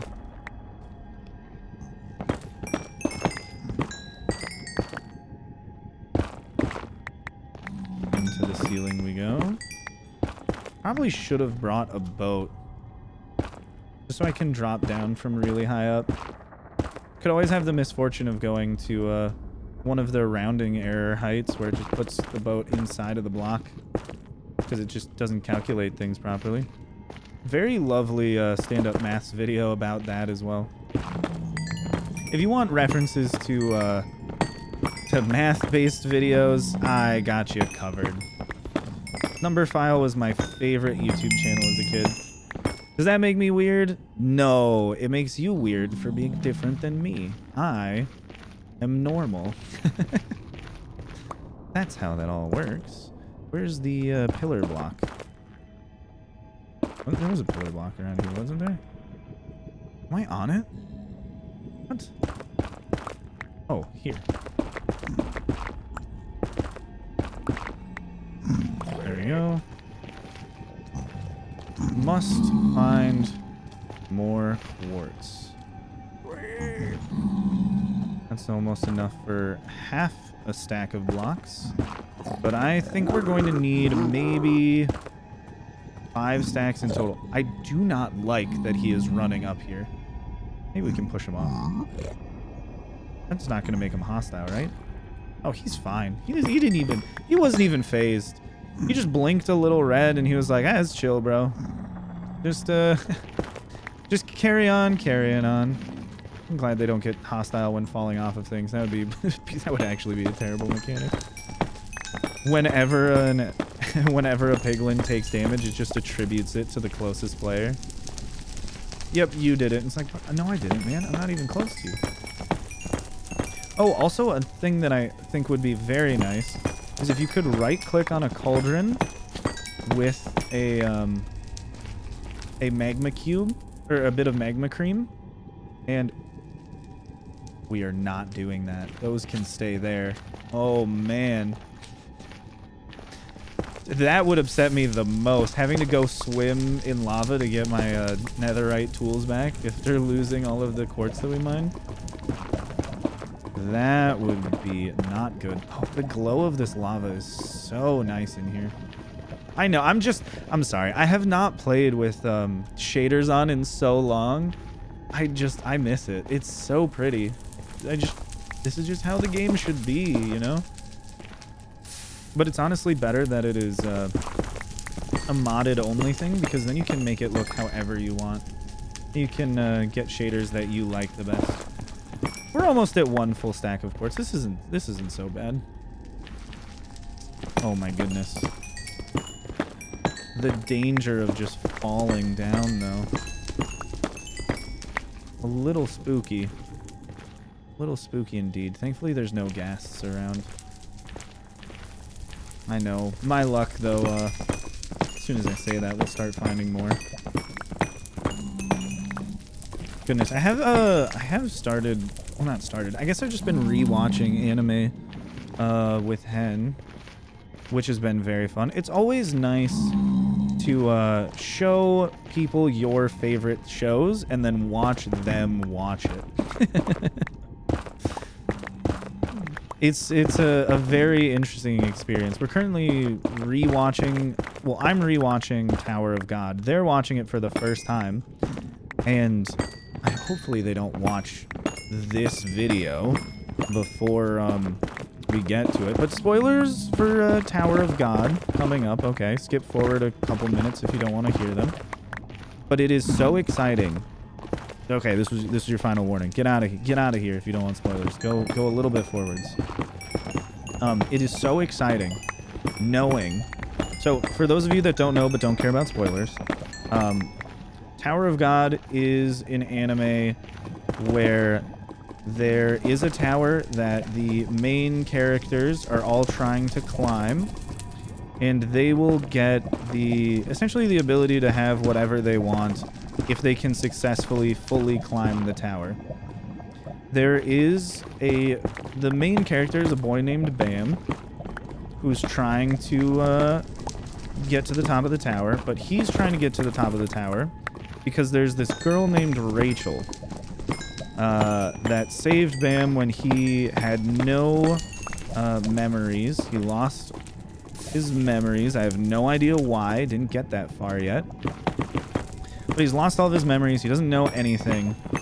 And Rachel helped him out. And then Rachel decided to try to climb the tower, which is a very deadly endeavor. So she tried to climb the tower so that way she can see the stars, because they were living underground. And everyone that lives in the tower, well, in the outer section of the tower that is trying to climb it, everyone believes that the stars are not real and just a legend. So she's trying to go up and see the stars one day. And Bam loves Rachel so much. Dude, this kid is so invested in her because she helped him out when he was at his lowest, that he is willing to climb the entire tower just to see the stars with Rachel, which again, very deadly endeavor. The fun thing about watching this show with someone else is that the big reveal at the end of the first season is that Rachel is excuse my vulgarity here for saying this in the Epistle series, but the Chill Long Play series is still my video series, so I can do whatever I want with it. But oh my god, Rachel is such a piece of shit. She's a terrible, terrible person. At least at the end of the first season, maybe she has some redeeming qualities in the future. I doubt it and would honestly despise if they redeemed her. Because, like, just let some characters be irredeemable. It's fun to have that change every now and then. But yeah, she's a monster. She is literally just using Bam and Bam's love for her to get what she wants and does not actually care about him at all. And you find that out at the end of the first season, and it is so incredibly fun watching someone get invested in like the little romance going on when they don't know that there's just like an ultimate betrayal coming up. And I am so hyped for the reveal to happen and just watch their face of most likely shock as it unfolds in front of them. It's going to be so worthwhile. They're gonna be upset, but like honestly, I was upset too when it happened. It's definitely worth the build up though. And I love every time like any bit of Bam's like expression of love towards Rachel in his little flashbacks to him getting helped by her. Whenever those come up, and then him's just like, oh, that's so cute and wonderful. He's doing everything for her. I'm like, yeah, it is. So cute and wonderful. You're right. They are so meant to be. He's such a good guy, willing to do whatever. And I mean, still, Bam is a good guy at the end of it. But oh man, Rachel is not worth it, bro. And every time anything cute happens between them, it's so funny. It's just and it's kind of difficult for me to like hold back my laughter at it, because that would just, that would absolutely give the game away. And I want there to be, an actual reveal, because that's one of the most satisfying things about that season is the fact that you get this really big twist, and then you're like, wait, what? He's already here. He has to climb the tower. They won't let him leave without dying. So like, what is he going to do now? Is he going to keep climbing? Is he just going to die? Is he going to give up? What is the purpose of his journey here? Are we going to follow someone else? It's a very engaging bit of character development, I think. And I'm very excited for season 2, but it's more fun to watch shows with other people, at least in my opinion. Some of you might be solo show watchers. You're like, other people just get annoying. But I really prefer, this is gonna make me sound old, but I prefer how TV was when I was a kid. Now, I don't mean how the TV shows actually were, but just how the experience of watching TV shows were. Like, we were better at watching shows in the past.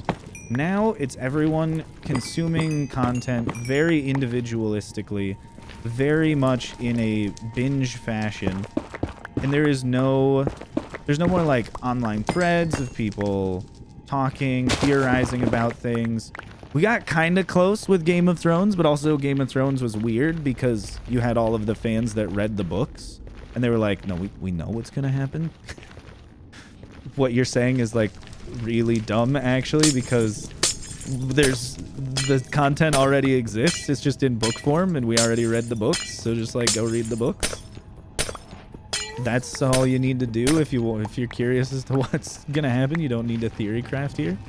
You can theory craft about maybe many seasons down the line, but not right now, because the next 4 or 5 seasons are already literally written. So that one was a little bit of a weird one, but we got kind of close to people working together and sharing their experience of enjoying this entertainment product. But I do really miss that. It was a more fun time to watch shows when every week you would have an entire week to discuss with people what you think would happen in the show. Like at school or at work, people could actually have conversations about what is airing because something is airing. Whereas nowadays, you can't really do that. You just ask someone if they've watched it, or...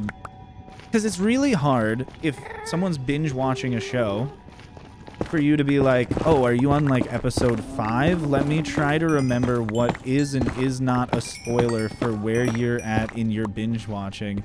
Because I myself watched like 23 episodes in one sitting, so I kind of don't really remember what precisely happened when. So we're not all on the same page all at the same time because we have to be. Which some streaming services are at least doing nowadays. I can't remember which ones they are. If it's Amazon or whatnot. Some are doing like a little bit of a big release at the beginning. Like, hey, we'll show off the first couple episodes of the season and then we'll release weekly one at a time. That I think is much better. You give people enough content to get them hooked and then slowly dish it out as time goes on. But also, from a viewing standpoint, binge watching is a terrible way to actually experience a show. It's nice if you have very short-term memory, or if it's not just short-term, but long-term memory issues. If you can't remember things day to day, it is really nice that you have the option to binge it all. But it's really hard to remember what happens year after year for a show if the last time you watched an episode was 365 days ago when you watched all of them. It's really hard to put the ideas, the characters, the development, world building that people are painstakingly spending hours and hours developing and crafting to the best of their abilities for you to experience as their, like, you know, entire college career of writing is spent for is to just try and entertain you with the one show they get to work on. When you just consume it all in one go and then just kind of forget about it. It's really nice to take the time to stew on things and think about it before having everything revealed in front of you. Because that's one thing that, like, books somewhat naturally do. Yes, you can sit down and binge an entire book, and a lot of, like, book readers, the really avid ones, do. But sitting down and reading a book takes a substantial amount of time and effort, and it is a lot more likely for people... Oh, we got a gas attack. It's a lot more likely for people to read longer chapter books and stop every few chapters and just do it as a many multi-session reading endeavor rather than trying to consume an entire book in one sitting. And it is definitely a better way to go about it, especially when I think back to, like, language arts classes. If you're trying to analyze and understand a piece of media, which, again, most people are very, very media and not... I don't mean to say illiterate. Like, people can read, you know? But when it comes to actually taking in and trying to understand the depth of information within source material, it seems that people are very illiterate at that activity of it.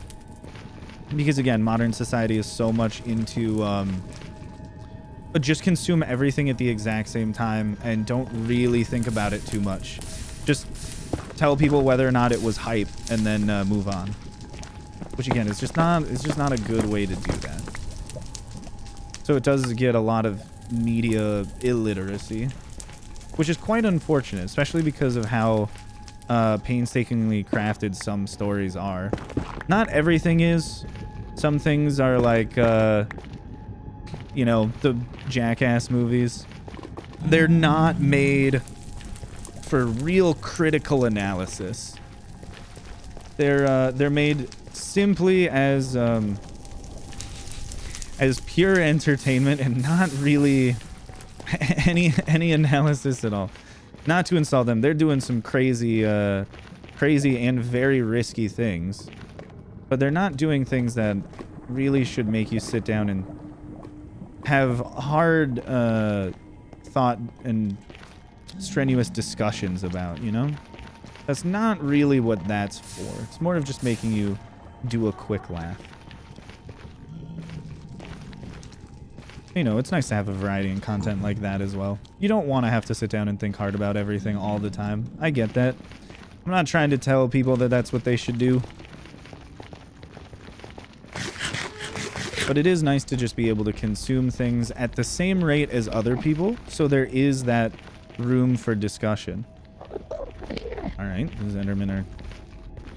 They're bringing a lot of warp stuff from... Oh, I guess from over there. Never mind, it's not that far away. I was like, I could have sworn there's not anything that close by.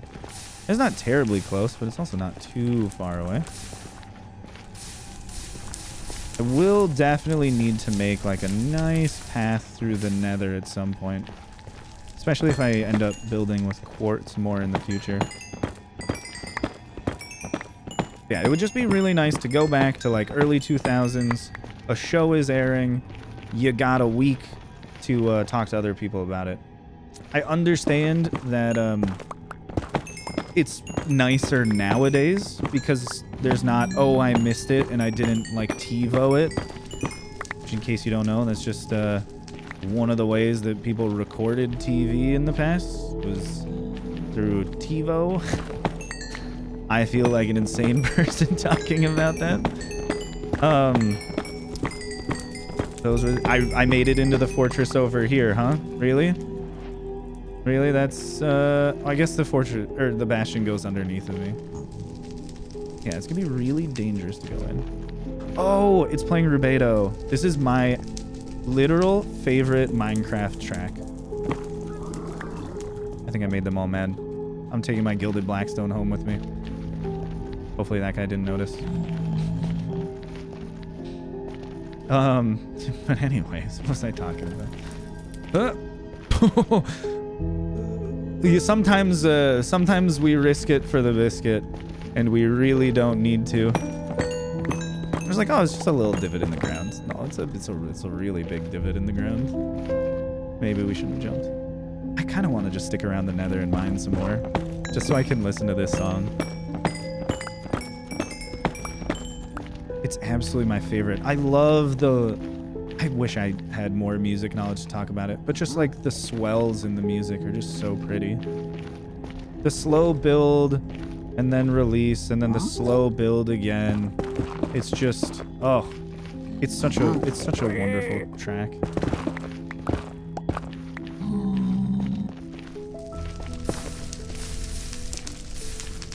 It's so good. This is the first one when they hired Lena Raine to do music for Minecraft, where I was like, yes, you guys absolutely did a perfect job on who you were choosing to compose more music for this game. Because C418's music is just so iconic. I was very unsure, I think as many people were at the time, as to if they would find another person to do like the continuation of the soundtrack of this game justice. And Lena Raine is just absolutely flawless with all of the things she's produced for this game. It's just so atmospheric and somewhat melancholic, this piece. And again, as to dumb it down to the most, you know, Zoomer talk I can, it's just got the right vibe to it, you know? It does perfectly encapsulate what the feeling of the nether is, to me at least. Other people might think it's more like high stakes, more upbeat music, but it's just more like slow, kind of like stressful drone is, I think, just a better encapsulation of what the feeling of exploring this kind of terrifying and weird biome is all about. I'll do a little bit of a cinematic camera pan. For those of you that don't know, there is a smooth camera pan option in the Minecraft settings. If you want to have your camera move around fluidly like this, it is a little awful to play with because you'll just go past the block you're trying to get. You do like these weird little head swivels. But for like looking out across like nice vistas, ooh, just a smooth camera pan. so nice. Yeah, but like that swell that we just had in the music is so wonderful. We're back to static jumpy cam that I normally do. Sorry about that. If you like the change, my bad. It's not going to be coming back for a while. But yeah, that like build up and swell to just it just dying off almost immediately, and then slowly building back up as it's like mostly faded out. It's such a pretty piece of music.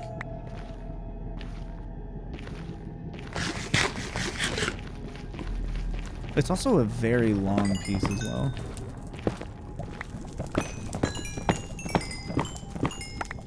Unless I'm mistaken and that's the literal end of the song. But it does do that a couple times throughout. I think that was actually the end.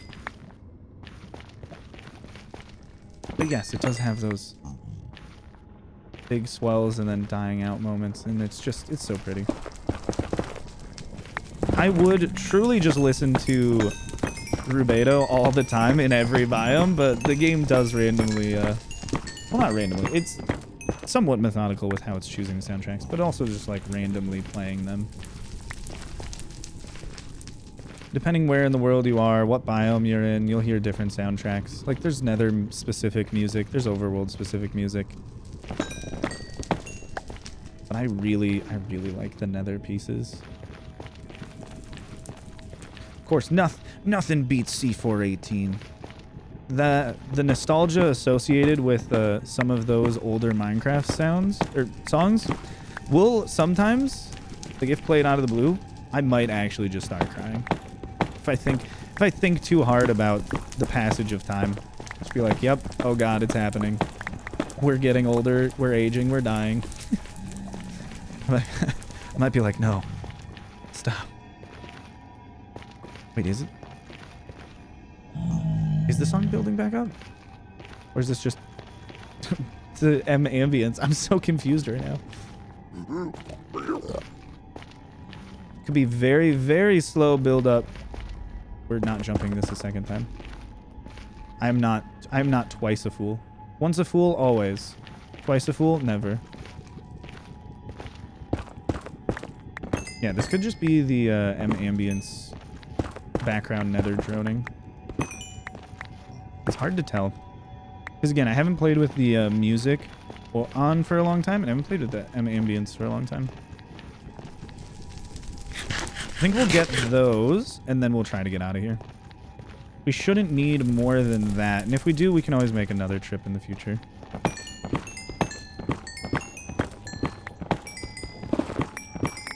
And in case I need an observer for something, or a little bit of quartz for a daylight sensor, because those might be nice to build with, I'll hold on to some of it. Yes, thank you for standing in front of me, so I'm afraid I might accidentally hit you. You're cruel. You're cruel, I tell you. You're cruel.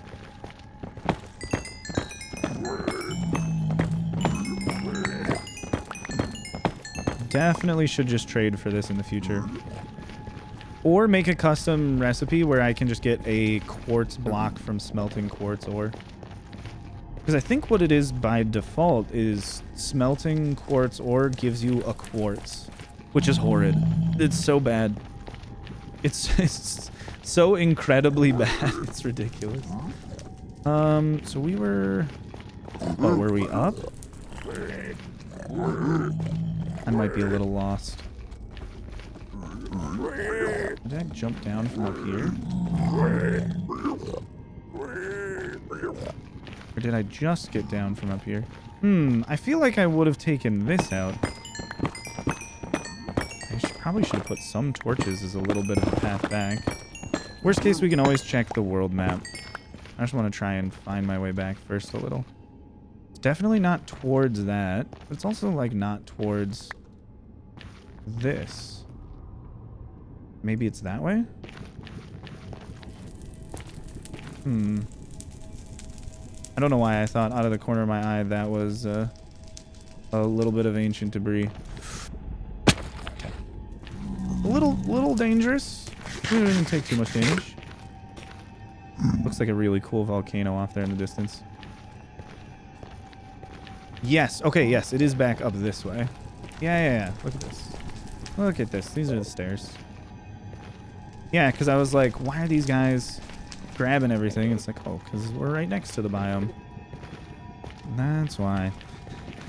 Gotcha. Whoops. Oh, also, other things I've been working on lately. I did make, if you guys know who Gerg is, he makes Minecraft mini games, and his online persona is very aggressive, but he's actually just a super nice person and very calm. As I think most people with the online personas are. They pretend a little bit more than you might believe. Okay, are there more things here? Oh, and then this is where all of the empty buckets go. Goodness, this is so nice. It's so nice to actually just have stuff built that you don't know about. Oh, now I kind of just want to play on a bunch of like old Minecraft worlds and just explore them. Oh, maybe I could do that for a video series. Just have viewers submit their worlds and then I just go explore them for a little bit as like a Minecraft world review. Then again, people might just send me viruses, so that would be really annoying.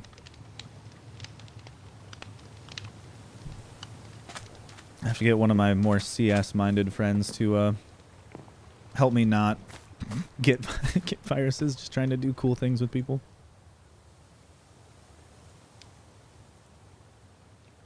But that would be an interesting one. Just a little world review. Absolutely free content, though. Have other people build and play a world for like 2 years and then send it to me, and then for like 10 minutes I go, oh, that's cool. That's interesting. And not really provide anything. I just want to see people's builds. I think it would be really fun.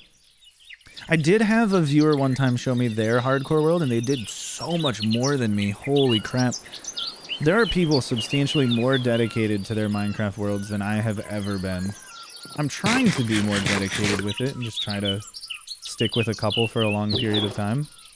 But my goodness, they beat me on that 9 times out of 10. We got our 1 gilded blackstone. Yay! Yay! It's so exciting. Okay, we will smelt down a bunch of this quartz. The rest of this, where is quartz in here? Glowstone and netherite. I thought I had glowstone. Here's more gold. Store that in there. Glowstone, netherite. I will also put the excess quartz in there. Nether rack. Oh, nether materials. Here we go. Oh, alright. We do have a little bit of nether quartz. Nether gold ore. I'm going to put that in the gold chest. This is another thing that I think was really fun. Just putting in the atomic composition of these. Like, I'm never going to look at beryllium 3, aluminum 2, silicon oxide, or oxygen 6, and be like, oh yes, emerald. But if that's what it is, it's kind of fun.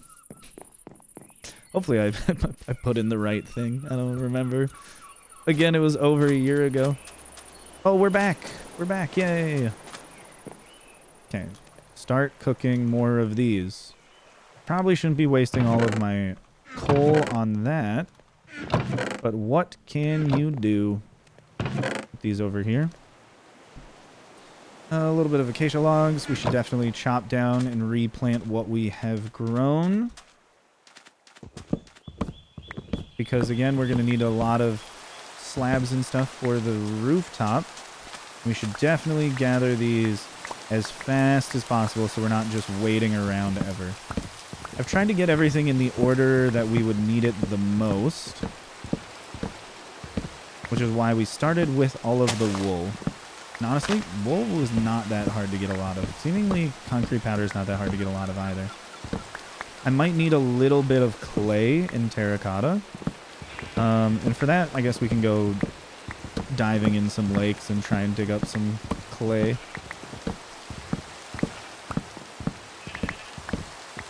But it shouldn't be terribly difficult to find. That's another thing where we could just end up buying it from villagers at some point in the future. I think the adventures are nice. We do need to find a mesa biome. and probably make a little nether highway to get there. Whoops. Yep, getting all of these out of here is a little annoying. Oh, come on. There's another one there. There's definitely more hidden in here. Yep. Where are they? It's just so time consuming to find the one block that's like holding all of the leaves together. So I kind of want to just grow them in one big cluster.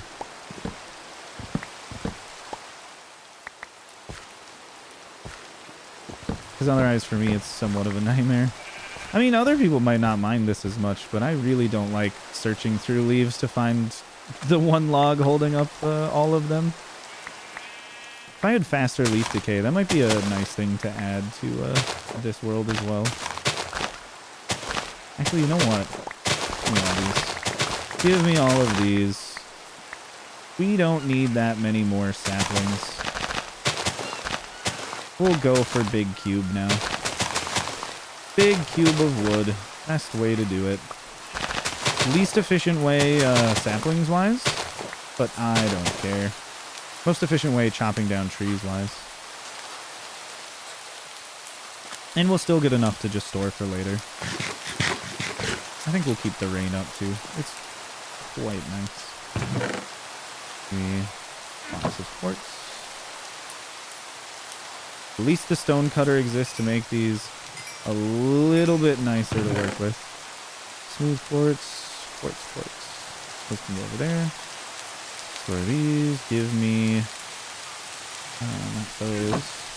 Probably just put them back. More of these. More of these. Did I grab oak planks? No, I did not. So there's oak, planks, and stairs. Okay, one thing I want to do is start putting on a staircase in the front. Which, off on this side would probably be the best. Let's see, I kind of want to make it 3 wide though.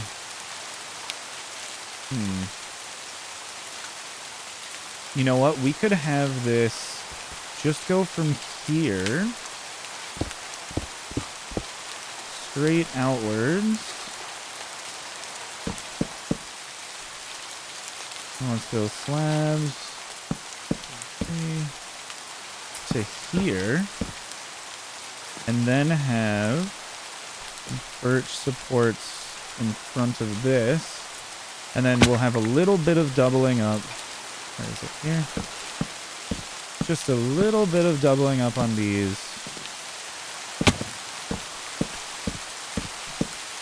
And then this can go into stairs going downwards. So this actually, just so this ends up being a little bit nicer, we'll go the stairs on this level. Upside down stairs here. Right side upstairs here, upside down stairs here. Dude, I'm gonna be so hungry after this.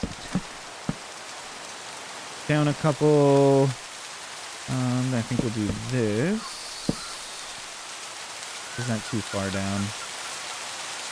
No, I think this is fine. And then we'll put out a flat platform here, which will be 3 wide. And then this one, I suppose, needs to be upside down stairs again. Wait. It has to attach like so.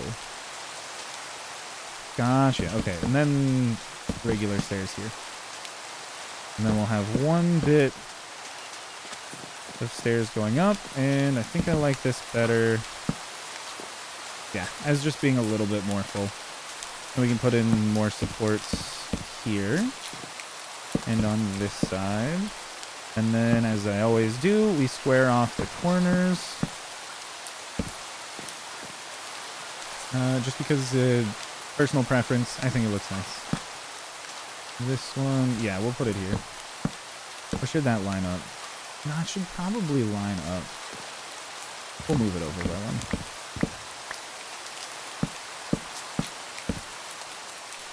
Then this feels like a little too high. Yeah, we can go with just a little bit peeking over because we have a slab there. Well, it's not bad. And now we can get rid of this garbage on the side. So we have at least a little bit of a front entrance. We might need to make another one of these jagged staircases for building in the future, but I like it like this. Because now we can go all the way up here. Which again, temporary placement of torches, just so we don't get any hostile mobs spawning up here.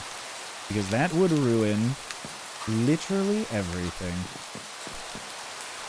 Literally everything. Okay, and then I want front area of...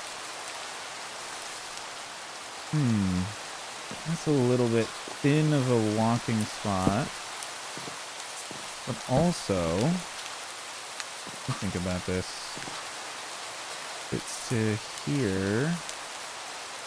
That's a little thin for a walking spot there. I'd rather have a slightly bigger porch in the front. Yeah, face here. Then on the sides. This side can also be thin. I want to have a little bit of a larger wraparound this way.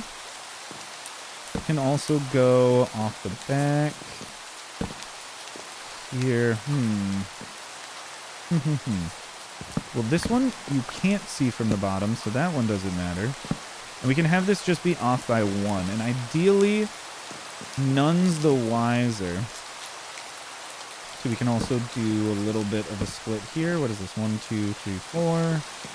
1, 2, 3. So if we want it to be even, it's going to be there. Yeah, I think I'd rather go, at least for this floor, wide on the sides, thin in the middle, and then on the top we can do opposite and just put like a double strut in the middle to just kind of make it so it's not perfectly patterned. And then these, like the bottom floor, for 1, 2, 3, 4, 5 high, so we probably need to make these 5 high. 1, 2, 3, 4, 5. 1, 2, 3. Okay, sorry, that's 4, so 5. And maybe we make these shorter. Who knows?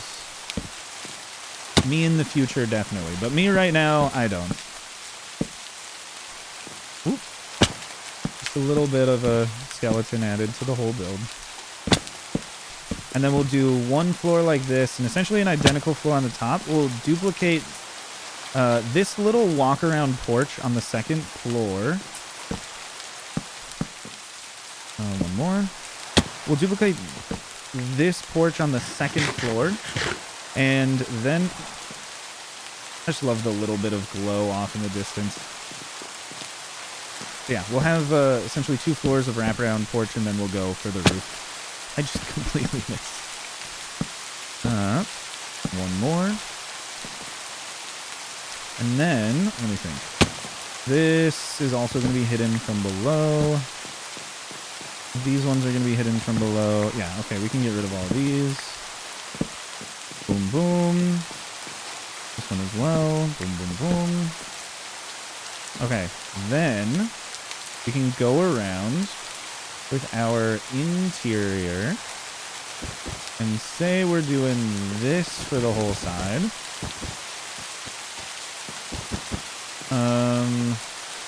Around the back, yeah, we'll also just have it be full around the back. Not here. This side's going to be a little bit thinner. At least on this floor. The second floor could be a little bit higher.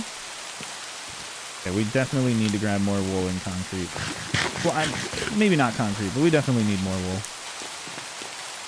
Also, I'd like some glass for windows. We'll probably go with white just because it matches the accents of everything. Don't know if I have... I do have some... Do I have any more white? We do have a little bit. We'll take some white stained glass and store this white dye for later. Grab a bit more of this. And all of the quartz is going to be smooth. So I can take the block and just put it back in each of these. That should work out nicely. I want to store this glass for the time being. We might need to make more, but we'll see when we get there. And we'll do all of the accents last. For right now, the most important thing is definitely just getting the walls in. We can have a door over here, but oops, that's not what I wanted. Have the shears on me? No. Alright, no quickly breaking any of these, sadly.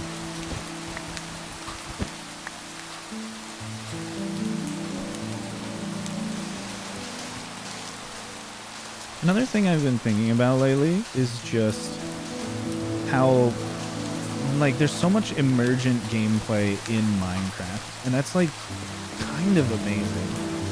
Like, there's so many things that people do in this game that they only do because of the characteristics that exist within the game that they are not necessarily told to do anything with.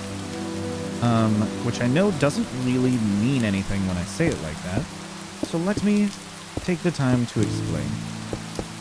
The emergent properties I find so interesting in Minecraft are things such as all of the farms that people make. Let me just make temporary stairs going up here. Like, no one tells you to make the farms. No one is telling you to use pistons and redstone and slime blocks to make flying machines, to make the craziest, most amazing things anyone has ever seen in video games just for this game. And yet people do that, and people do that with, like, great regularity. Like, imagine Minecraft without the piston. That would be just insane. So much of this gameplay, not this part where we're doing casual stuff, but so much of many people's experience in Minecraft is very heavily related to the use of all redstone. And that is not, like, by default something that you're really told to do anything specific with.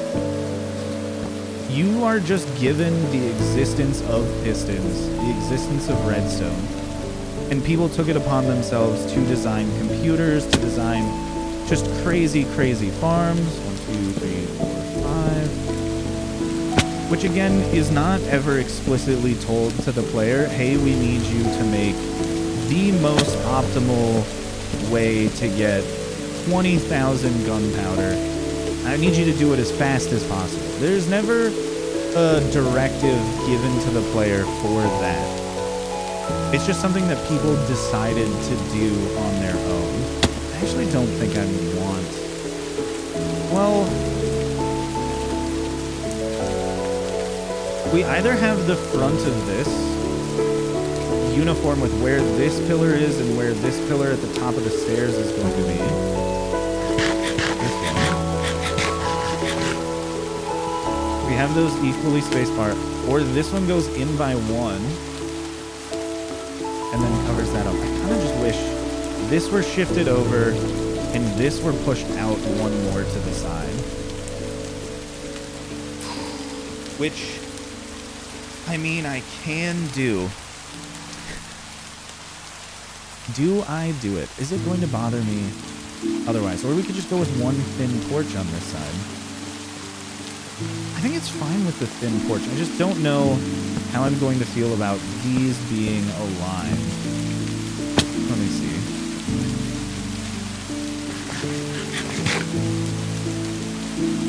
Because that's literally every single one of these pillars perfectly in line, and I kind of want to space them out a little bit. Is there a way that reasonably I can do that? These two need to be in line. No, I don't think so. I think these actually just kind of have to be like this.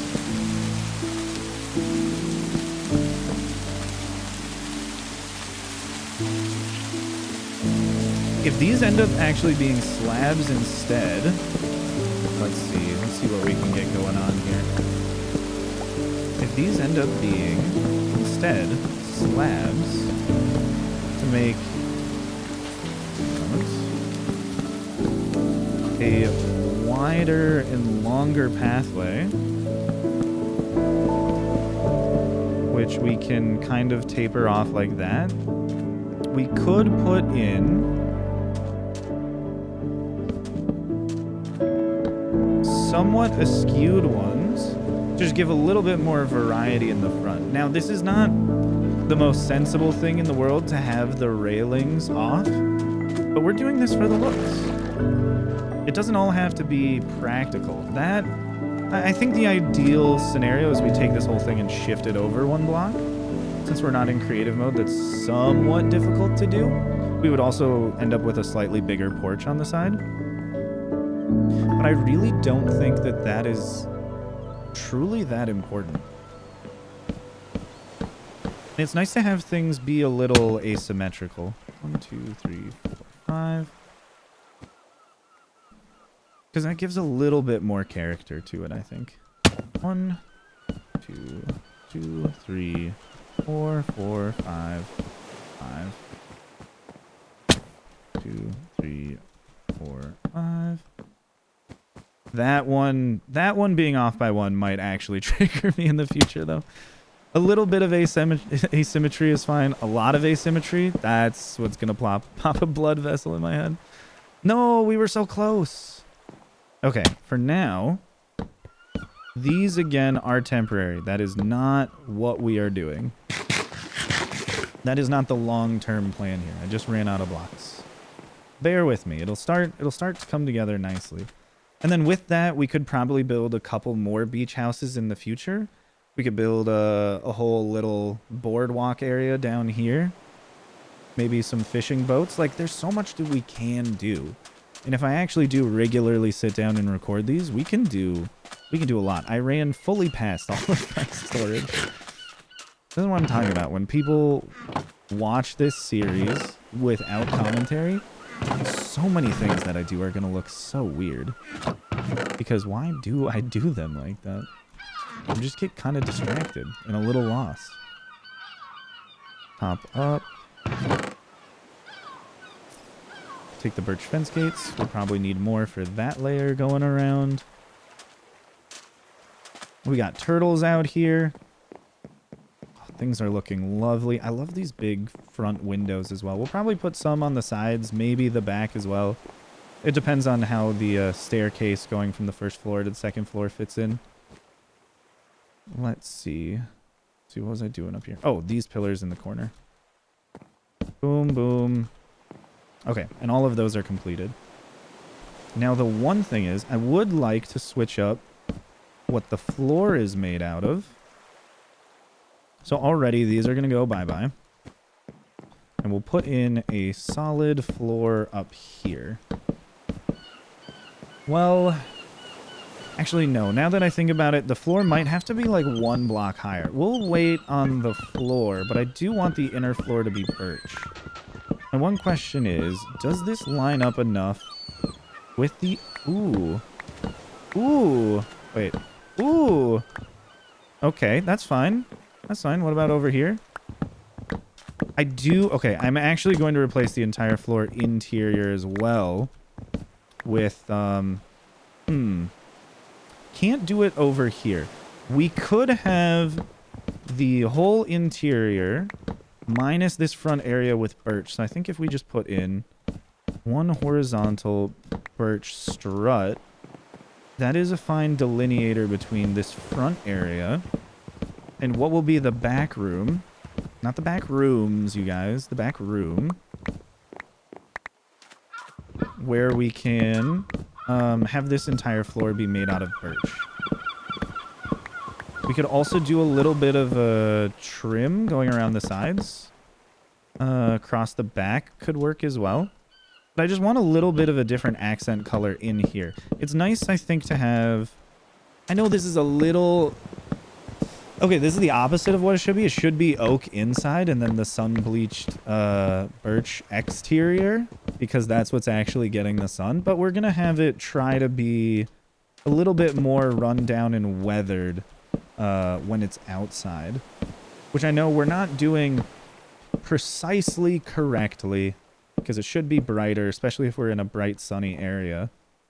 But we'll see. Maybe in the corner we end up putting pillars on the interior. Who knows? For back here, though, I think we're good. We can start putting in birch slabs. And we have enough torches on there where ideally no hostile mobs will spawn in this interior. There's no way it's 15 blocks across from the closest torch. And then also with the windows around here, we won't have to put torches out on the porch outside because we will have porches on the we'll have lighting on the interior that expands outside. Yeah, and this can just be like a little storage garage down here. It's coming along so nicely. I'm so far very happy with this.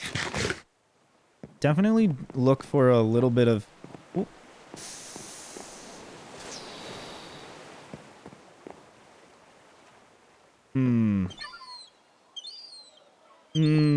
It's fine, I think, across the front. Across the front, it's fine because you ideally are not going to be like sitting and chilling in front of the front window. Over here, you could have like a little bench area. You walk around nicely here, around the back. Yeah, I think we definitely just have to, gotta kick this out one. Dang it, I didn't want to. I really didn't want to. It does not look good. We don't necessarily have to move these, but if we're moving everything else, heck, might as well move all of this. It's gotta go. One more time we are breaking down all of the quartz stairs. Very frustrating. But it's part of the building process. Also, just want you to know, it's not actually that frustrating. I don't particularly mind. It's just a little bit more work. But it's okay. This will still be a pretty fast project to pull together. We'll finish this before 5 hours, I'm sure.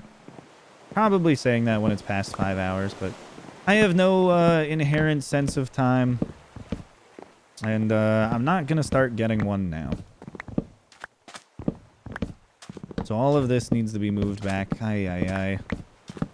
So many blocks to break and to move. I should probably actually wait on the stairs. And not remove all of it because it's only getting shifted by one. So that can stay there. That one needs to go. Why are these not closer to each other? That's what I'm asking myself. These can be here, but the bottommost stairs, no. I should leave them while I do this, though. Okay, again, all of these need to go. These pillars. Okay, but everything else I can do from the ground. Grab all the quartz stairs before anything else. Literally everything else can despawn. Not even for a moment am I even temporarily upset. A single quartz stair block disappears, and suddenly everyone goes ballistic. Everyone is me, by the way, in case you didn't know. That's going to be a little bit of a problem. But we'll be okay. That's... Oh, yeah, no, that one needs to be here. There needs to be one here. There needs to be one here. This new corner of this going down is going to be here. Okay. Got it. Then, you can take this one out.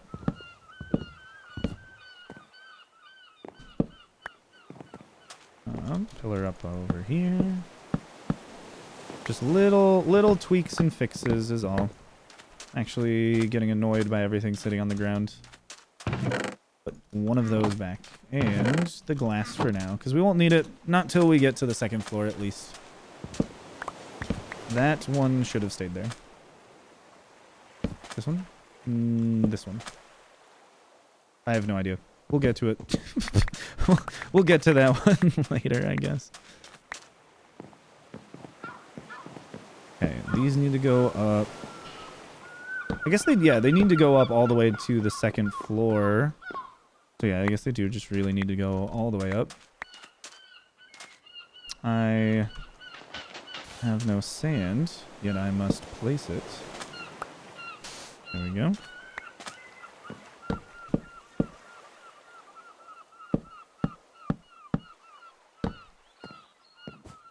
Which so far this is, what, 10 for every pillar? Which is like 2 birch trees for for each little support. Okay. Yeah, expand these over. So now every floor is going to take like 2 more quartz. Oh, man. Can you imagine what riches we must possess in order to be able to build like this?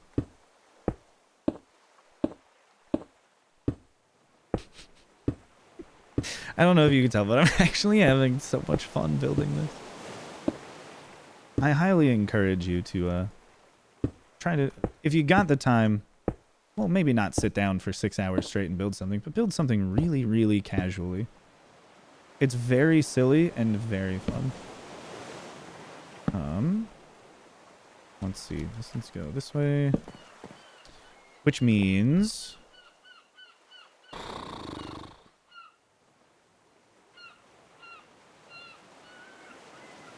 Was that like that before? This pillar was... Wait, it was here. Or it needed to be moved over by 1, so it goes there. I'm slightly confused as to what I ended up destroying and putting back. Because of this. Oh, and then, yes, as this wraps around, we have this support beam out a little bit. Okay. Yes. Okay. I'm starting to understand. I'm thinking with portals. Little callback to the Portal 2 reference earlier. Those of you paying attention, you're like, oh my god, he's incredible at these, what, 6 hour in time spaced out references. How does he do it? The answer is, I have no idea what time it is. I'm just guessing. If it ends up being right, cool. If it's not correct, who cares? At the end of the day, it's not that stressful of a thing that we're doing here. Yeah. I really would like to stop taking so much damage as I build this this whole structure. Probably be better for my my character's health. Ooh. Ooh. You know, one thing I haven't done... Whoa, why did my voice do that? You know, one thing I haven't done in a while is go to a convention. It's been a bit. Pandemic really, like, put a damper on that for everyone. It was, I don't know why that's so funny to me. It was truly a bummer, though. Because they're fun. It's nice going, meeting new people with like-minded interests. And just talking about things you like. Could be anime, could be movies, could be anything. Conventions are just fun. Just good old fun. Let's see. Yes, now we get a less claustrophobic view of the front. We don't have just a huge string of pillars in a row. We still have 3 here, but they're at least at varying heights, so there's a little bit of interest going on there. Just trying to make it not too uniform. It is, of course, a modern house design. So a part of it does need a little bit of uniformity.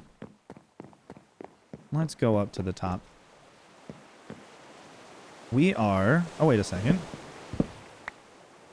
Where are the gates? We're once again going to be placing a bunch of these down.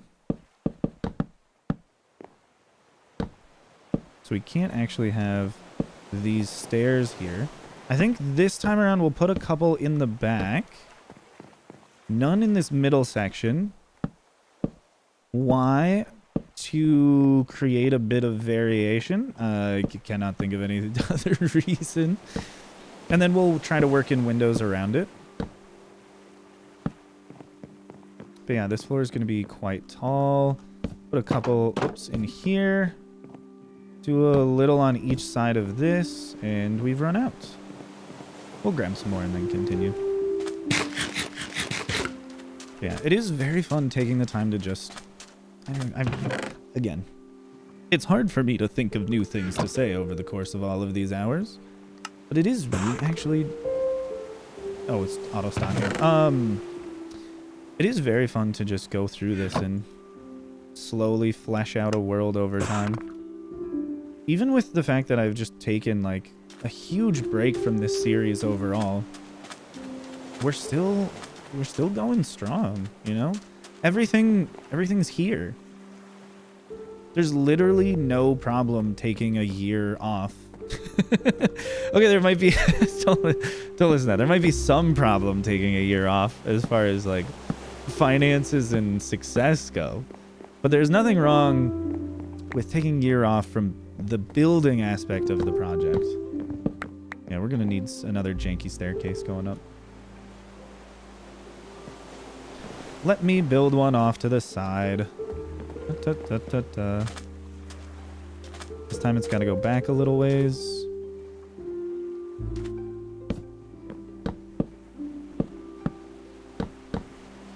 But like, as far as continuing a project, if you're not feeling up to it, just take off however much time you need. Goodness gracious, it was one block. It was one block. How did I do that? Do as I say, not as I do, clearly. I'll walk around with a torch in my offhand. Okay, and then we have oak slabs around. Just the thinnest possible area. And then we'll go up with full blocks around. The inner walls we'll just keep as our alternating color scheme. There we go. I really do like this little bit of gate popping out as a little bit of support. Might be a little too much having so many of them. We'll see at the end. We can always remove some. Like, don't be afraid when you are building something in Minecraft to stop what you're doing, work and rework things every now and then. Now this one's an interesting one. Maybe we do actually need to like pull out the front porch just a little.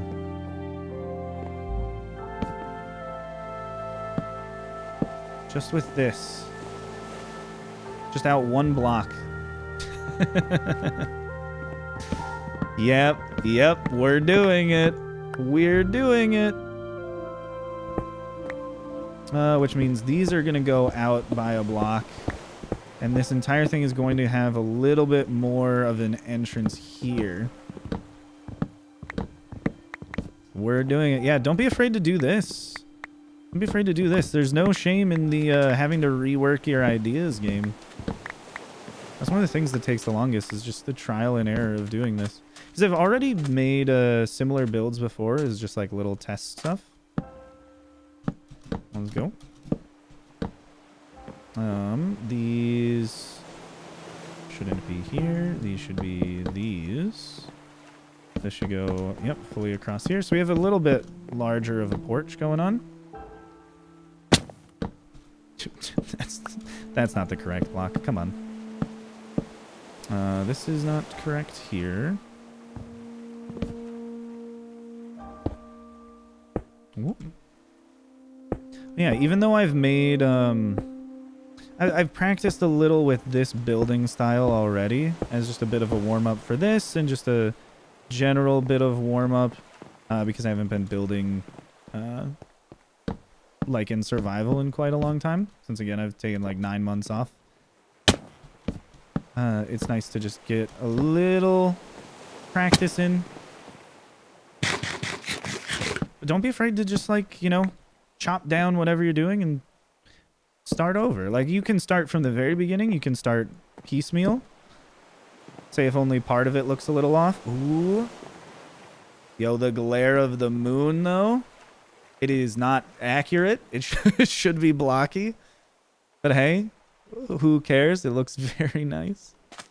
Ah, I've fallen. Let me go back. But yeah, don't be afraid to stop and work and rework everything. Because pushing that little bit out in front makes it a little bit better of a build overall, in my opinion. And there's nothing wrong with just taking the time to get there. We need to turn 2 of these sets of slabs, or sorry, these sets of blocks into stairs. And then jump all the way back up to the top. How many oak planks do we have? We should have enough for this. We should have enough. And then again, little bit of spiral around. So we do have some perfect pattern copying happening. And then we'll also try to vary it a little bit each layer. Dang it. I wish it would have let me pick that one up. So that one is out 1. So we can go over. But I also I do really like this wraparound porch. Let's see, because this... Oh, no, no, no. No, what am I doing? Wait, how does this look? I forgot that these need to be 1 higher up. We need to put in the oak planks first. Because this is the area that needs to be matched. This is the area that needs to be matched. This doesn't have to come out by 2 blocks. This front part. This is fine as is. But all of this quartz is off by 1. Unless...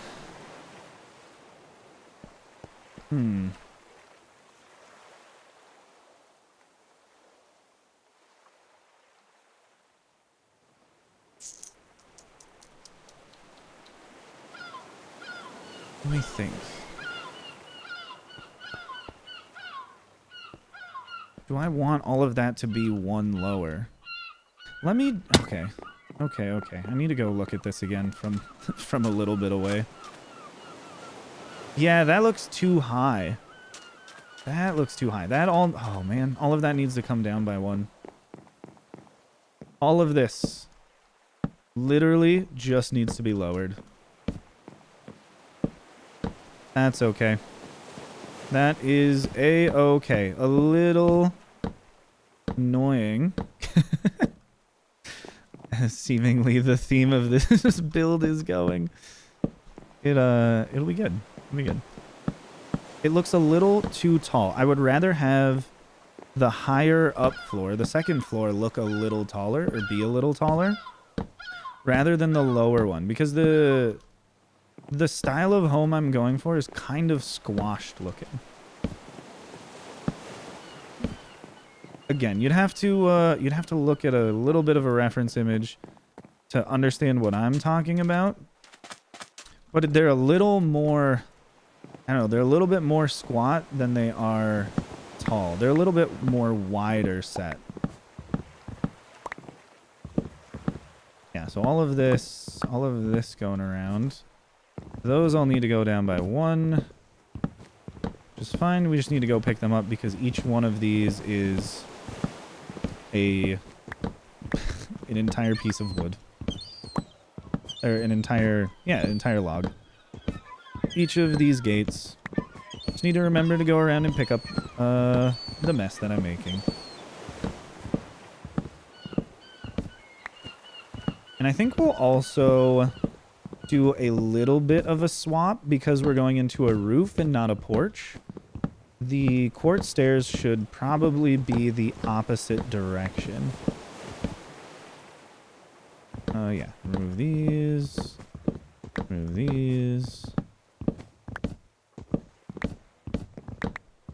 The walls can probably stay at the height they are because we're just going to keep this exact same structure going up into the second floor. We're not going to change it at all. If anything, we would make the second floor smaller. But this is fine when we just go around and intersect it with the roof. Okay, we'll grab everything that we've dropped so it doesn't despawn. That one gate went quite a ways away. Oh! I think I forgot to pick up one of those quartz stairs. Wonder if it's been 5 minutes. He was down here. Oh! Let's go. I didn't forget. Yay! Small victories. Dang, the turtles are drastically increasing in population. What is going on? Oh, that one. Wait. I need to get up on top.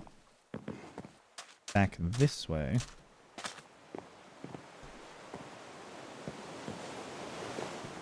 Ooh, there we go.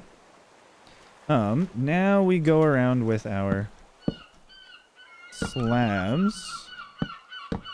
Again, like, changes like this, substantially easier to make in creative mode. Because using different world edit tools or like Axiom, there's different creative building functions. You can just like copy, paste, and move things around. So if you make a little mistake and it's slightly too tall, you can just delete the top layer. You can copy a layer and move it towards the ground. There's ways to do it really quickly. So it's definitely a lot easier to deal with mistakes like this in creative mode.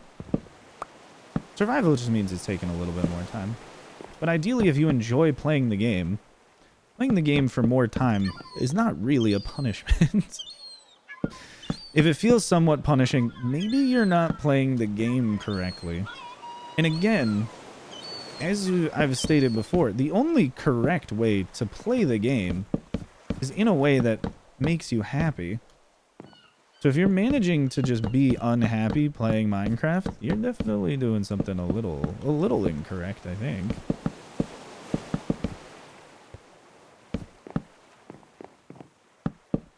That's just my 2 cents on the matter. Yeah, I think we will flip all of those stairs, so they'll all be right side up. Give a little bit more of an overhang to the build as a whole. But we're going into our first roof. So we're going to essentially build this middle section twice. The first one has a porch. The second one is going to have a roof connecting up to it. Okay, we ran out of blocks. That's looking nice. Let me remove all of these. Then we can run around on the ground and pick them up.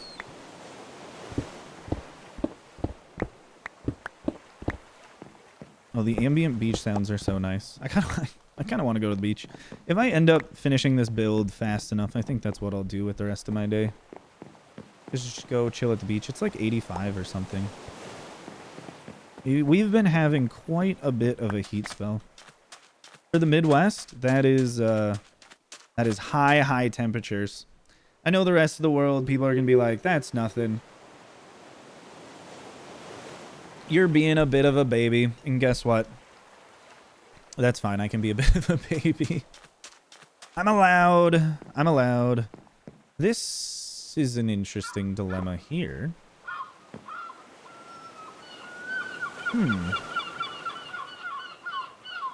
What do we do for it there? I think we're fine just having it be a little bit of an overhang. Yeah, I just need to go get more oak wood. Whoop. Sorry, I accidentally bumped my mouse. Let's see. There we go.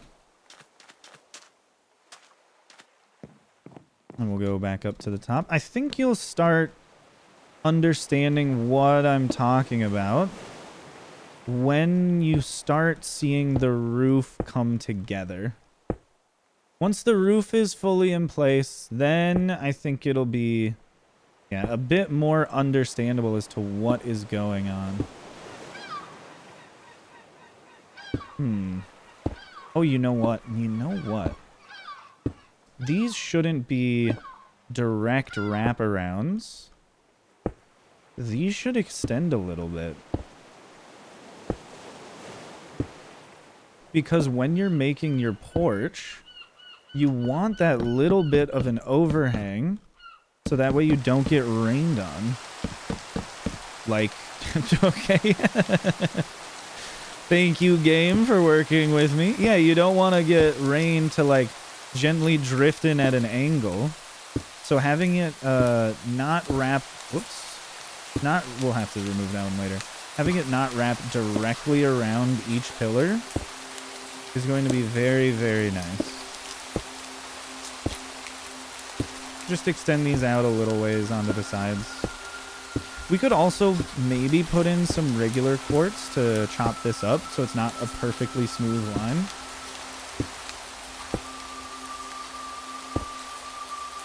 But yeah, this is a little bit more of an overhang than down there. So even when we put in... Are you kidding me?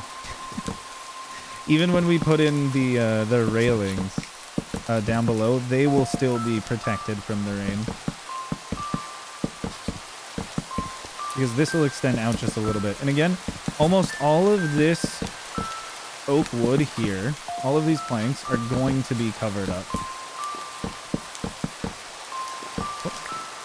Okay. I guess I just placed it too quickly.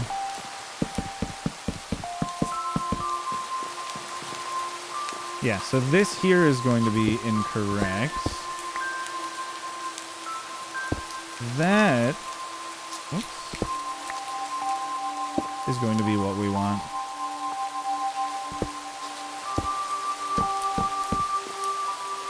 Every time it rains in Minecraft, I'm reminded of Blade Runner.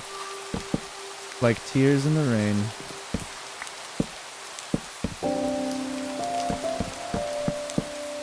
If you've never seen Blade Runner, I would highly recommend watching it. It is definitely one of the older movies that is still quite good. The whole, like, I guess mystery or whatever around it when it came out of people being like, I don't know if he's an android or not, are really weird in hindsight because, I don't know, it's a lot more obvious from today's perspective what's going on, not just because Blade Runner 2049 exists, but because, like, we just have a better understanding of movies and the tropes therein, and have a better idea of what people would be doing as far as directing something like Blade Runner.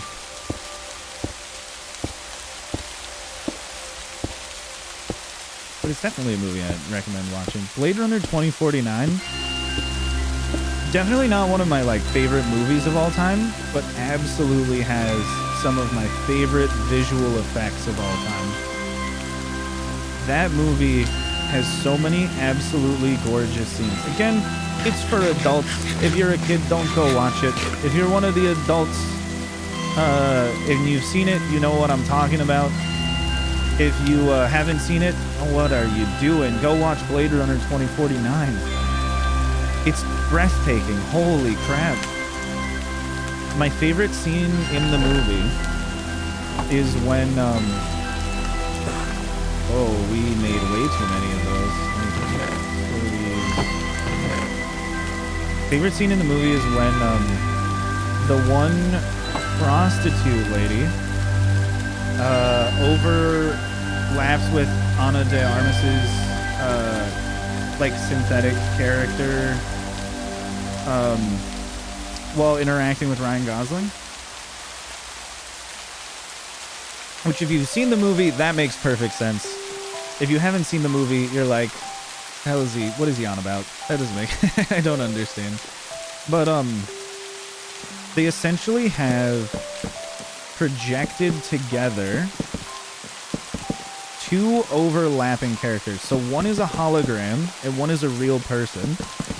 And they are trying to overlap the hologram with the real person so that way the hologram lady has essentially a physical body for Ryan Gosling's character to interact with.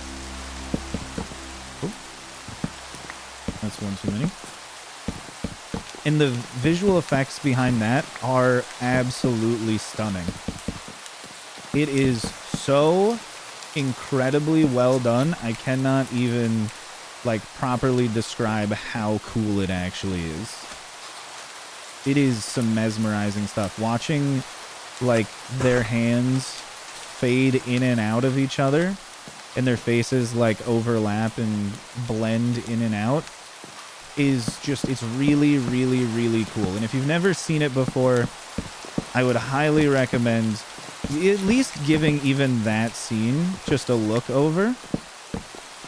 Corridor Crew did it, looked over it in one of their VFX artist reacts. So if you just want to see that little scene with some of the behind the scenes stuff, you could go look at the VFX artists react episode that's talking about Blade Runner 2049.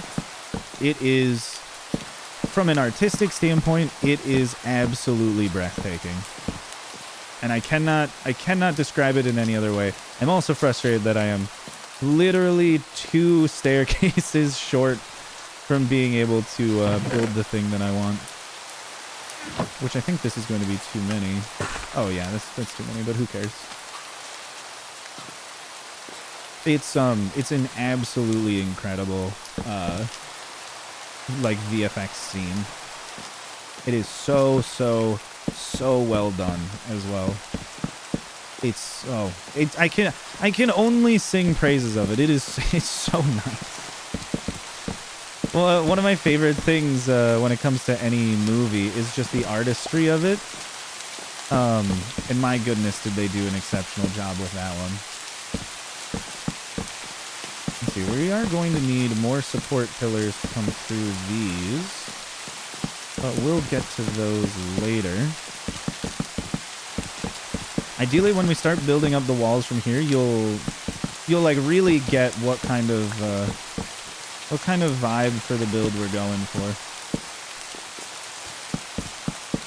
Just a little roof going across. I don't want to run out of oops. I don't want to run out of acacia wood, even though we probably won't. This doesn't really take that much to cover the roof. But I am just doing it with these slabs so we definitely don't run out. Okay, then next floor here. Which again, as you can see, this is why we need lots and lots of blue. And by blue, I mean light blue. It's blue. You know what I'm talking about. It's blue. But yes, all of these walls alternating. Ideally, at a distance, give a little bit of the appearance of shingles. Which up close, you know, not really. But that's how most Minecraft builds go. Up close, they don't really look like much of anything. Let's see, the lower floor was 1, 2... Again, all of these buildings are going to be bigger on the inside than the outside. Just because we have to fit in the roof tiles and everything, it gives us more space on the interior to work with a little bit. I would try and go for a little bit of shading with these. You know, do a little bit of a gradient going on under the eaves to make it look like there's some cast shadows. But 1, 2, 3, 4. 1, 2, 3. Sorry. But I really don't think that would work out as well as just trying to go for the bit of a shingle appearance. And ideally this ends up looking correct when we're done with it. Oh, we finally can look down over there, and the topiary garden. Oh, the giraffe looks so good. I'm kind of stunned that I just, like, free-handed that in one go. That's the one where if I were watching this series, I'd be like, I don't believe that one. The other ones, sure. The giraffe, there's no way he did that. Because even looking at it now, I'm like, there's no way I did that. I didn't have a schematic of it or anything. Nope, I just made a giraffe out of the blue. Kind of awesome. The deer also looks really good. The topiaries are something I should put in more Minecraft builds. There's a really nice accent to a garden. Oops.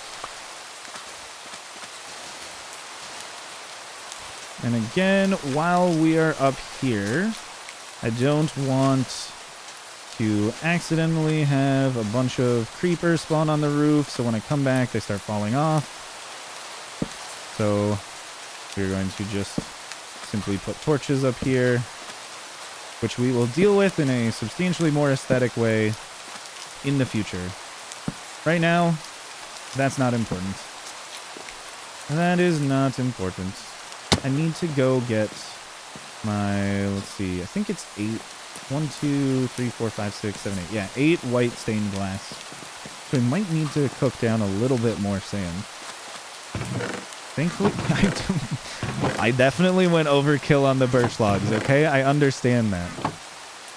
I thought it was a good estimate. It clearly was not a good estimate. It was clearly a very, very bad estimate.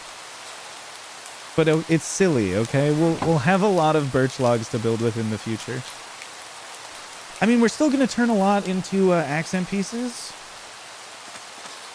Oh, I do love how that looks. That underside there, that little bit of a bump, little bit of support sticking out there.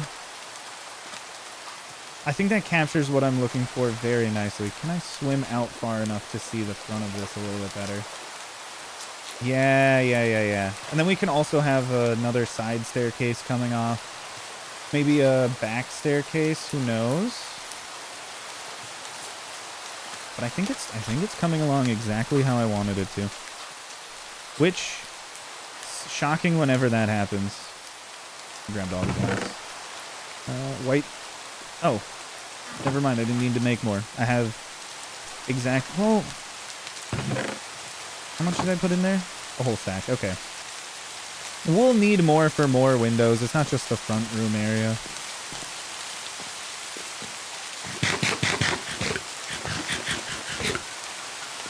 Okay. We're going up 1, 2. 1, 2. 1, 2.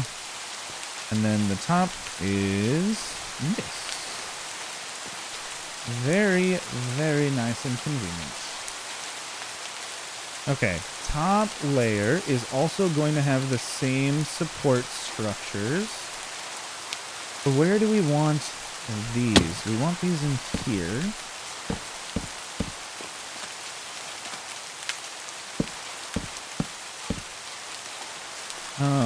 Now let's see. Double wide in the middle because the floor below it had them spaced out. And I have run out of blocks. We will continue playing with Legos when I return. For now, we take a little detour. And wait for this transition. Maybe a little detour in conversation. Right? Smooth. You didn't see that one coming at all. No, I've been having a blast today. One thing I would like to do is try building stuff like this with another person. Though matching an aesthetic of your project with someone else is complicated to do. Oh, no, I didn't run out of these. I ran out of the pillars. Silly me. It is possible to do it. You just definitely need people of a similar building skill level. And then also, I think just looking at the same reference material would be very helpful.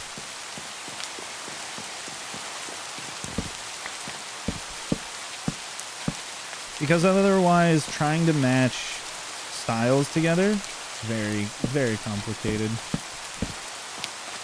Yeah, and then we'll go one off to the side here. And then these will have the supports and then immediately go into the roof. And that's going to be the tightest roof around here that we could possibly get.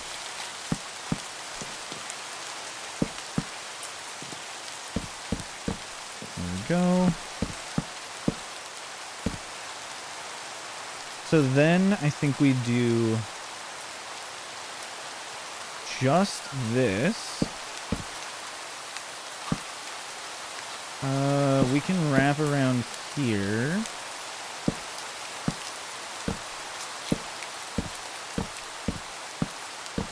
Yeah.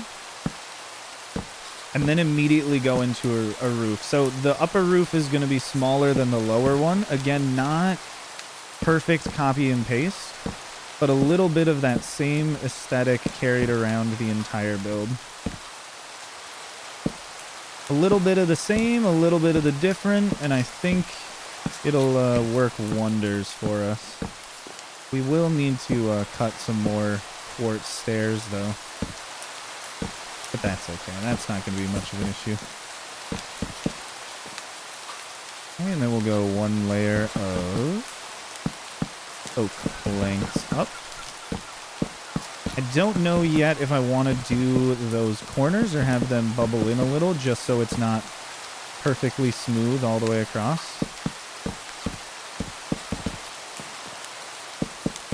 Something I'm still thinking about in my mind. It's going to take a little bit to work through. Not this one here.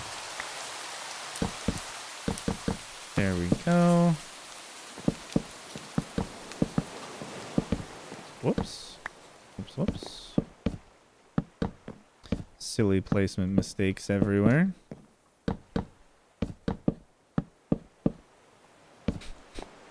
Maybe I just shouldn't be holding the torches in my offhand. Especially when it's not a... Oh, dang. Alright. We're gonna have to just build more of a staircase going up even higher. The oak wood is something I probably should have farmed a bit more of. I definitely prefer farming the birch trees. You can reach the top of all of them. They're just honestly some of the best trees around as far as the ease of actually chopping them. Up we go. And this should be able to get us to the very top of the roof no matter what. Oh.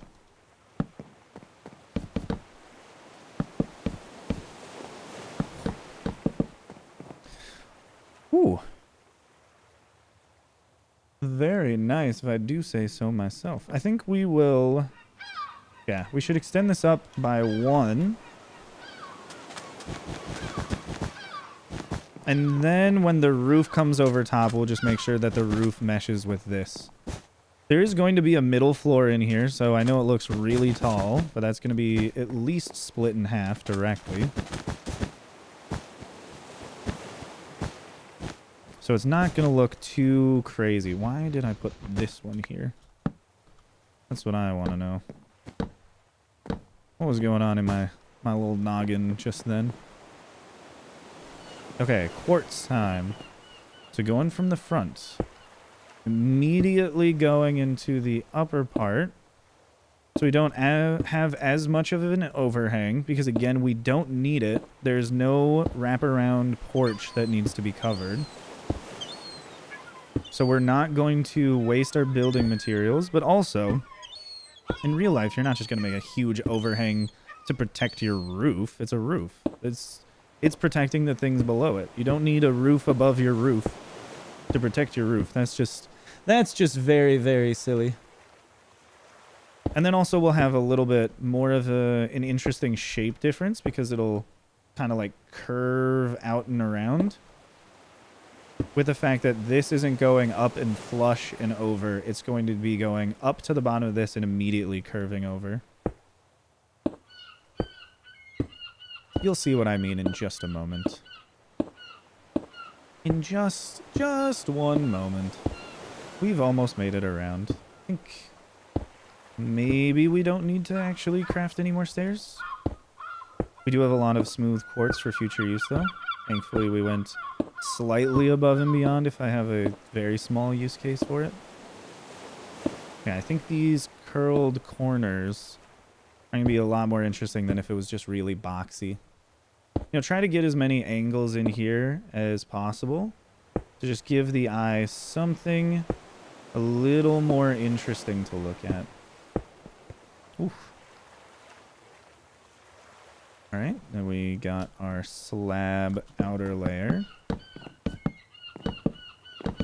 Another thing I've been doing lately is just going for a lot of walks. Part of that is playing Pokemon Go. The other thing is I just like going for walks. Also, when I think at this point is maybe like 3 years ago. I was going for a run and injured my knee. And now if I try to go for a run, my knee will just literally just swell up. So I can't really do that anymore, which is a shame because I love running. I know those of you that don't run somewhat taken aback by that. How does he love running? Running's a nightmare. It's so terribly painful. But no, I get it. I get it. Running's not for everyone. I was always a big fan of running in high school, though. I did track, I did cross country, soccer as well. You get to run around a lot. I was always a very, very big fan of running. And I'm quite sad that I can't run anymore. Just because of that injury just kind of like flares up and inflames. Which I'm working on doing some like physical therapy stuff to try and heal that. So that one day I can go run again. But it's that's a relatively slow road / slow process to go through. But I just enjoy going for my walks. I live in a relatively hilly area. And my goodness, you know you're out of shape when you go up and down a hill and you're just out of breath. Then it's a little like, oh, okay. Yeah, no, yeah. Definitely should be able to do this a little bit better. That's why one of my favorite ways to check how in shape you are, I mean, if you can run and you have a big hill, is find the biggest hill that you can, sprint up it as fast as possible, and then just do that every day for a couple of times a day until it is no longer tiring. Once it stops being tiring, you are in shape. And not only are you in shape, you are in absolutely phenomenal shape. Just that one simple thing of sprint up big hill until sprinting uphill is easy. That's what we're working on. But until I can get back to being able to sprint, I have to stick with... Let me just put this in my offhand because it's dark. I unfortunately have to stick with just going for long walks.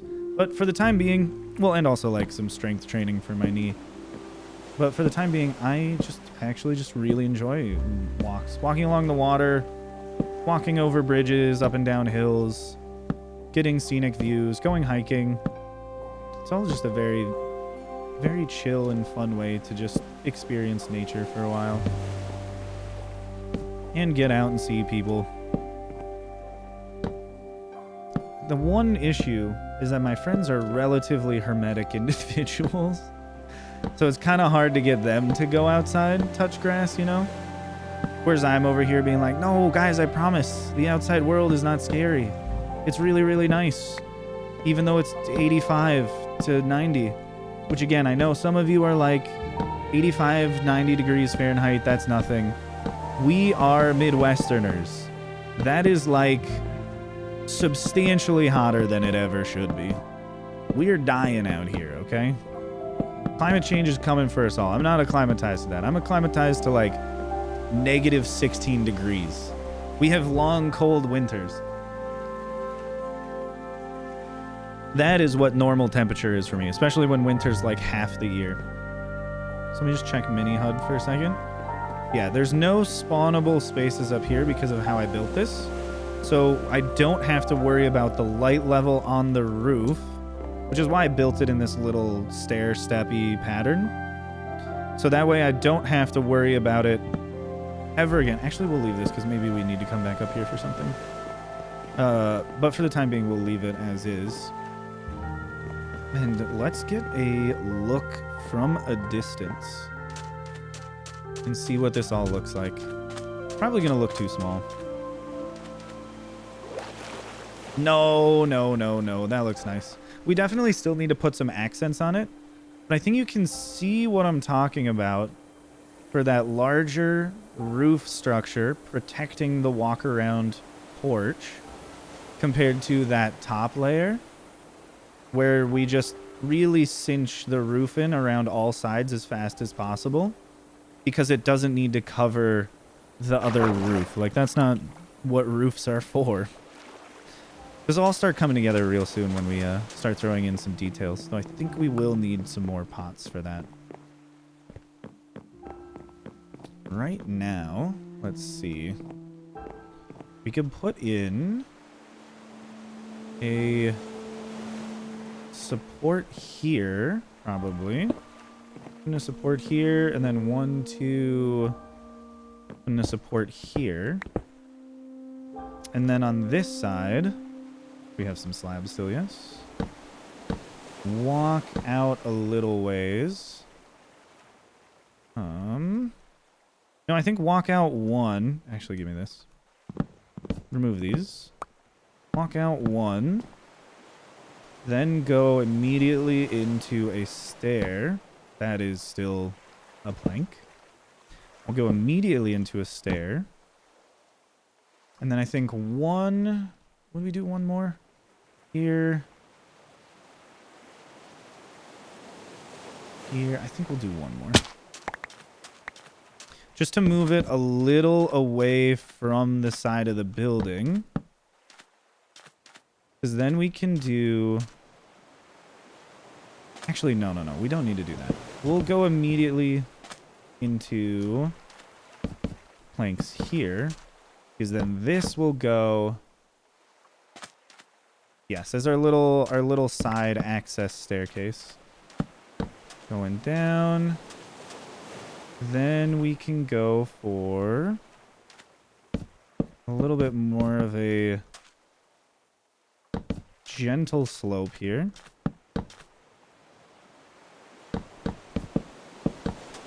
Like that. And then this can ultimately...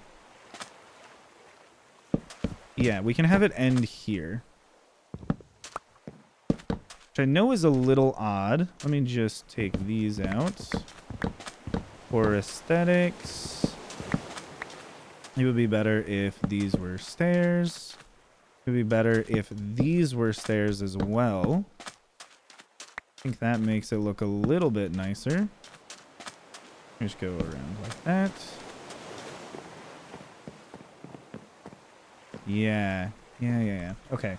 Then we can do what we did before, and we have our little supports coming out here.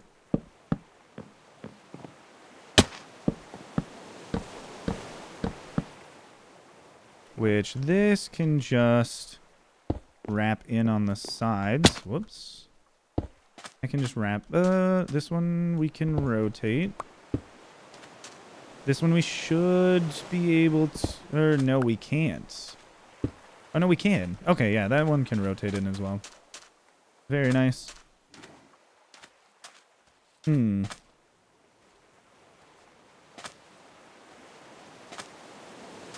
This needs to be back 1, I think. And then this can go in here. Meaning that this one needs to be a full plank.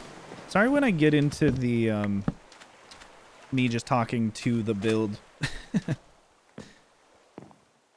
Because that way this will not match up directly with that. Because I don't want to put them... literally touching each other. Yep, and then these can go 1 lower. And then this comes down to here. Yeah, there we go. Then we can have this in. Nope, we don't need that there. We can put it here. Put it here. This, I think, needs to not be stairs. I think this actually works best if these are all slabs.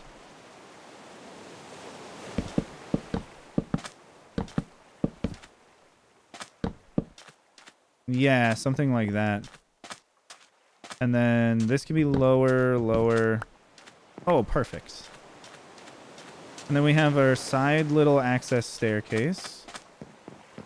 So that way you can get up onto the porch that way. And then we can have our main entrance here.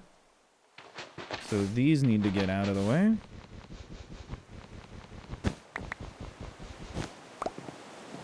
Nice. For the main door to go through, these should be swapped out with either quartz or birch stairs. Don't have birch stairs. Do we want... Actually, probably yes. That'll just blend the accents together a little bit more when we put in birch doors here to get into our main entrance. Then we need to put in a second floor up here, also fix up the ceiling a little bit. It looks so grand from the inside. That's crazy. Let's see. This... Spaced over by one here. Let me actually do something a little radical. Which no one would suggest. Wait, we can save a whole log. Just do that. Take this. Curl it out and around. Bam. Yeah. Yeah. No, I like that. Gives us a little bit more uniform look coming out the main doorway. And then this also being double here matches up with this being a double door there. Okay, I think that's going together nicely. We'll of course always have to just test it later. And then we'll take another little peek at this. Ooh. And that'll also look better when we actually put in a garage door. We just simply don't have one right now.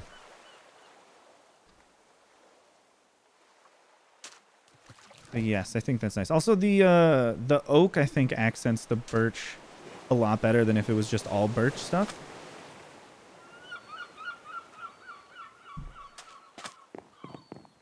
But the other thing we should do...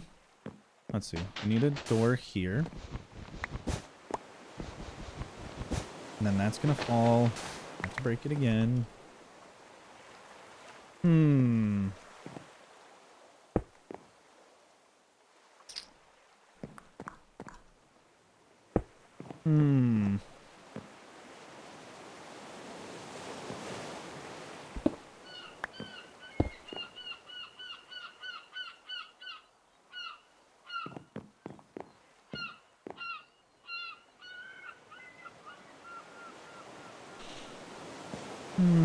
How do we make this door work? Because this needs to be a solid wall on this side.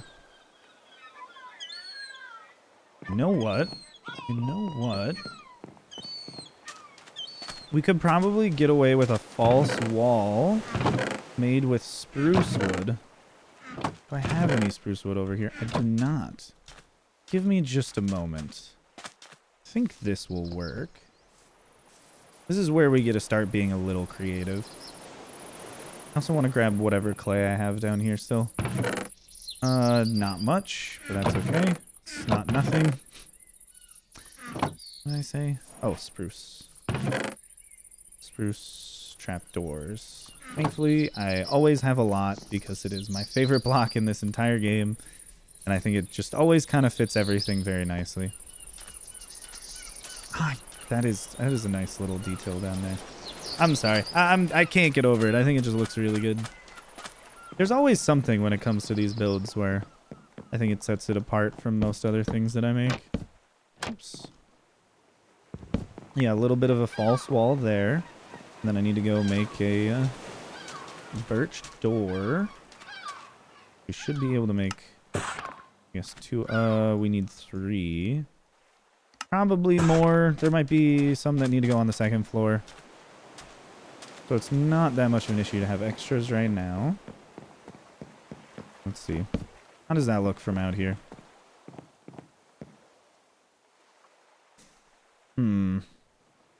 But do I really want to do... It might be a little too dark.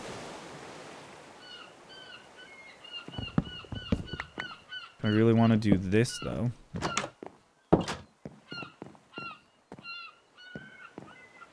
I think that just looks a little weird.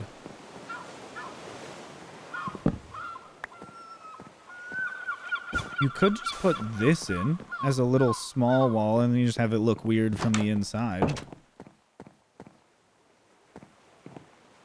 We could also have the door not be inset, but I like when they're inset, so I think we'll just do it like that. Interesting. Okay, well, I think for the time being, we should probably start putting in some of the railings and get some more of a cohesive idea as to what this thing's really going to look like when it's done. For that, we'll hold on to these. So we need more birch wood. Do we still have a bunch of gates? Yes. So these can become fences. More fences. 1 log per fence.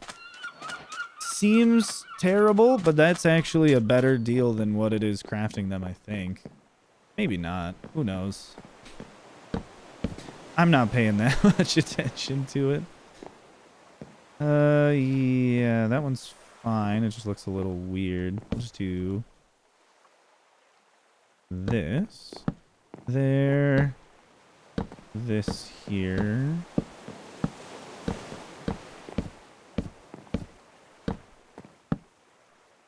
We'll separate this one out so it starts on a different cadence. Just have things go around. Then we should... Oh, with this build, we should definitely put in large windows so we can look out the back at the... I still need to get rid of that and that thing. But we can look out at the interesting terrain and our little garden that we made.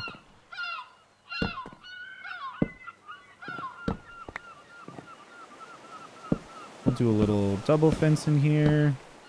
Make it look interesting. You know, not perfectly uniform around. This one I think is going to be the same design on each side because it's the only way it really works out. And then these can be a little different. Sadly, it all needs to be fences when we're rounding corners. Yeah, we'll do another double one like that and just see how that looks. We have a nice little bit of wraparound to our porch. Things are starting to look pretty good. Then we need a little bit of supports around here for hand railings. That one. This one we can get rid of. We'll just do that fully up. Across the way, we'll start higher. Gate across. And go down. They don't have to be perfect going around here. They just need to have somewhat of an angle to them. These ones are slightly more complicated, so they're just going to be simple. It's not like a super interesting way to deal with those. We can have little supports going around.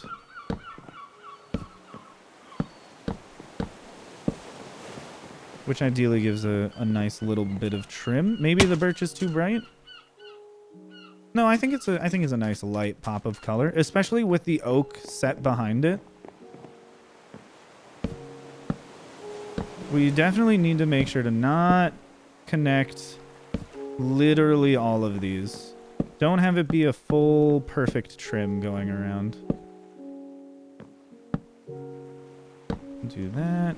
And this one can hang just slightly lower.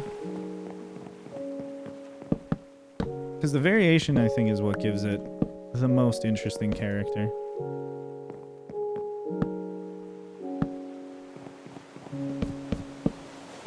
Try to not have them all look perfectly identical. Otherwise, things look a little too samey. I don't know if that one works. You know, don't be afraid to try things out. Everything that I'm doing is just trying something and see if it actually looks good. Oh. And then remembering the thing that you were supposed to get rid of long in the past. Okay. This one I want to break up. I think it's a little too much in the front here. Yeah, you do this. Alright. does this look? Oh, we're getting low on bread. We made a full stack, too. No, I think the middle one actually should be fully connected. The other ones off to the side are interesting when they're broken, but this one feels a little incomplete with that spacing to it. Again, there's just a lot of running back and checking. I like that it's not perfectly uniform across the front, though. Okay, let's add some railings over here. This one can go up, so we'll just do that across. This, there we go. That fixes that problem. There. This one works. Oh, we might be able to need another gate, actually. Might be able to fit that in there. I'm just going to make another full stack of gates.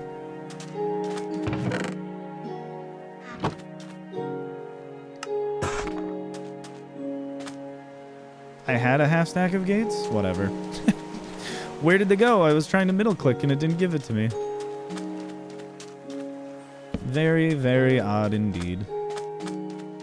Yes, I wanted to go gate over top. Because we rarely get to do something that looks like that. That is interesting. Do this. And then that can go down on one side. This can be another one of these, I think. I like it. Anything back here? Yes. An interesting one. We don't want it to connect to this pillar. So we'll do a double gate. And then I think a triple fence. Because that way it doesn't attach to this at all. There's still a little bit of space there. And sometimes that's kind of just the hardest thing to accomplish. Yeah, maybe we extend that into the ground a little. Not bad so far. Not bad. We do need to figure out where the second floor is going. I think the first floor is going to have a relatively high ceiling. This is floor below that block. So, oops. Well, okay, so here's the question. Do we want an expansion off to the side? Because I think it would be nice to have a porch that goes a little off. So we take out this section here. Goodness, wool takes so long to break. Take this section here and just push out a side porch. Can we do it? Yes. But then does this also extend to the top floor? Or is it just a first floor only porch? We'll figure that out when we get there. For now, we gotta remove some stuff.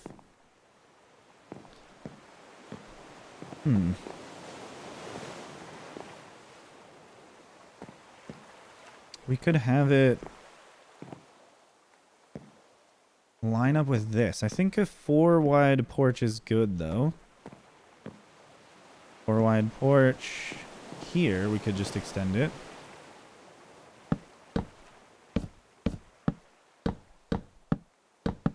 And I know it doesn't perfectly line up with this door, which might annoy you. We could offset the door here. We could also just have a single door come out. Wait, this is a 5 wide porch. Bro, I can't count. That's okay. We'll just go with a 5 wide porch. Somewhat grand, sticking off to the side. The next thing is, do we make it 1 story or 2 story? Probably 2. And then join the top roof over there with this over here, which would be an interesting challenge.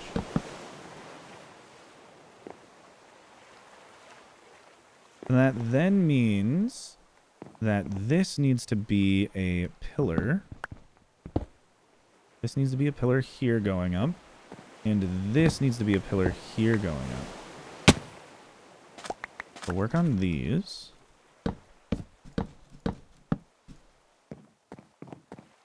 We should ideally blend... Whoops. Okay, I need more stripped oak. This is why we've made... This is why I've got absolutely way too many. Oh my goodness, I have not slept in that long. Oh no, the demon birds. Let me out. Okay. We got a bit of insomnia. Sorry for waking you up with the screams of phantoms. Should probably just make it so the phantoms don't spawn.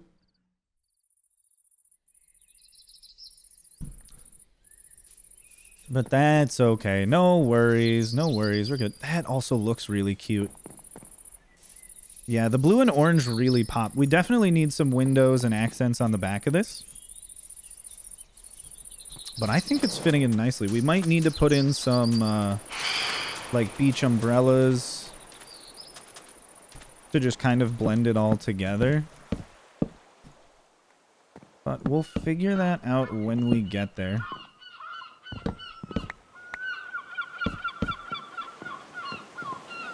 Okay, and then we can probably do supports just at the very end. In this corner. In this corner.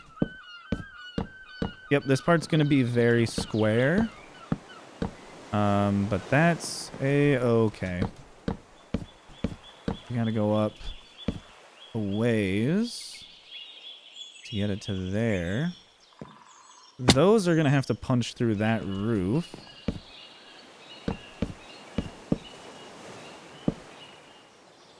Yeah, but then we have a little bit of extended porch on the top and bottom floors. I say that should be the least amount of fall damage. So then, if we're going in here, let me see. If we're going in this side of the wall, does that then floor here? That does match up with the windows then, right? Oh, so then we'll get the same window height first and second floor. First floor is going to be really tall, which is nice because you generally want your big living room to have a grand kind of vaulted ceiling. And we shall indeed.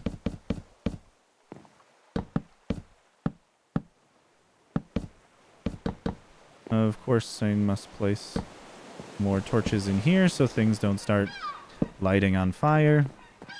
Lighting on fire? So we don't get hostile mobs spawning in. Gonna have to go down and put more torches down below.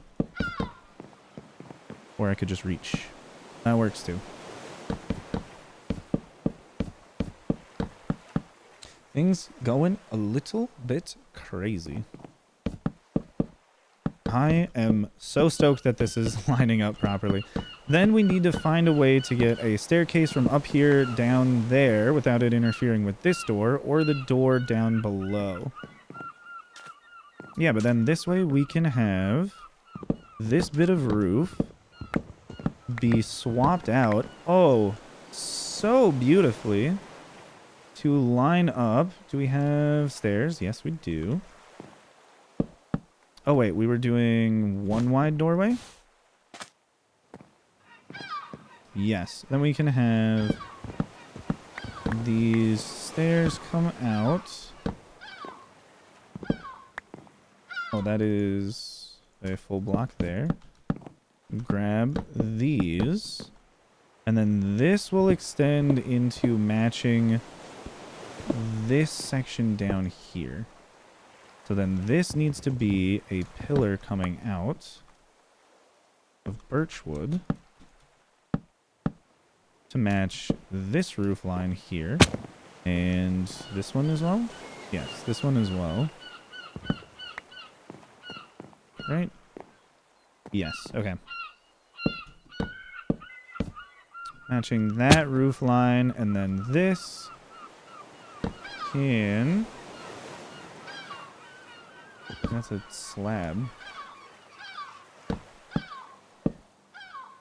There we go. Then that can just have a gentle walk down over here to line up with this bit of roof, which means this here probably wants... We'll do it like this, I think.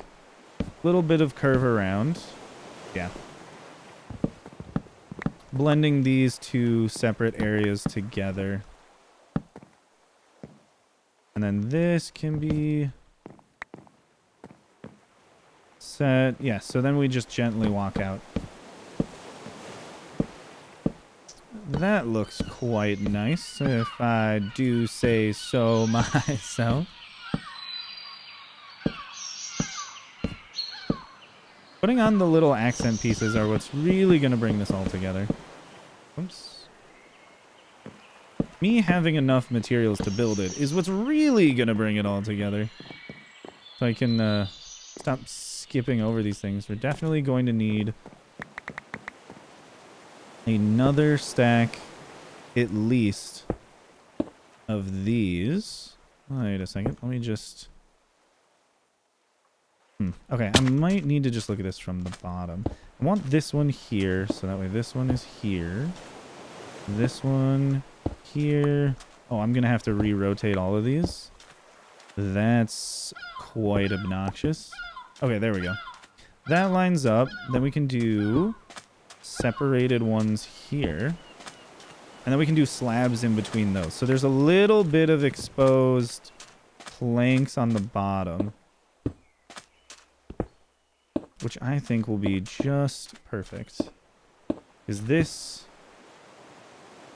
Wait. No. No, okay. There we go. Yeah, and then we can put one stair like this in the middle to, again, just show off a little bit of depth there and also a little bit of, like, color difference going on. Just try to make it pop a little bit.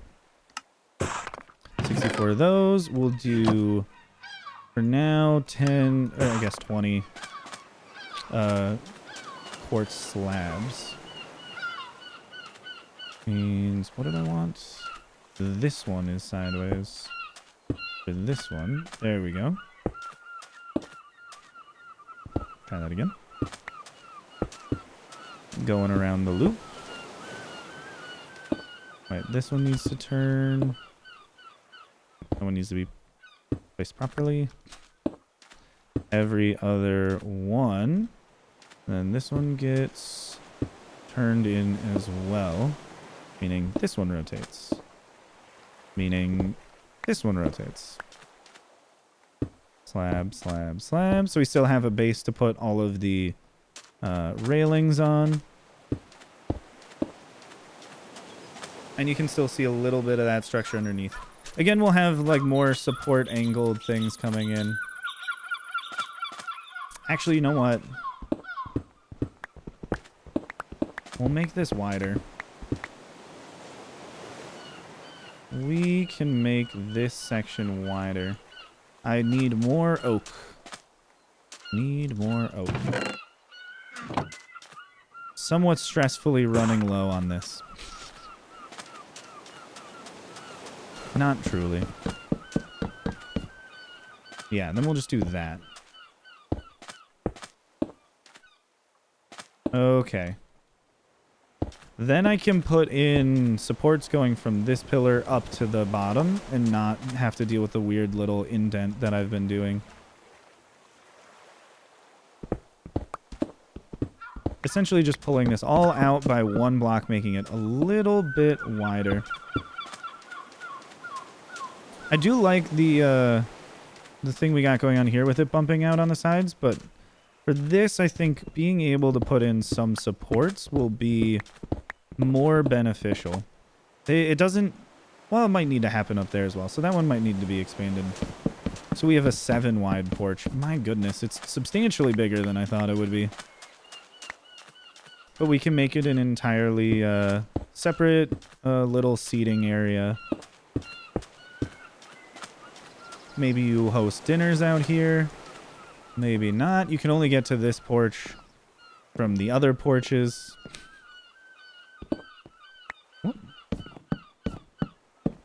And this one will also need upside down stairs going around it. Because upside down stairs to support the railings. Right side upstairs to go into the roof line. Just that little bit of a vertical split makes all the difference. Like this. Get that back.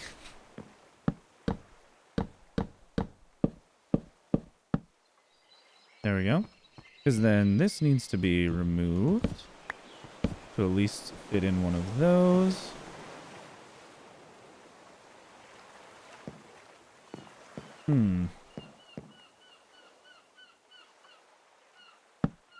Just change it up so the railing is not the same everywhere.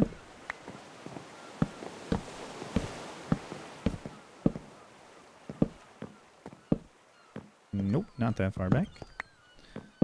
Just so it's not, you know, perfectly uniform everywhere. We'll switch up what style of railing we're going for. And this can just stick out on the side. That can be fine. It doesn't need to be for the actual railing to go on. This way we can make the area up here just a little bit smaller and not feel too gigantic or out of place.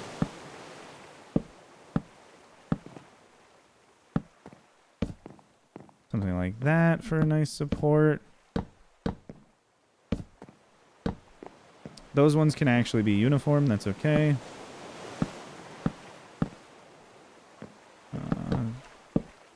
Have I run out? Seems like it.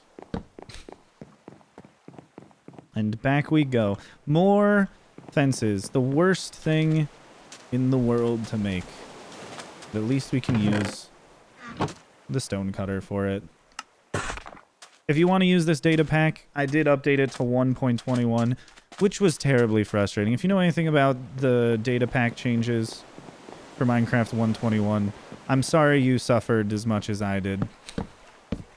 Updating them sucked so much. It was so unfun this time. It was very, very stupid. There were a lot of very silly changes that didn't really do all that much. And it seemingly was a whole can of why did anyone do this? If you don't know what I'm talking about, you're very lucky. I wish I was you. Okay, hopefully those look like good supports from the side. Maybe we need to put in like spruce or oak for those so they look a little more, I don't know, a little more structural.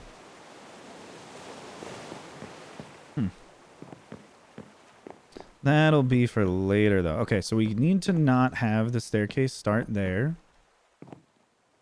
And we need to have the staircase not end here. We also need to have it not... We can have it end here.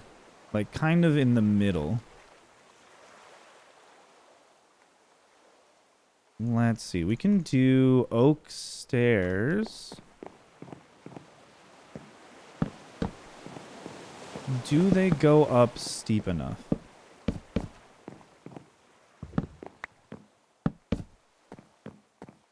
Let's see. If this goes to a landing...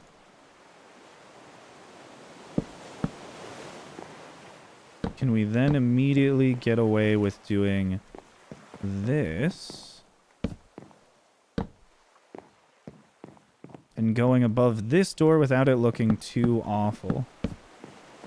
Because that's going to be the pretty much the main entrance.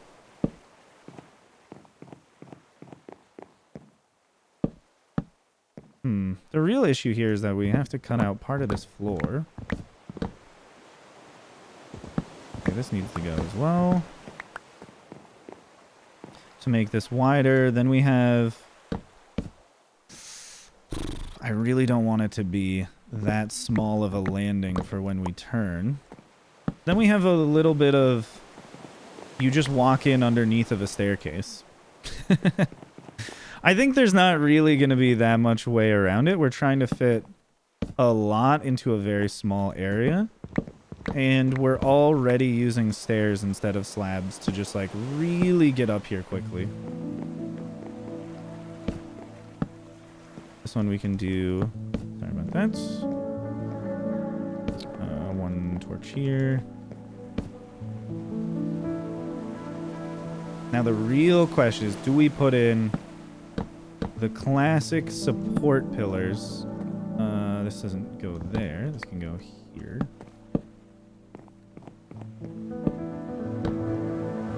And this can go all the way up, I think. Actually, we could go just around to make it a little support. That one doesn't have to go all the way up. And then we are all the way up here. Should at least have, I think, one large support in the corner. How bad does that look with just that? I don't think that looks that awful, actually. Yeah, that can go up just fine.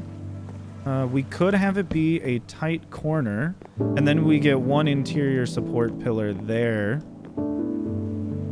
which could be an interesting one. If we put another pillar here, then the door's a little off, but it might actually end up looking okay.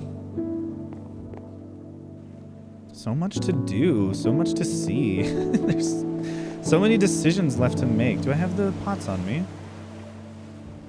No, I just have the clay. We're gonna have to get some of this stuff smelted up.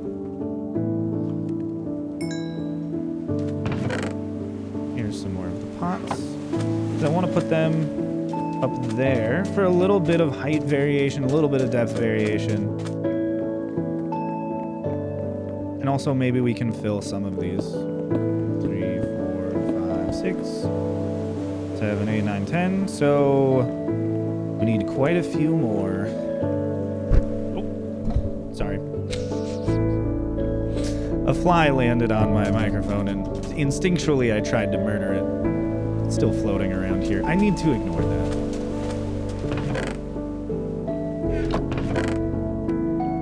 Not having more clay right now is going to be a little annoying.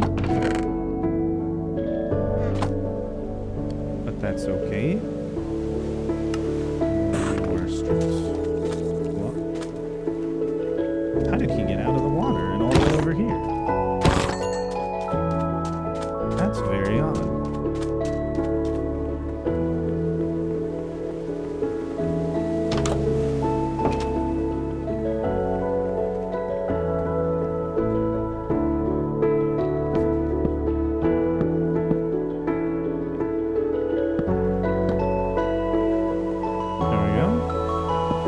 Similar thing here.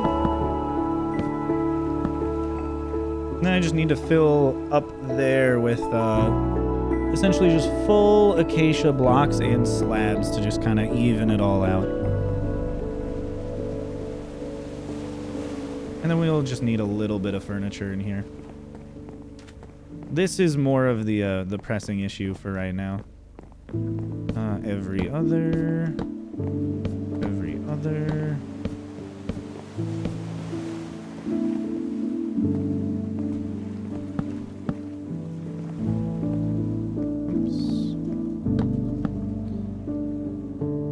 Okay, up. I just want to match this with that roof line. So that way it doesn't become a very big pain for me. So this, we can get rid of this chunk here.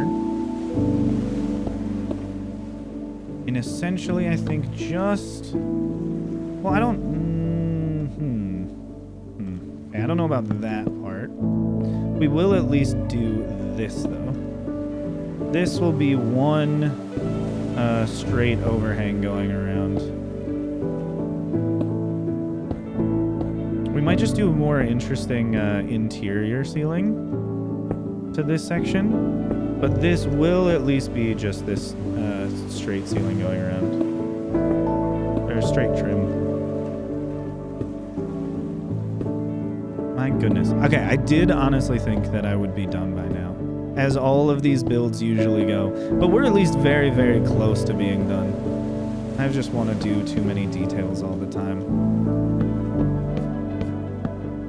Always, always.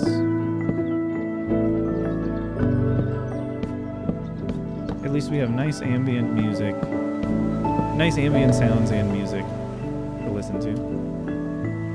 Okay. stairs say that I should switch to these next. So we can continue making sure there's no hostile mobs spawning on our roof. And I don't have to put just like a random lantern up here or some... I think what would be worse for me personally would be having to go around and get orange wool to make orange carpet so it's spawn proof. That would be quite annoying.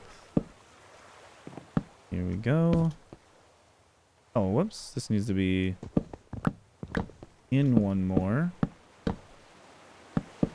Almost had enough.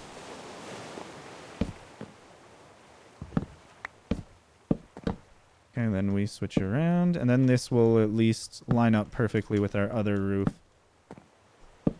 See, we don't have to design this with all of it in mind from the very beginning. As long as we try and just structurally connect them all together, it ends up looking okay. I think we should also do a little bit of the opposite direction, just to smooth these all together so there's not a one large block, a one block gap going up. This one might have to be a little bit different with how it connects over to the oak planks, but we'll see. This way we get a little bit of a vaulted ceiling out of it.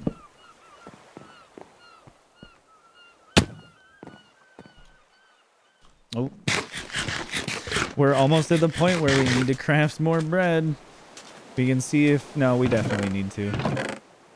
I was gonna say, we can see if I could just avoid taking damage, but I don't actually want to take the time to do that. Let's see. Where did I put... Oh, there's some acacia here. Some slabs. Maybe we don't need any.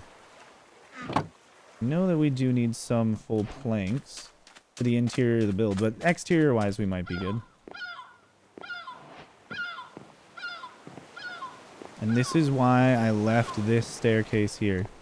I knew I would need it again. Get rid of this.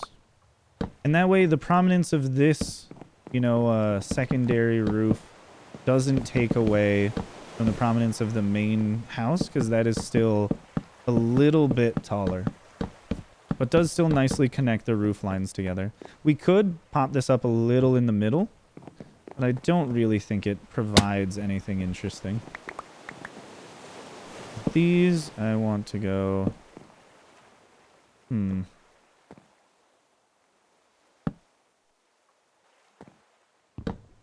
Yeah, I think I want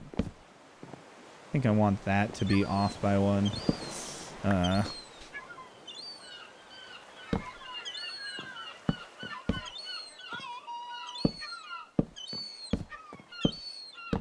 Yep, and then we can just connect all of these. Ooh, actually, we can do what we did with the quartz. Pop it in and over, to just have it be... Ooh, I actually think we can't do that. Oh, no, we can. This one just needs to, yeah, turn around here. Oh, wait, no, this one needs to be this way. This one needs to turn.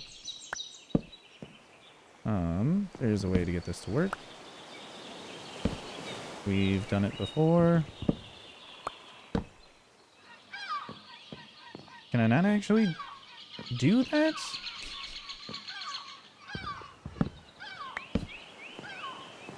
I could have sworn it was possible.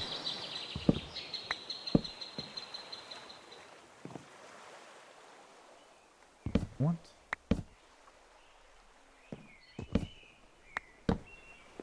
That one? I'm very lost now. That...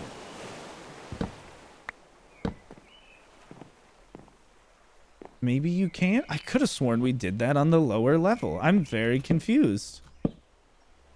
Maybe there's something a little bit different about it. But yeah, then I'm gonna have same issue this way. Yeah, I guess we can't do it. That's annoying. I could have sworn there was a way for that to work out. But I guess I've been proven wrong. Give me some slabs. And then from the outside, you can at least see a little bit of this support going on here. And then we can round this one. There we go. This needs to be one of these.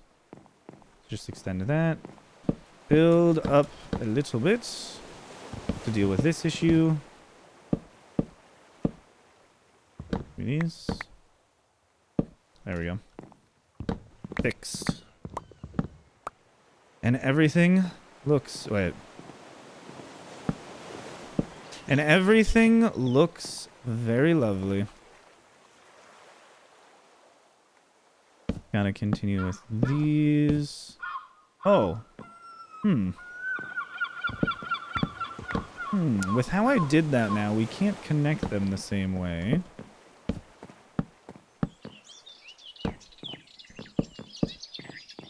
So, how should we do that? We could go the opposite way, potentially. Maybe connecting them from the interior outwards works. I wish we could go a little bit more diagonal, but this is the actual best that we can hope to accomplish. Yeah, and then it's at least opposite from the bottom. Those are going in, these ones are coming out. Not the biggest fan of how it looks, but there's not really a better way around it. If we want it to still look somewhat reasonable from the interior. We might be able to connect the middle with a gate and have it look nice. Like if we put a gate in here? Nah, it's too high up. That's too high up. What about a gate here? That looks better. Makes it look a little less disjointed. Still doesn't really do everything that crazy. Does save us 4 pots, but that's not what we're doing that for. And then this, oh, it saves us 6 actually. There we go, and then we get a little bit of supports up here as well.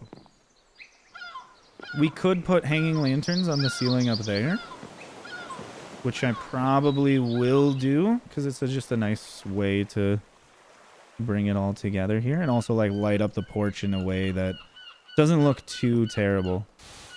Oops, only meant to get rid of one of those. Put this back. As you can see, there is some amount of a wall for me to get through, because I have been back into streaming for a little bit, but I haven't been streaming for this long. So I don't have... No one can be upset with a horizontal birch log. So I don't have the full, like, not lung capacity, the vocal cord strength to talk for this long. Simply because I haven't spoken for like 4 hours, well, like more than 4 hours straight in quite a while. Let's see, this is another one. Break that one out. Put this in. Give me a singular door.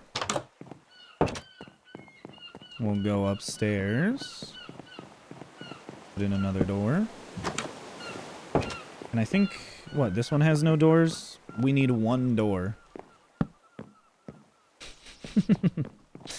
That's kind of silly looking. This also looks very silly here.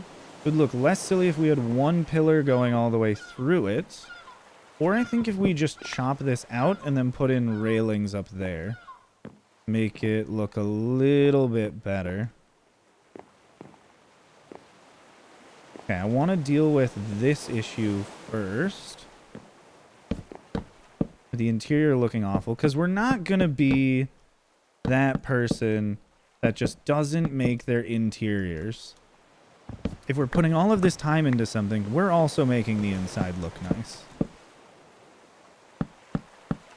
This isn't creative mode. We're not trying to slap something together for an Instagram post. We're going through the long haul. We're trying to make everything. Make it all happen. And part of that is putting in some interior decorations.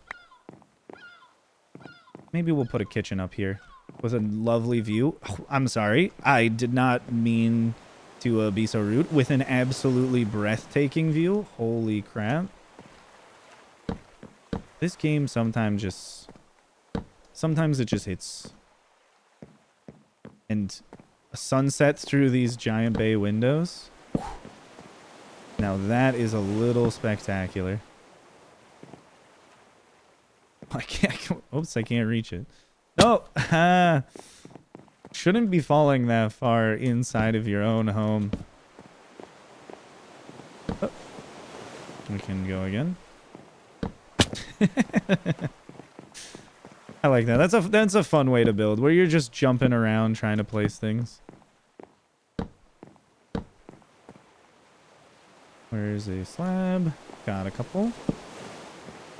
There we go. And I think that top section can be fixed with just slabs. We don't need more than that.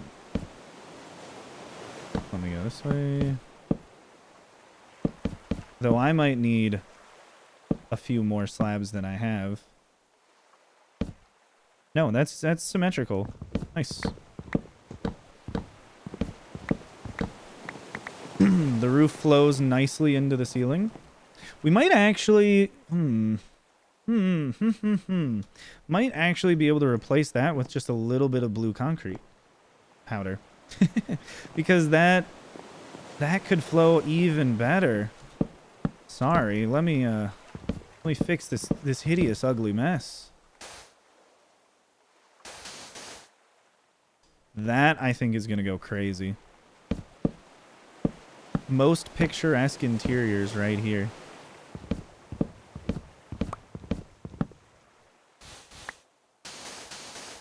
Ooh. Ooh, and we get a little archway going too. Not intentional in the least. Doing everything like this is so wonderful. I love just slowly adding details to a build. I think next time I'm definitely going to go back to drinking black tea with a little bit of lemon and honey in it. Not because I particularly like it, but it actually does help with my ability to talk for relatively endless periods of time. Let's put those in. Nice little bit of trim. Ooh! Yeah, these walls are cute. I like it. This area out here, I don't know if we need the pots, but we should probably still get them and put them in. This, I think we've connected the building up enough where we no longer need to have this weird access staircase. It is a quick way to get all the way to the top and bottom, but I don't think we need it anymore. We can just work on going up the regular set of stairs. Oh, please. No, let me reach it. It's just one block. We got it. Yeah, let's go. I think the one thing that I will do for the time being, for convenience, is just do this. Just so I don't have to walk around those stairs to get up. Yeah, because I'm a little lazy. This is... Yeah, we can put in a little couch looking out the window. Nice. Very nice. This, I think, should be... Yeah, also a support that goes all the way up.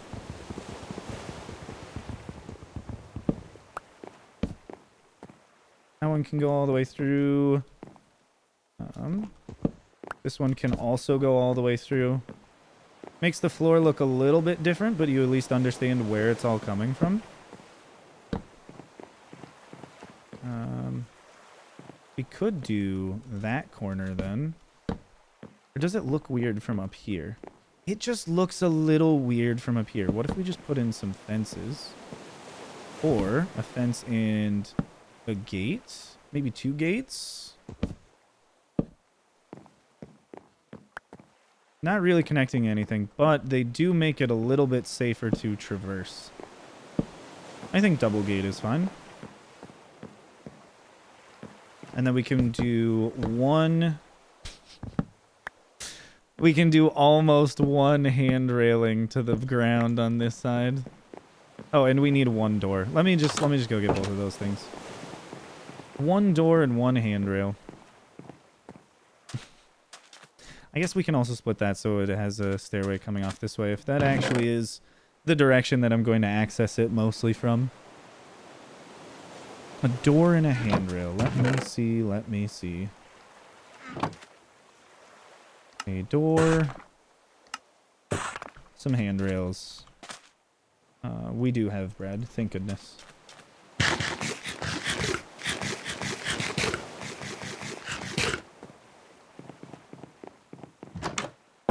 And we just gotta go plop it in place.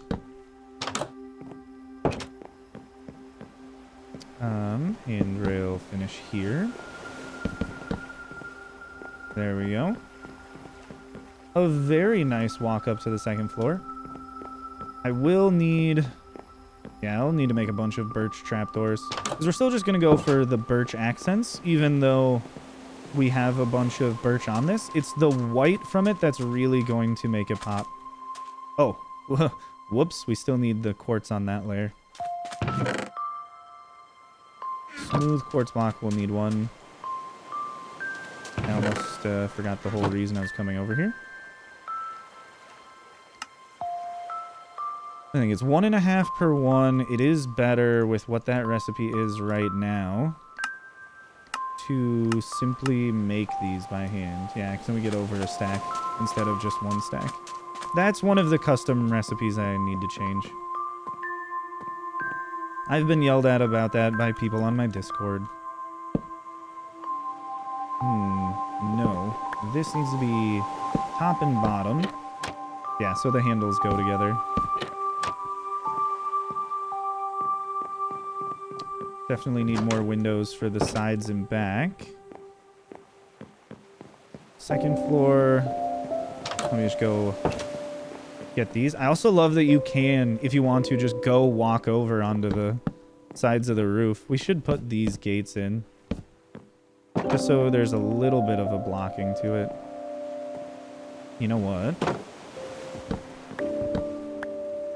Actually, that doesn't matter. We should do this, though. There we go. A little bit more symmetry, but in a way that looks very nice. Okay, bottom, top. Bottom, top. Just have some shutters off to the side. This one needs to be replaced here with a smooth quartz block, because that's the only nice way to make this transition.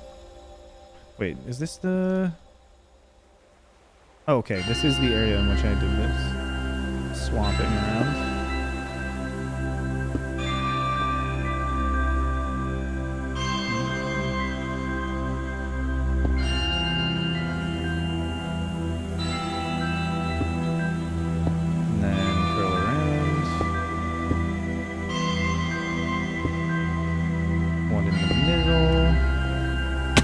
This music is incredibly epic. I have no idea what track this is. I don't think I've ever heard it before.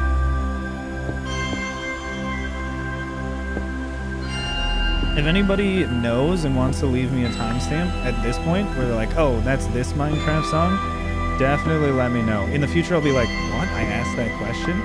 But I will actually care about the answer. Promise. Oh, no. Okay. This one's this way, and then we rotate it. I do like how that syncs up with the night ending. Which I'm assuming is the whole point of that. But my goodness, it goes so well. Today's really me just being impressed with the Minecraft soundtrack. What is this, episode 8? I wonder if I've already done this in the past and I've just forgotten about it. Like, no, Ryan, episode 4, you also just were glazing the Minecraft soundtrack the whole time. Like, oh, I didn't know. Those God rays coming through. Yeah, we need more support struts going around the bottom. Maybe we can pop in another one right here. Just for the bottom. The top layer doesn't need it, but the bottom layer does because it's holding up the middle and top layers. I think that makes it look a little more structurally sound. I wish that wasn't just a solid pillar from top to bottom. But unfortunately, that's kind of just what it is. There's not really a way around that one. I think we need to do a small amount of adventuring. Because this will only give me 2 flower pots. Yeah, we need to do a very small amount of adventuring to find more clay. Which ideally, I just jump into the water and we're done adventuring immediately. Sand. Oh, would you look at that. Clay. Oh, it's beautiful. I love the changes they made. So that way clay just kind of spawns everywhere. Probably shouldn't drown in the peaceful series, you know? Not that it's peaceful mode, but like, you know, it's trying to be chill. Oh, I think that looks so good. For what, like a quick 5 hours? That's not bad. Maybe the porch over here is a little too wide. Actually, I think it definitely is a little too wide. I'm absolutely not changing it. I am not making that smaller. Not in the slightest. Get out of here. Not gonna happen. You are out of your mind. Not in a million years. It's beautiful, though. It's beautiful. This is a lovely respite from making a mob head farm tutorial. But I think not tomorrow, maybe Saturday. Because today's a Thursday. Not that that like actually means anything to you, because you exist in the future. I'm over here in the past. Oh, a view of the topiaries from the porch. It's so good. It's so good. So underrated. I broke that for a reason. Trust me. Trust me, there's a good reason for it. All of this. Boom. A little bit more of an accented trim. I love that. Because then you get a little bit of color variation down here as well. This is one where I think it might actually benefit from having this area in here be slabs, just so it pops up a little bit more. But that's not the most important thing ever right now. Okay, we need more stripped birch.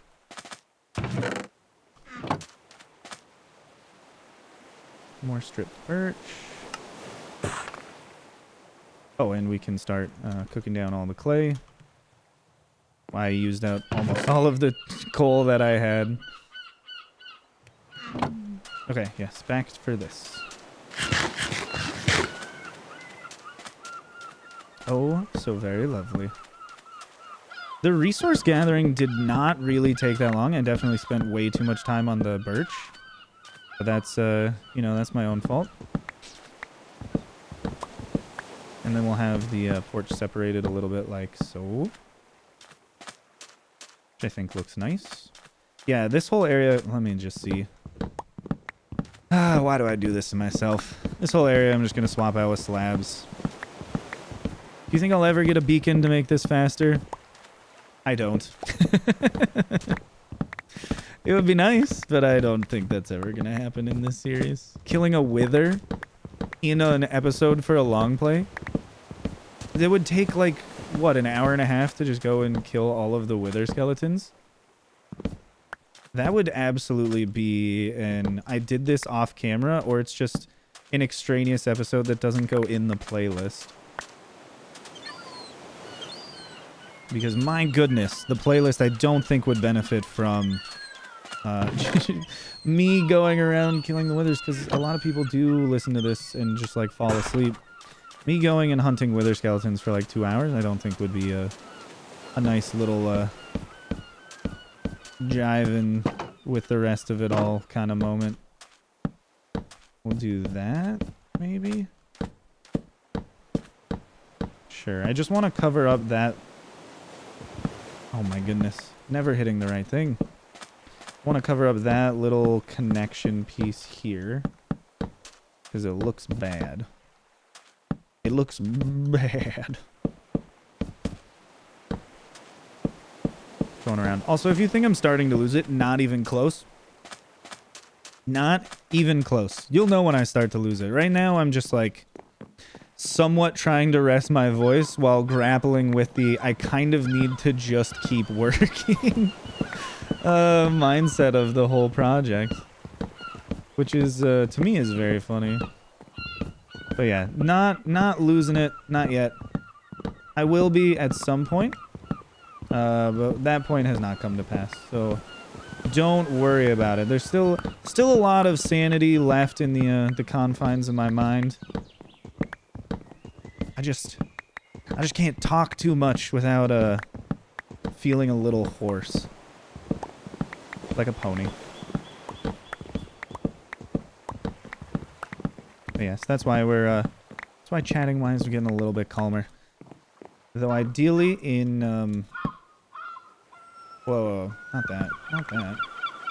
Okay. Boom, boom, boom, boom, boom, boom, boom.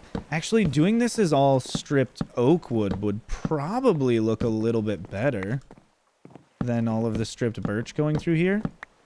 You're insane if you think I'm gonna cut this all down again. I'm just trying to let you know that I am thinking about it, and I do believe that it would probably look a little bit better as well. But I'm absolutely not going through the effort of changing that. Excuse me, go back. Oh my goodness.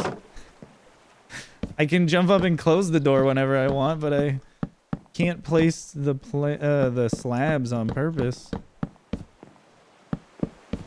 Once again, I think I might have underestimated how many blocks I need. There's a lot of planks here, or slabs. Maybe I am losing it a little bit, you know? I don't think so. That I also think looks better, not having a flush roof. Can't hang any lights from it, so for the time being, we'll just go with torches on the inside. Though what I'll probably do is like a lantern or two, maybe hanging from these. Similarly, we need to find an interesting way to put in more light sources. I did want to put in end rods, but I really don't believe I've defeated the Ender Dragon so far, so that's absolutely not happening. There's no way, whatever the timestamp is on this, 5 hours, 6 hours, wherever we're at, there's no way we're continuing with like, oh, I'm just gonna go kill the Ender Dragon right now, so I can get some end rods. Maybe one of these days we'll do that so we can start building with end rods and chorus and purpur, but not even close to that soon, let me tell you. Oh wait, we can also get the large pots. Oh, there's so many more things we can build with. I'm so excited. Let's also set those there. I forgot about that. There's so many new blocks to try to build with. It's hard to remember to try using all of the new ones in a build when I haven't even found a cherry grove. But yeah, we can, on our journeys, find sherds now. And then start making little decorated pots, which personally is going to be very, very exciting. I am super excited for those little changes. Look, big decorated pots. Big decorated pots, they don't even take all that much stuff. Would they look nice if I just set one down here? Whoa. Somehow it doesn't really feel like that out of place. You know, someone with like a little New England style home would absolutely just like set a pot down somewhere. Ooh. Maybe that one's a little out of place. I do love that you just get the whole thing back. Bam. Little pot next to the door. Little pot on the pot. We can put a sapling in that. Oh my goodness. There's so many possibilities that are just washing over me right now. Wait, let me there we go. We got a sapling. Give me a moment. I should definitely extend this so it goes down in both directions. Let me try this out though. Holy moly. That looks stupid. This is definitely better for the base of a tree. I feel like a dead bush and then some like flowering azalea leaves on top would look really good with it. But this just looks too small coming out of this really big pot. I'm going to leave it because I think it's hilarious. But don't think that I think that it looks awesome. Because I don't think that. I think it looks stupid. Let's see. This is the corner. So we don't actually want that there. We want this here. Because then the window that we put in at this spot. Okay. Window that we put in here. Oops. Will actually look not terribly out of place.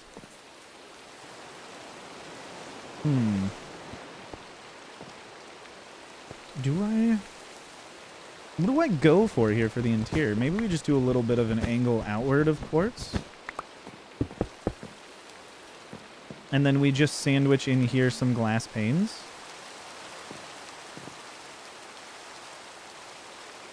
And then maybe we could set some stuff here outside the window. I do believe I smelted some more glass. Not a...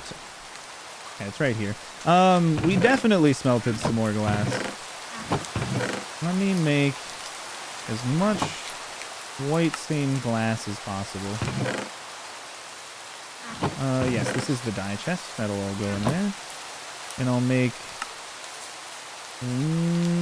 2 sets of panes, just in case I need them. I doubt I will need that many. But, you know, we'll see. We'll see how it goes. Give me these.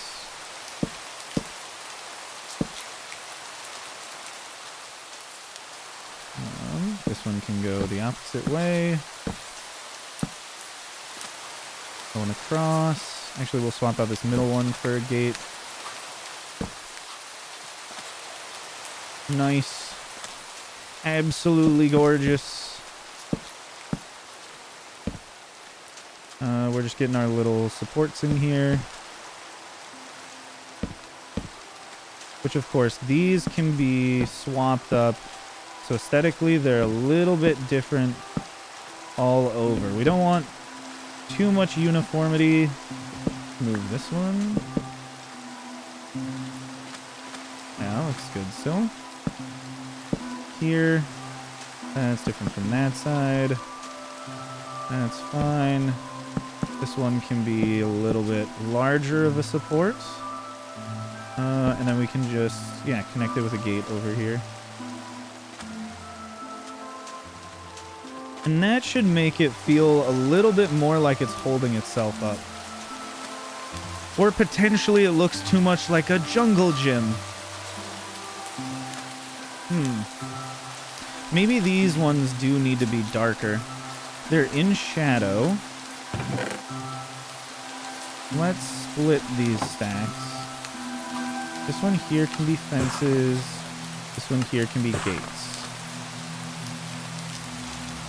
Let's see if the very bottom changes the overall look with a little bit of a darker pop to it. I don't think we need to go as stark of a difference as spruce. I think that's just a little more legible, though. Yeah, it separates it out from here and doesn't look like just one continual spider web. There is a little bit of a problem mixing the foreground and background of like the porch, seeing across it, but there's not really much we can do while still keeping it. Oh god, holy crap. Oh my god, that shouldn't have been as terrifying as it was. Holy moly, I did not expect a drown to just pop up there, especially without hearing it sooner. Oh my god, my heart is racing. Oh man, alright, yeah, I'm awake now. Holy crap. Sorry if I scared you by yelling. I was scared, so, you know, we're on the same boat now. That, holy crap. My goodness, I've not been so terrified in a long time. Oh, you know what? We probably need to put another lightning rod over here to direct the lightning away from this build.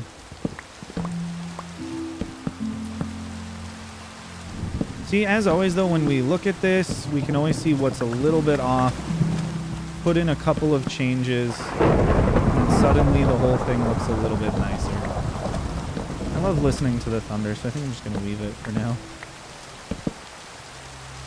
Swap these out.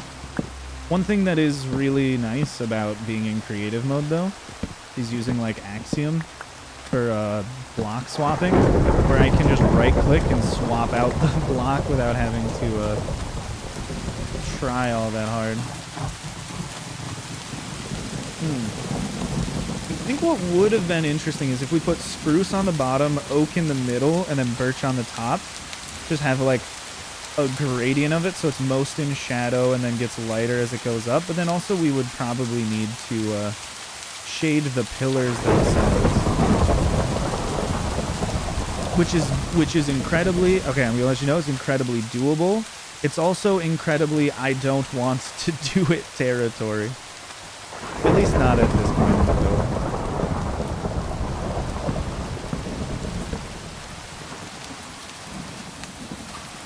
Dang. Okay, I do think that I need to get, yeah, more oak to work with for this bottom trim.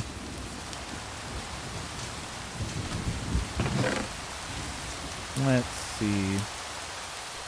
Do I have a bunch of sticks around. Might actually be able to make these a little bit cheaper. Oak fences, thank you. Yes.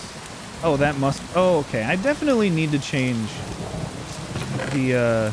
Wait, does oak planks go to oak fences? No. I definitely should switch up this one, because 1-to-1 seems absurd. What is the actual crafting recipe? That's... Okay, that's 1.5 to 3. 1.5 to 3 is a 1-to-2 ratio. Yeah, so putting in the logs and getting out fences needs to be changed to 1-to-2 to at least keep it even. Because currently it's just a bad deal. It's just a bad deal. The fence gate is, I think, a better deal. I can't remember. Oh goodness. The thunder and lightning is so very frightening. But here's the issue. On this side, is it looks a little out of place to just have this go up and hit that. Or does it? That actually looks kind of fine. It doesn't perfectly line up.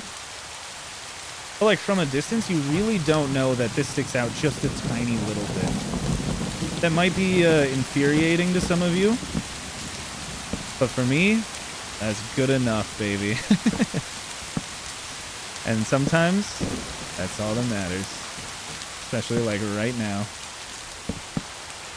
There we go. And then we'll just put this all the way to the ground. Yep, a little bit of trim. There we go. Especially because nothing is happening on this backside here. We don't have these little supports. On this side, I think we can do this. I think that looks fine. Yeah, and then we'll do gates just across the bottom. We could do another set up at the top.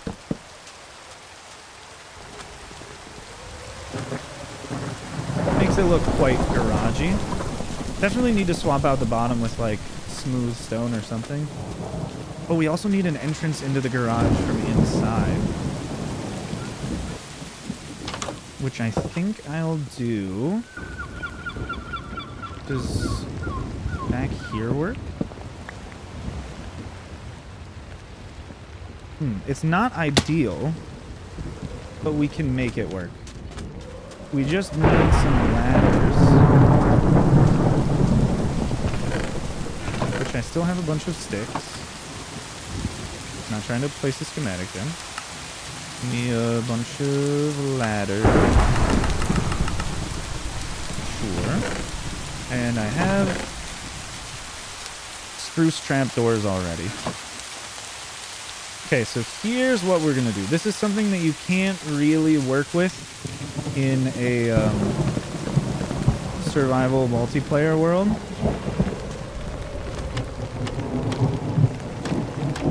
Because people will 1,000,000,000% flip these doors and break the ladders off.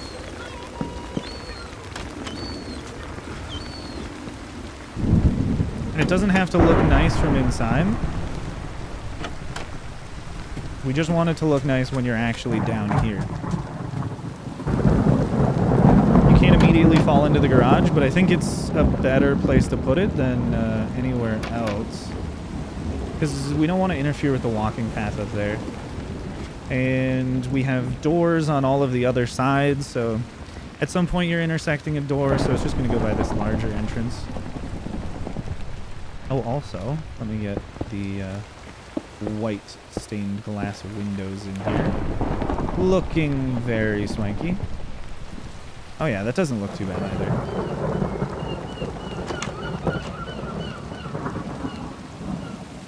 We can definitely put in some of the invisible item frames out here. Maybe put some interesting items in them.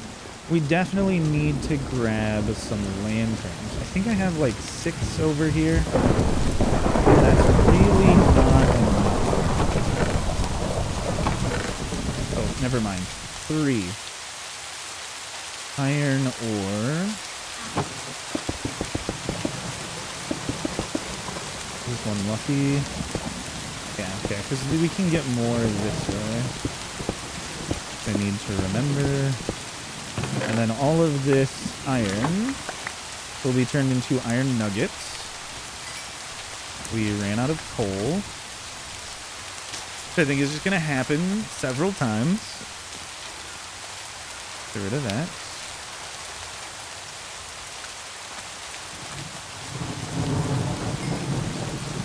And then with this, we can turn these into nuggets. And then the nuggets with... let me just store that.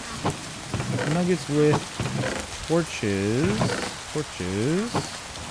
can become lanterns, which of course we could always buy them. And I don't think that's as exciting as just making them ourselves. Oh, we could also make some paintings. I forgot that that's just a round wool. We'll put a couple paintings in our house.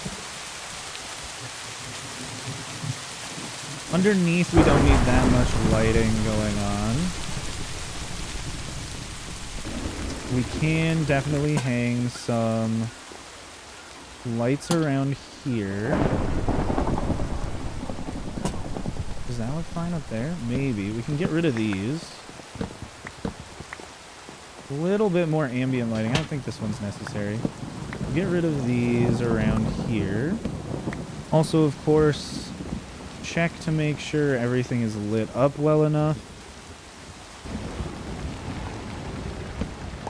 This will definitely be problematic at some point, especially when I take this one out. Yep, we have some issues around here. I think we can just hang one lantern in the middle.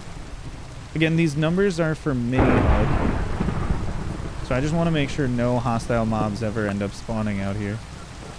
We can put one light back here. Like this. In the garage.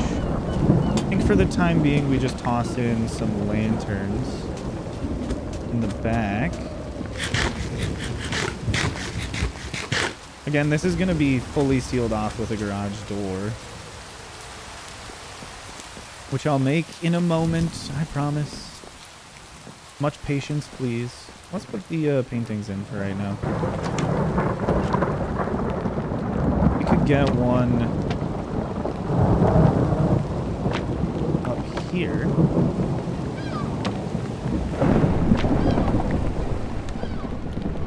Get two up there. There are 2x2 paintings, all right? Gosh dang it. Come on. Come on. That's not what I want. I guess here. Oh, because this sticks up by a half block. Are you kidding me? Give me this. Just want a 2x2.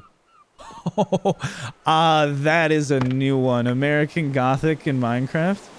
That's got to be a 121 painting. I've never seen that before. That's hilarious.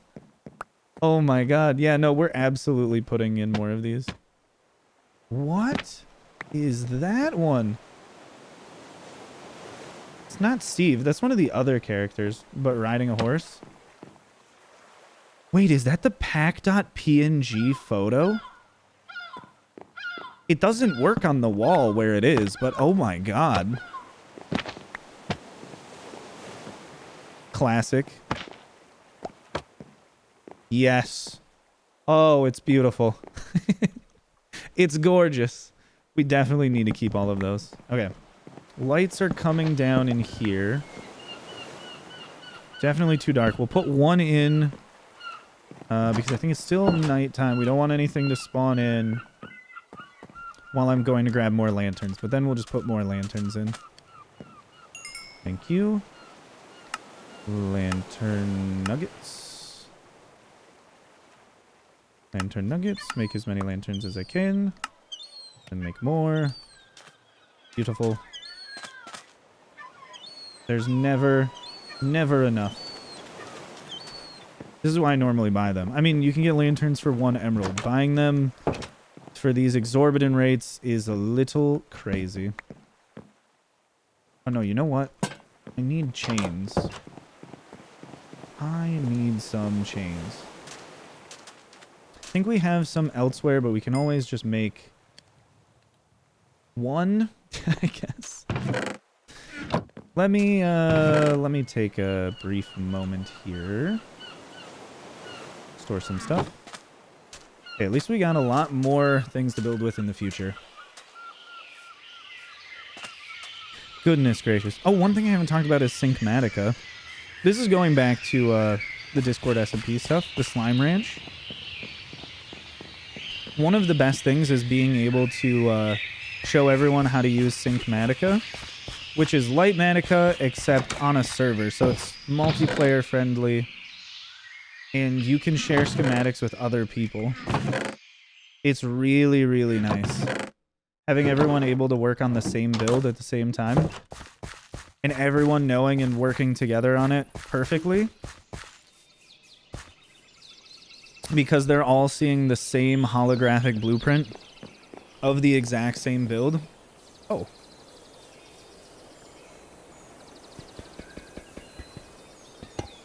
We don't need 2 over here.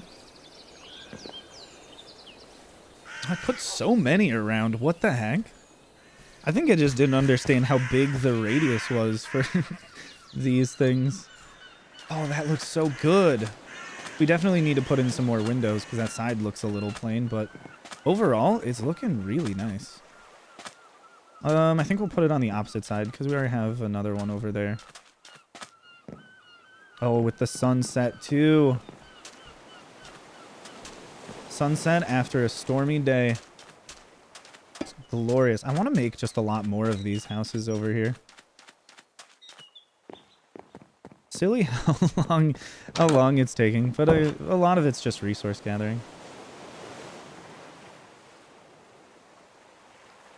Every home needs to have a crafting table somewhere.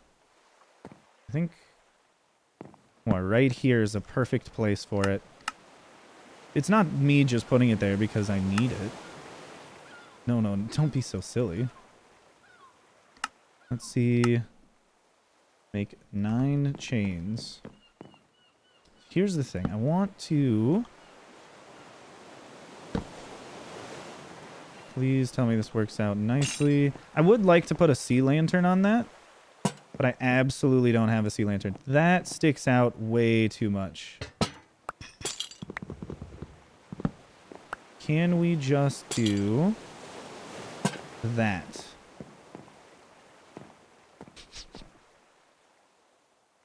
I don't like it, but I also wanted to do the end rod modern lights.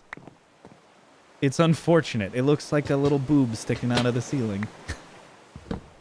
Not in a good way, in a bad way. It's a bad little boob sticking out of the ceiling.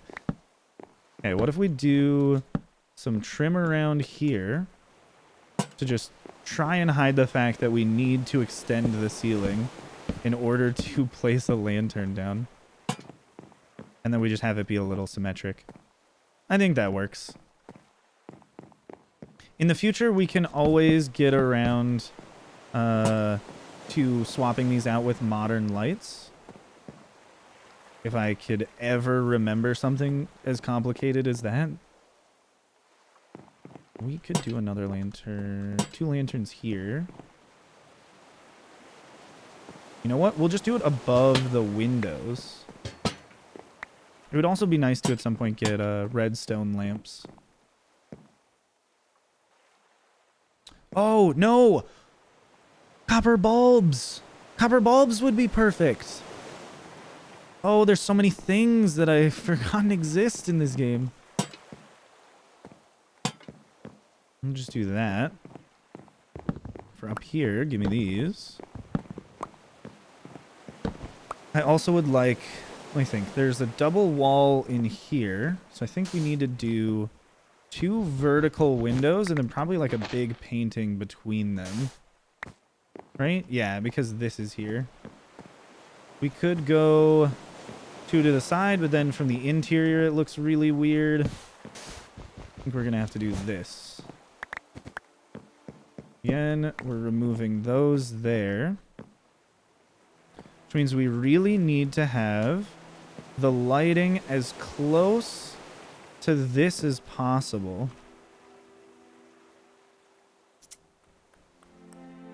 Do I have any stairs on me? I do not. But we will... No, I need to be able to look at this. Okay, so if we have a light source here, it'll bleed out onto this section of the roof. That needs to not be there. Is there more? Yep, more torches on the outside. These all need to go now. And we need the lighting from inside to strictly get to everywhere on the roof. Which is looking good from there. We got a bit of a glow. This spot needs a window. But I also wanted to put in a window over here anyways. So let's see. We can do a wide window. Again, I just should have brought shears with me. So much punching out of wool. See, that's almost bright enough if we don't even put any lantern over here. But if we say have a lantern or 2... Oh, what if we... No, that one doesn't work. If we put 2 up here, does that cast enough light out here? So this corner is... No! No! By 1? By 1. Don't tell me it's this one as well. No, because that one has lights over there. Okay, it's not just by 1. So this one actually would benefit highly from having a lantern next to the window, preventing all spawns out here. Okay, these ones don't need it. That one does. We'll put a little... I think this is what we'll do. We'll do this, and then a slab, and then a staircase there, which you ideally won't hit your head on, but then it'll look like there's a little bit of support. And then we will have a lantern in the window. See, these are the important decisions, people. That right there, that's where the aesthetics are. Trying to make it functional and not have hostile mobs like fall on my head. It's just a very silly thing we have to keep track of. Again, one of the things where if you don't know that I'm talking about mini HUD, you might just be really confused watching this and be like, what is he doing? Who is this man? I'm very lost. Okay, I don't think we're going to have a painting, or we have a painting here, so no window on that side. We have windows on the other three, which means we just need a window up here to kind of balance that out. Okay, never mind. The painting is going up here. We are punching a hole in this wall for a window. Yes, yes we are. I've made an executive decision. Don't believe that it has anything to do with the fact that there's just a wall in the way upstairs. Absolutely not at all the reason for doing this. Oh, shush. Oh, shush, all of you. You don't know why I do what I do. You have no idea of what my mind is capable of thinking. Here we go. I would like to actually swap out this one.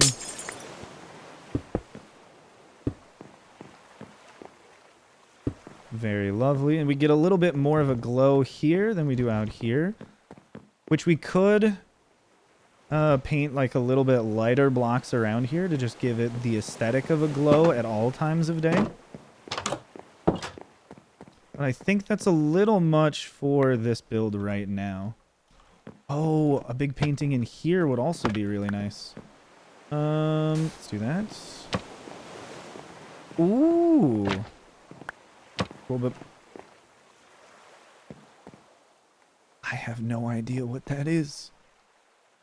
It's gorgeous. There's so many new paintings. Oh, this is so exciting. I'm learning so much about this game just right now. Oh, and hanging signs. I forgot these exist as well. Oh! Do they look good as like little support thingies? I don't know. It just kind of looks like clutter. That's so silly.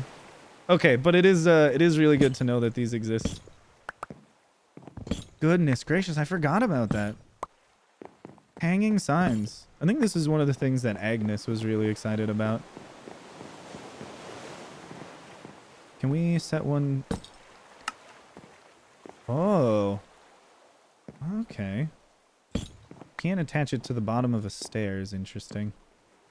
Okay, I want another painting for over here. Yes. Yeah, big painting for that wall. Sticks and wool, we can just craft one right now. Actually, give me a couple more paintings. These are so fun. Of course, from a distance, if you look in the windows, they won't render in because they're item entities. So there. Yes, we can get the big pig. So if you look through that window from a distance, you'll just see a blue wall, which I think is hilarious. Let's see, we'll put in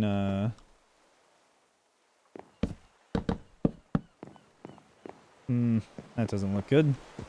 I feel like we need something over here, like a little bit of a shelf or something on this wall. Maybe if we have some stairs. Let me just go grab some birch stairs, since we seem to be using birch for the accents of everything.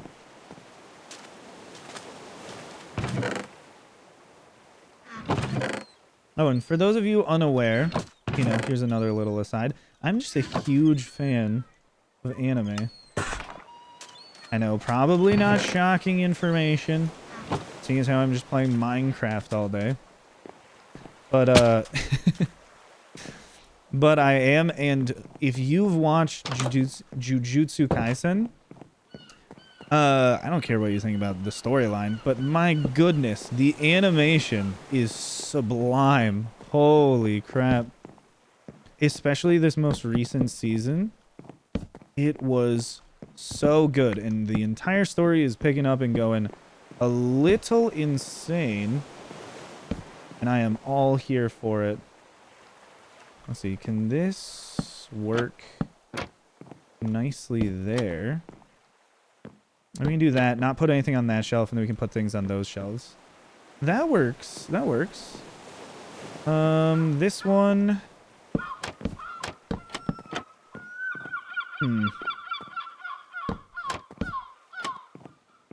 Maybe. I don't think we need this bottom trim. That makes it kind of look like a face that's got a really weird grin. I always start talking about something and I get distracted almost immediately. I'm going to put more shelves over here, though. Essentially the same thing, except a little bit smaller. And then we can store things up here. We can put a little lantern by this window, which means we can get rid of this lantern here, hanging a little bit lower.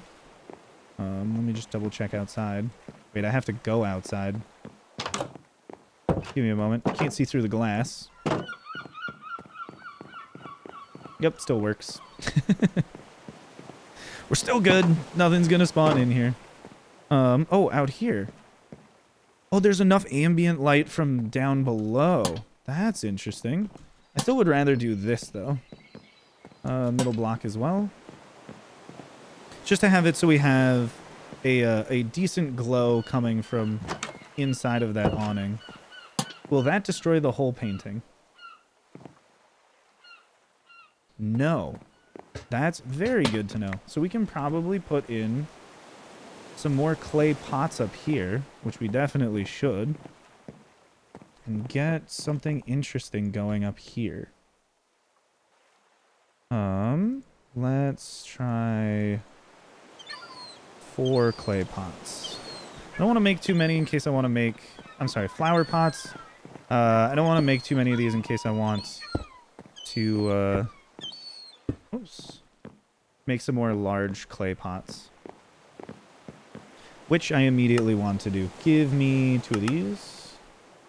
Give me a couple barrels. And we'll see if we can make these look interesting up here. Barrels should make sense. We are in like a little fishing area. So barrels laying out and about is not an unusual thing. We can also put some barrels outside. Here's a big pot on a shelf. That looks so silly. Sometimes they just make sense. Other times, really not that much at all. I hope that doesn't break off the painting. That's awesome. Okay, what else can we add in here for aesthetics? I do want to make a couch. So, let's see. The back of the couch will just be this. Do we have any smaller slabs? Sadly, there's no slabs of wool. That's not much of a comfortable couch. Can always go for... Let's do this.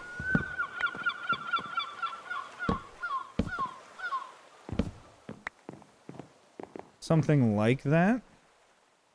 This we might want to have up a little bit higher, though. That makes it look slightly too throne-like. I wish we could have half of this.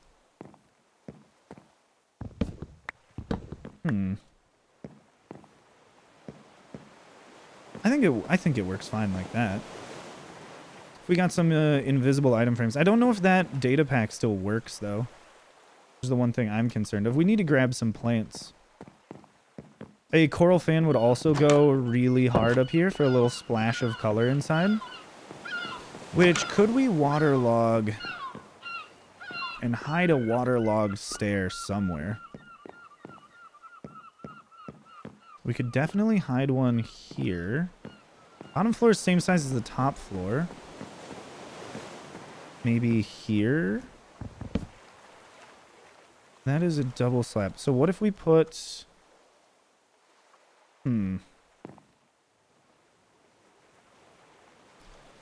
Trying to think. What if we put a stair block here to hide the top, and if we put in a coral fan there, we just do this. That doesn't look amazing from down here, but it is worthwhile.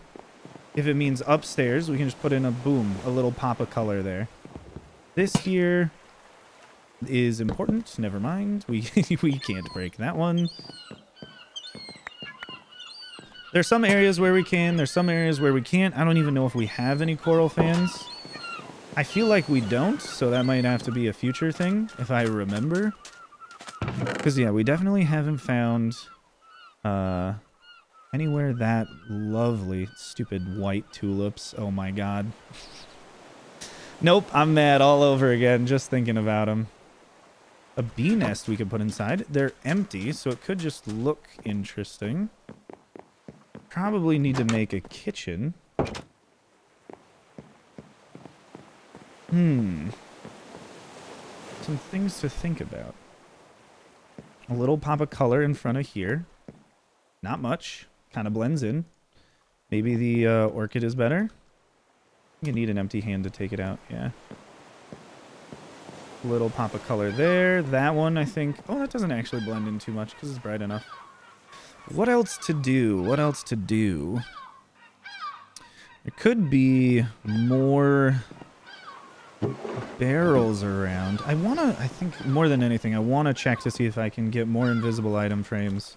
Which again, you know, I don't know if that mod is working. If it is, glorious. That's so good. That is so good. Yeah, if the mod is working, yay. Yay me. If it's not working, that's all right. We'll just have to use regular item frames to set things down, and then look into getting a different invisible item frame mod for the future, because they're just way too good. They're wait, this way. I need to see if I have any item frames first to make invisible. If not, now I'm starting to think of all the rotten flesh that I've tossed, which we could have turned into leather, or all of the leather that I literally threw on the ground after killing those cows. Not in here. Item frames, item frames. Well, we can turn those into item frames. Just have to go to a campfire. Yeah, and they wouldn't be over here unless... unless the oak chest... Excuse me, I'll take a stack of those. Nothing, nothing, nothing. Alright. Oh, we definitely should grab wool for a bed. Because I think maybe an orange bed would work best in that house. Maybe like a lime green bed. Or, of course, just a classic white one. For now, we must cook on our campfire and then turn it into item frames. Which hopefully, very hopefully works. Okay, there's not any in here. I'm also just hoping that I find them somewhere. Oh, this is what the area used to look like. There's now a bridge and stuff over here. Should I pick it up and update it? It's tempting. It's tempting. I should make just a larger map of this whole space. Oh? No, I don't have this one in here either. Shoot! There's definitely mods I need to update for the future. No, the campfire one. The campfire one is not working. Okay, so now I need to go find and kill some cows. The sun is setting on the day and also on the lives of some poor bovine. But this is very important. This is critical. This is for the aesthetic. This is why we do everything. There might be some at the top of the tree. I'm going to check the storage here as well. No. No. Any leather even? There's books. Books are not what I'm looking for. Nothing in the barrel. Very unfortunate. I do really like this walkway that I put in the past. All the random little lanterns that needed to be placed down so you don't just get hostile mobs up here. Whoa! Oh, Fox is running away from us. We're getting it to go all the way to the top. That's awesome. Okay. Leather. Nothing. There's villagers. I don't think there's any more storage up here. That is just going to be a slight disappointment, but at least we'll go hunt cows in the daytime.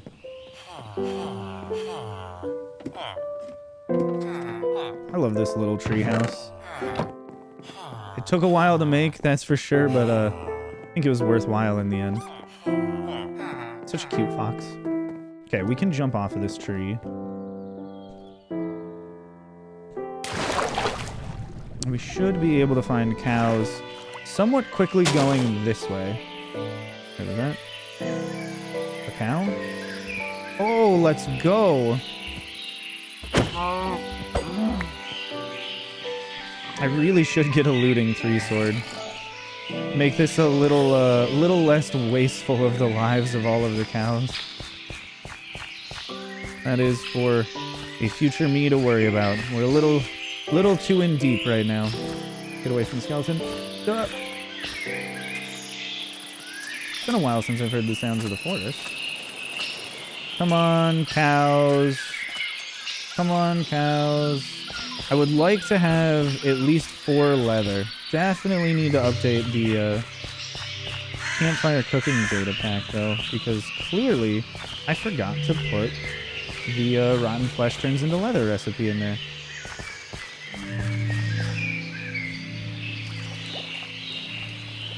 There's a lot of recipes in it, and a lot of them are very, very useful, but unfortunately I seem to have forgotten the most useful one.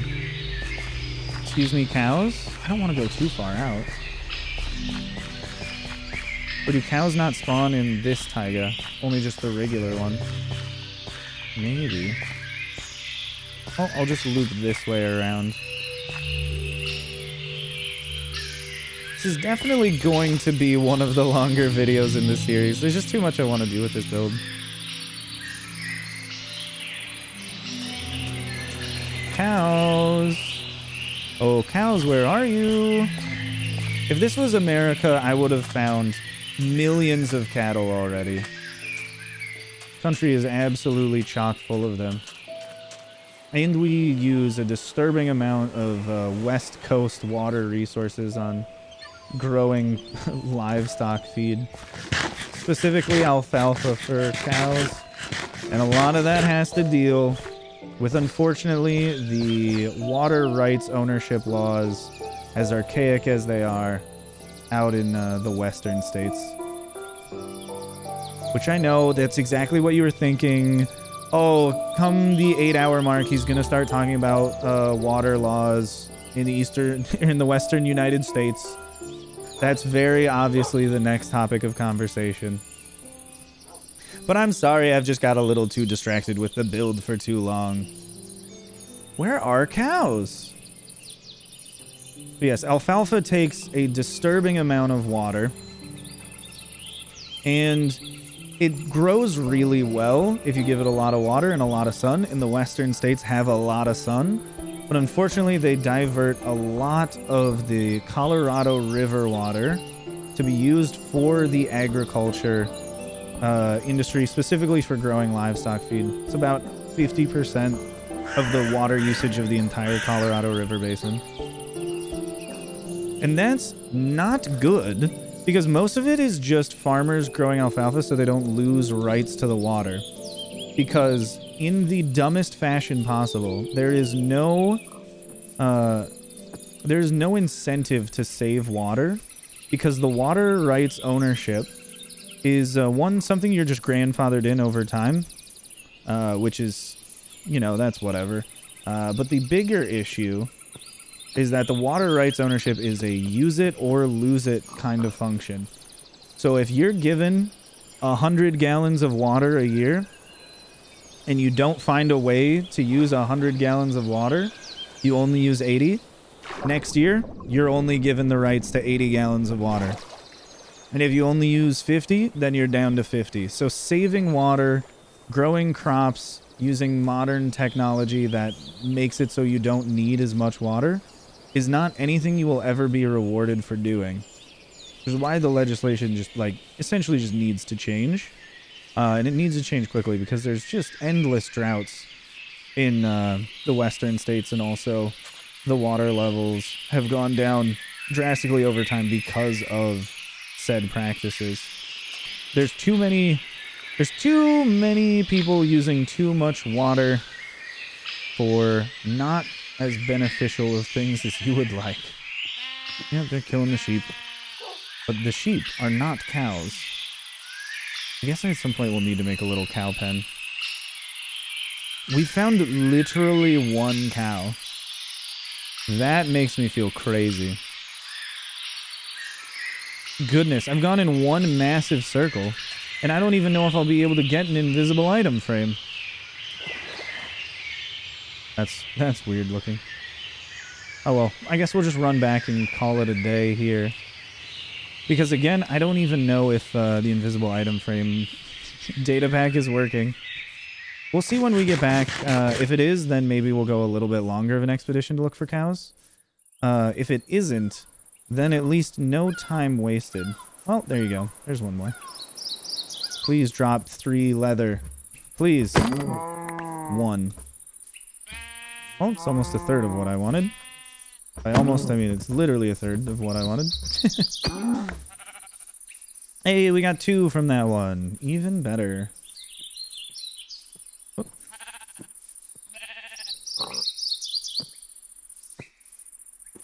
But yes, the water rights in Western states, very interesting stuff to actually look into.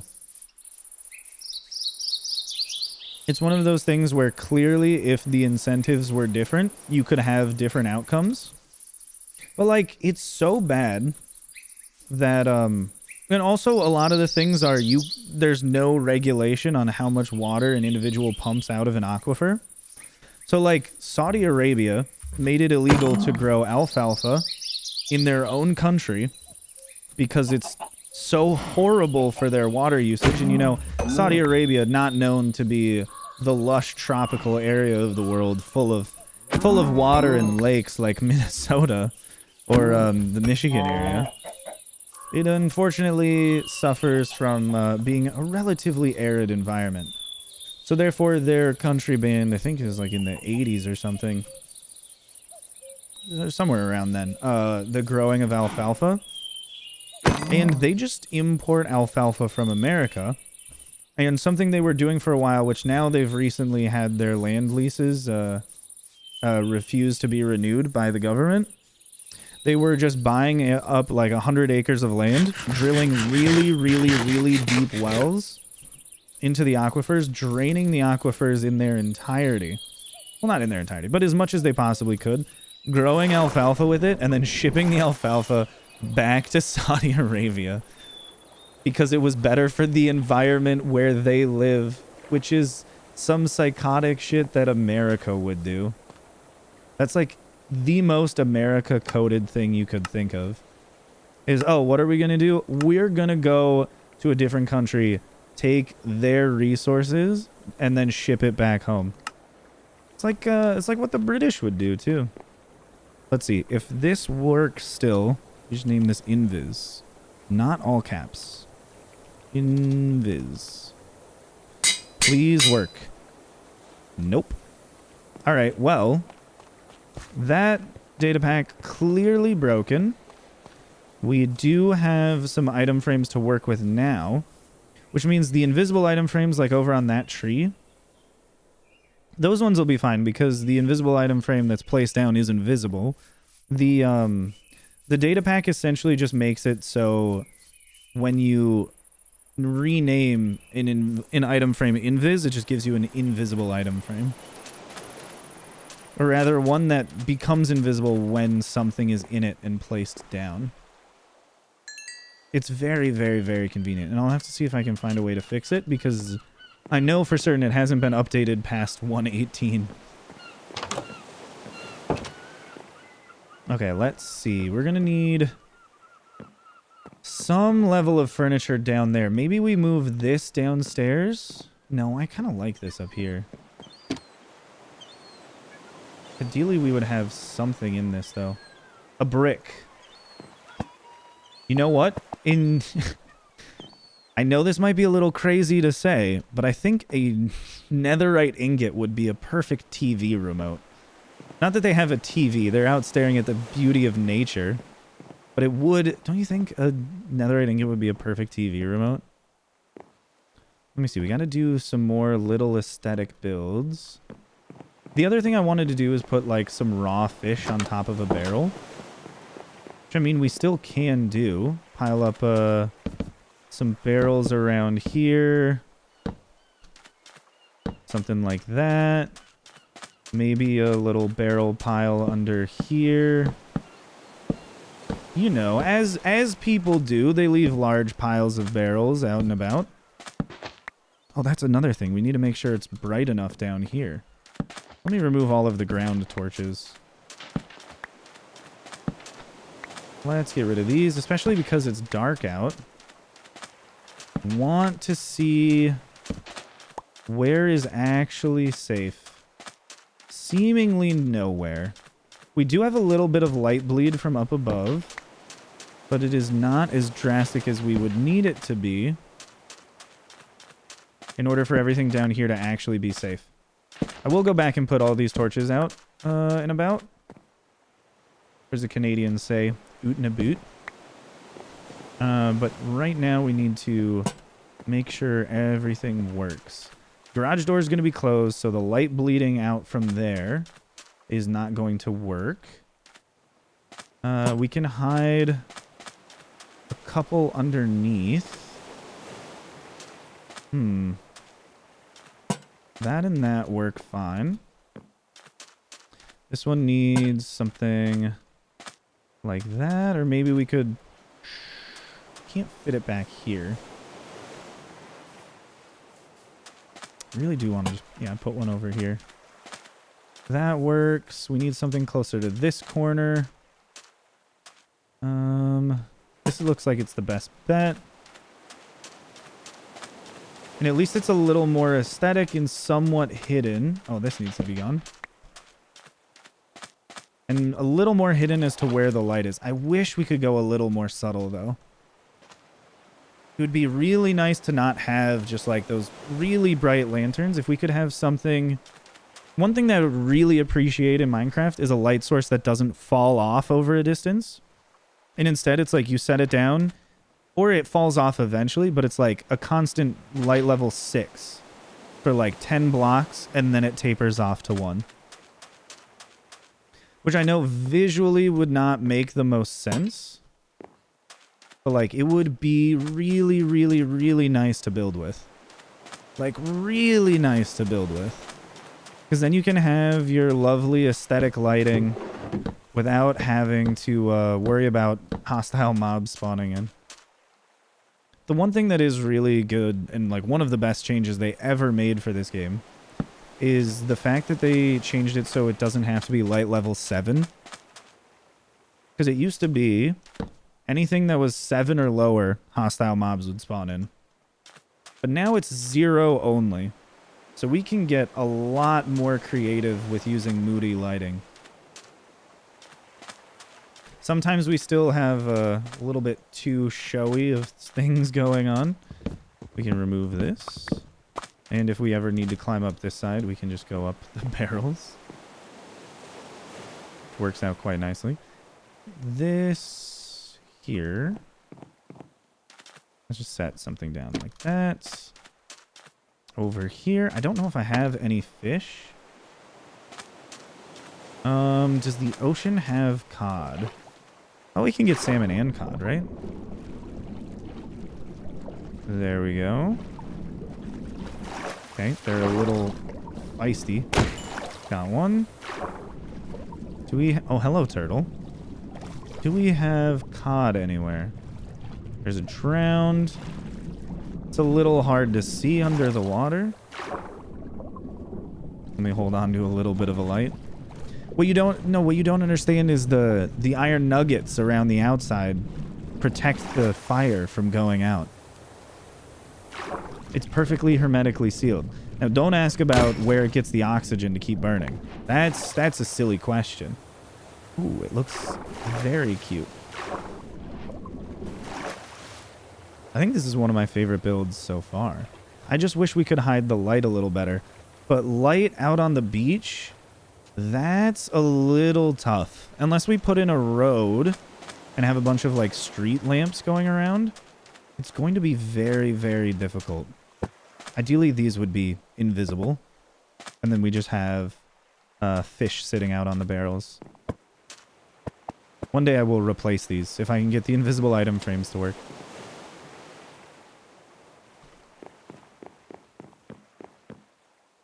Yeah, the inside's a little bland. We put in another painting here. Yo, what? I have no idea what that is. We'll just go up one more. That's cool. That is also new, I think. I kind of want just a square one here. No. No. There we go. That one matches the walls a little bit. The best... Come on. The best paintings are the ones that just go on every single wall and you don't even have to think about decorating anymore. Because why would you need to? You covered the walls with paintings. Do we also put a pile of barrels inside? I think so. I think it's a nice little pile over here. What do we do for the front room, though? Maybe we try to fit in a little table and chairs? Can we do that? We can't fit in nice chairs, at least. That's kind of what I want to do for a table, but I think that might be too big.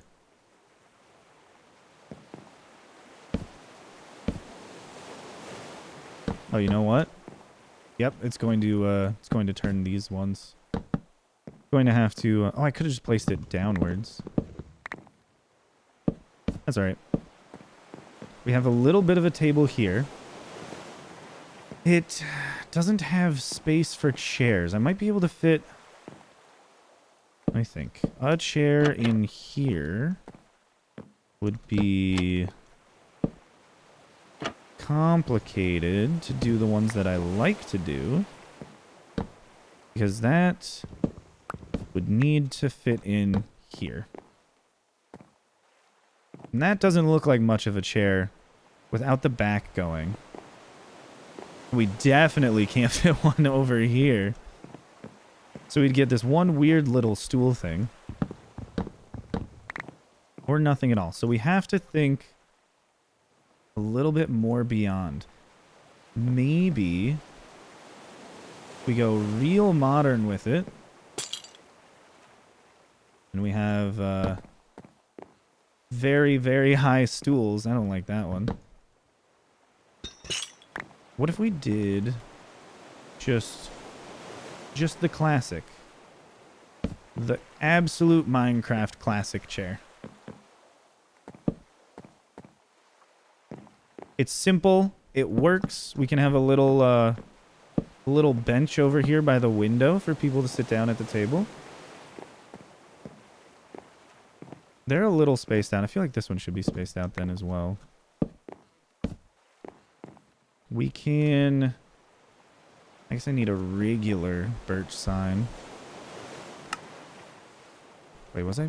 Yeah. Well, actually, we'll go with oak signs. Because I can make them already. And 2, I think the contrast is actually helpful. Got a longer chair here. Do we want one in front of the steps? I think so. But just one off to the side. Can we walk through this? We cannot. What if this instead comes here? And on this side, it goes here. And then the barrel, we move to here. Then it's a little clustered by this door. But who cares? Some people just have messy homes. And then we can... Whoops. Then we can actually get in around these and still have the same little support going on. Because I think if this goes immediately into the floor, it's a little weird. Nope. No. I thought of the very, very best block to go there. Oh my goodness. Again, playing mostly on 118 for a long time. There are some things. There's some things that slip your mind. But I have remembered something that exists. Take your bets now as to what it is. And whether or not I'll forget before we get to it.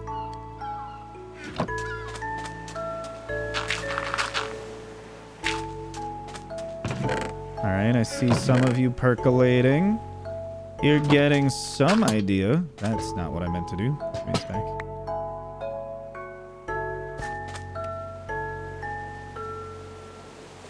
Okay. Oh, glass bottles, you say? What is he doing? Ooh. The most inconvenient way to make a block ever.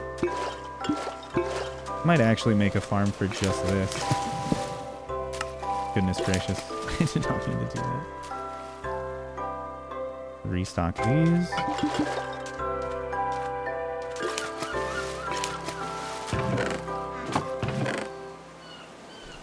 Store all of those. Give me my shovel. Flawlessly done. And then we have some hay. Some wheat, rather. I eat the rest of it. Gosh dang it.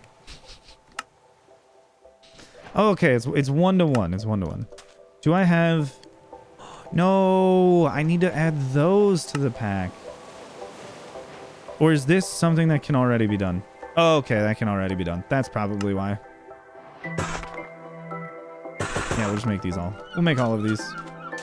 I do hunger a little bit, though. We've upgraded from breads to steaks. This whole build would look a lot better with some end rods inside, because then we'd have little fluorescent lights going on. But don't worry about it too much. It still looks good, I promise. Oh. Do I hear an Enderman? Underneath? Okay, that's kind of cool. Excuse me. Where was I going to put these? Oh, yes, right here. Boom. That actually goes perfectly. Oh my goodness. How did I not think of that one earlier? I think it's because I just kind of forgot that it exists. Some things it's just hard to remember that there are options. But that works out beautifully. Truncates nicely, but also feels like it's firmly going into the floor without... Oh, you know what? There's a lot of places around here where this would look nice.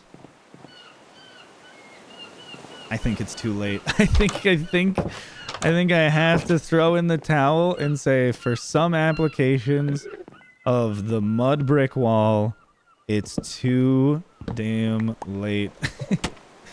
And that's okay. I do love it though. It's such a nice block. There really, really need to be more wall blocks in this game.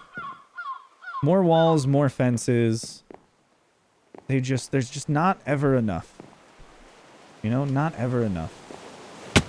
You know what? Let's do something a little crazy.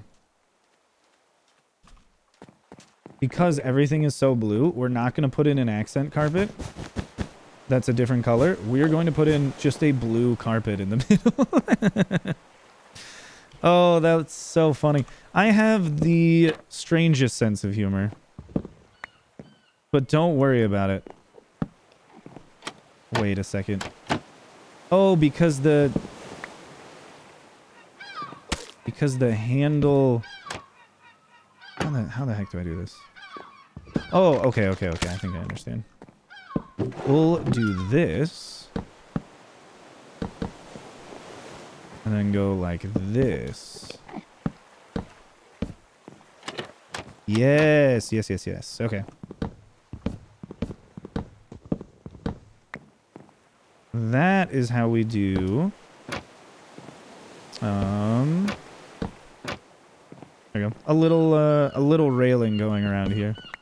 So you don't fall down. There's a nice little walkway. And I think that goes in perfectly where it doesn't feel like there's just a random hole there.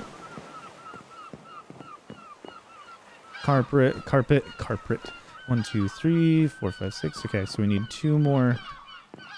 I can just do this in my inventory. 2 more sets of carpets.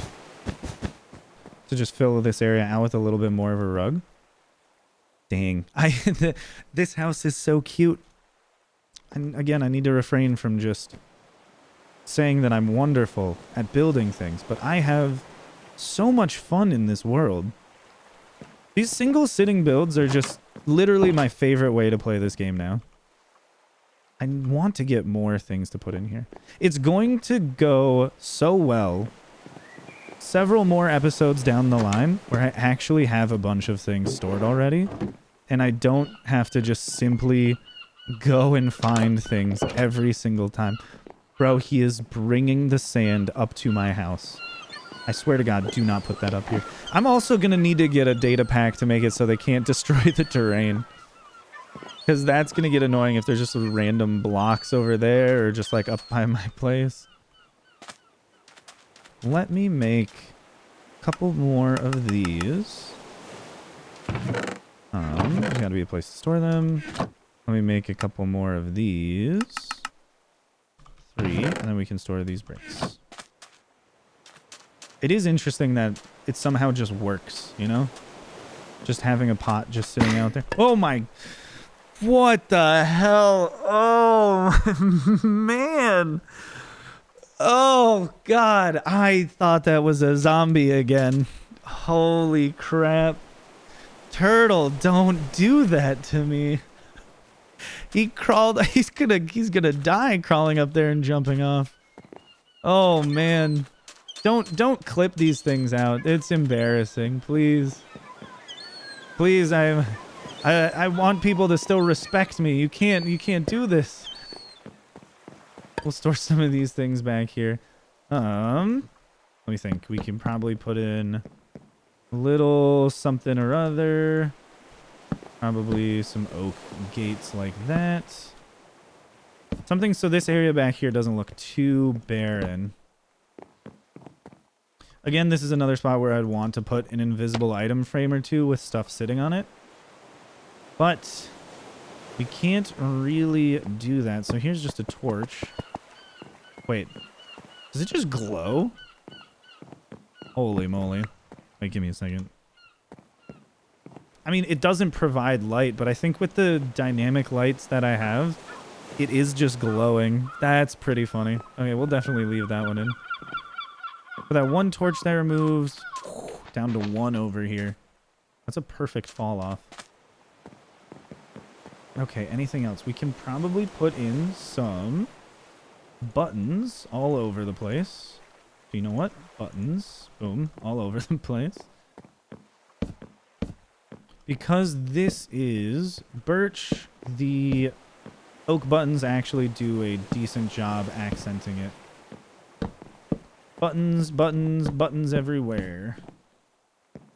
Some look silly. I do also like putting these like little straps on things. Just make it look like there's a little more structural support going on there. I don't know how well they work with this build. Might as well just put some in. Well, we're done.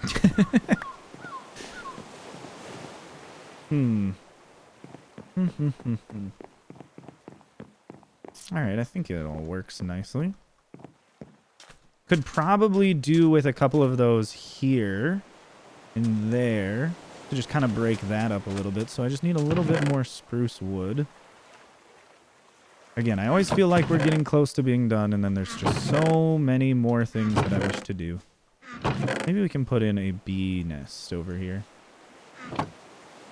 Can I have more small flowers? No, but I should put one of these... Wait, what am I doing? Give me this. Should put one of these and one of these up into the build. I am not moving these items around how I want to. Give me just a moment. The sunset is just the absolute best time of day for this. Oh. I'm sorry. I could look at this forever. It goes together so nicely. Boom. Little accent flowers. Oh, back here. Yeah, I suppose I'll do it. Just thinking of something. I did not realize that that would shatter into bricks. That's very interesting. I don't know why I didn't think about it. We could put a bee nest up in the eaves over here. Let's see. We need a full block. Like a hornet's nest is growing. A hornet's nest is growing up by the house. Yes. As of course many of you are well aware and have experienced, sometimes you do just get a hornet's nest, and it's very unfortunate. Put another one of these out here. That should take care of the spawning areas. Yes, yes, yes. I need a little bit of grass. There's not a good place to take it from, but I need 3. We can move this hillside back just a tiny, tiny bit. And no one's gonna know. This area is still good. Yes, okay. I've done I think, a very good job of spawn-proofing this whole area, so there shouldn't be any hostile mobs. Slowly pacifying the entire world. Spruce logs. I'm definitely just taking the rest of the spruce trapdoors. Oh. We definitely need a little something on the outside there. Maybe we put in more shutters for a little pop of color.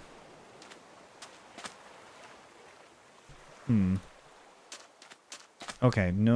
I know what I need to do. We need to go up there with barrels. Because of the fences, we can't cover everything exactly how I want to. So, for like this corner spot here, I need... Let's just move these things around so I have them. We need to do a barrel in this. Oh, this way I should be able to get out. And then on the outside, so it actually sticks out a little, we'll put some spruce trapdoors on top of it. So that way we get this little bit of depth variation. And on the inside, it still looks like it's kind of one cohesive piece because we have this texture that somewhat matches it. We'll just put these at the same height.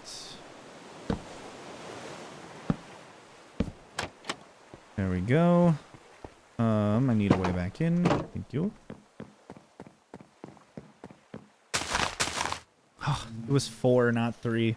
I can't even count things that simple. I need to also go and grab one of the double high flowers, and maybe we need just a tiny bit of bone meal. A oak sapling shouldn't grow there and destroy the house. But we will put a rose bush there. I think that'll look very lovely. And we need one more block of grass. So not too much more to do. And my inventory is full once again. All of these things are important. Oak fence gate, maybe the least important right now. But yes, we should be able to fill this entire place up with many houses along the beach. Each one, of course, can be its own episode. Building a beach house. It's just going to get more and more absurd. Oh, but do I enjoy it. Okay. One there. Rosebush in the corner. And then, yes, we get a little bit more of a pop of color on this floor. We do need to go up and add in some shutters out here. Oops, something else. To make this. Oops. We want those to look like there's handles in the middle so you can pull them open and shut from there. Very nice. And maybe an oak fence or two in the corners. To again, a little bit of rounding, a little bit of framing, and also some color variation in there. We can't put these on. Oh, we can put these on the corners.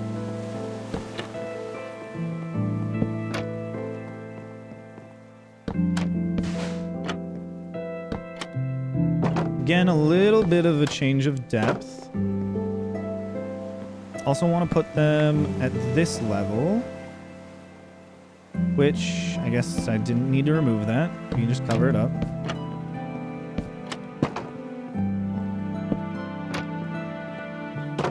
Sorry if some of you get frustrated by 3 of these being topside ones placed downwards and one of them being a bottom side one placed upwards. Nobody can tell the difference. Therefore, I am not going to do anything to change it.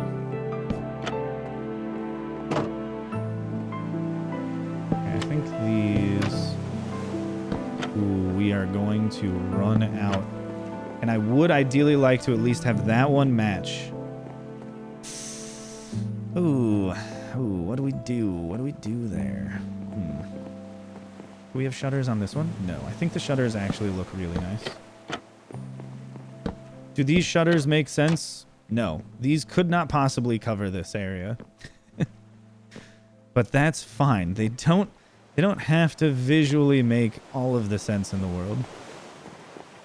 They're fine as they are. Where did my buttons go? Okay.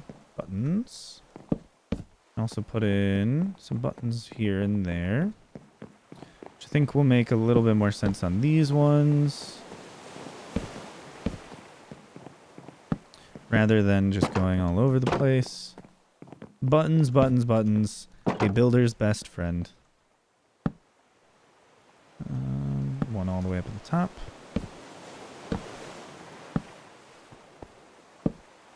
Oh, here we go. Also a little bit of depth variation on the outside. Boom. Hopefully that doesn't look too silly from outside. Also, you can use them to just temporarily open the gates. Which is not at all what I am putting them there for. But it is entirely possible.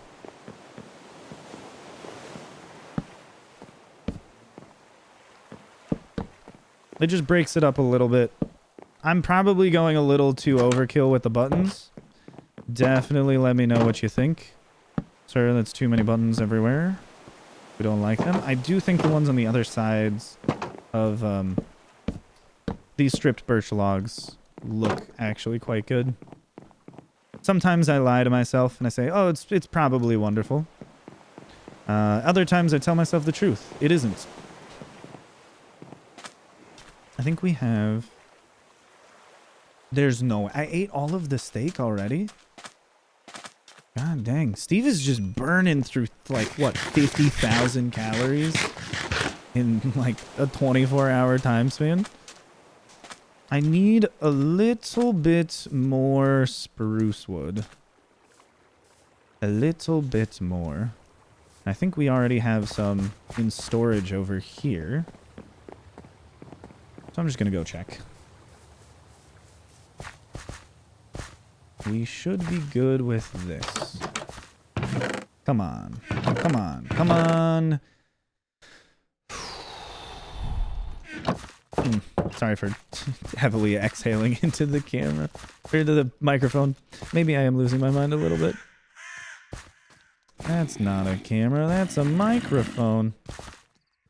I need to get far enough away from these guys where they don't try to kill me. The sun is rising. So it shouldn't be too difficult. I do also want to find a tree I can chop down in its entirety. That sounds like a spider. Not a creeper. So we're good. We're going back. Oh. Just for when I get the crafting recipes and other data packs all worked out. See this? Get me out of here. One of them escaped? How did you do that? That doesn't make any sense. Whatever. Maybe the one baby one that I thought I pushed back in actually phased back through the gate. That spider is coming in hot, though. I think a part of it is the fact that I also have been taking obscene amounts of damage just jumping off of stuff, which I really didn't need to do. Not all of it is running. A lot of it is... This is jumping and falling, you know? Okay, here we are. Oh, one rotten flesh. See if I remember that I put something in there. I won't. I won't. Not even close. Must craft these. Are they? Spruce planks. Trapdoors. Which again, I should just make a slightly more efficient recipe for the stone cutter. Because I don't think anyone... I don't know why anyone would be upset with how I'm modifying this world. If they are, they're very, very silly people. There's one up on that one. We'll put this one a little bit lower. So we still have these little support straps. That's just what I call them. I don't really know what they would be. But I think they look nice as they are. Dang it. I need to stop doing that. Wait, are there actually bees in that hive? Or is it just ambience giving me bee sounds? It might just be that giving me bee sounds. I'm not sure.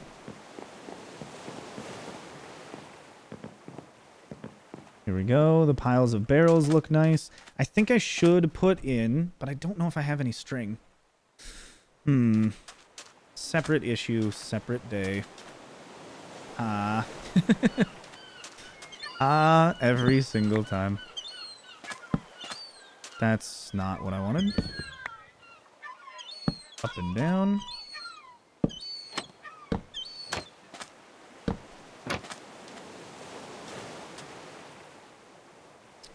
Sorry for the flashes on screen when I scroll over the lights. What? I'm clicking downwards.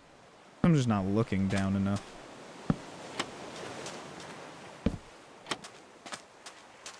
There we go. Now do I have too many of these little spruce things on there? I might have to go rip them all down. No, I think it breaks it up quite nicely. Don't need too many of them, just on the outer structural tower, I think works. Also visually breaks up, so it's not just one bland piece going all the way up. Maybe we could fit in another one at the very, very top. Oh no, there is a bee. Whoops. Not the voice chat settings. There's no one on this server for me to talk to. It's just me by myself. We have a bee. It'll probably die swimming into the water because that's just what they do, and Minecraft kind of sucks like that. Oh. The little bit of particles change the depth of field.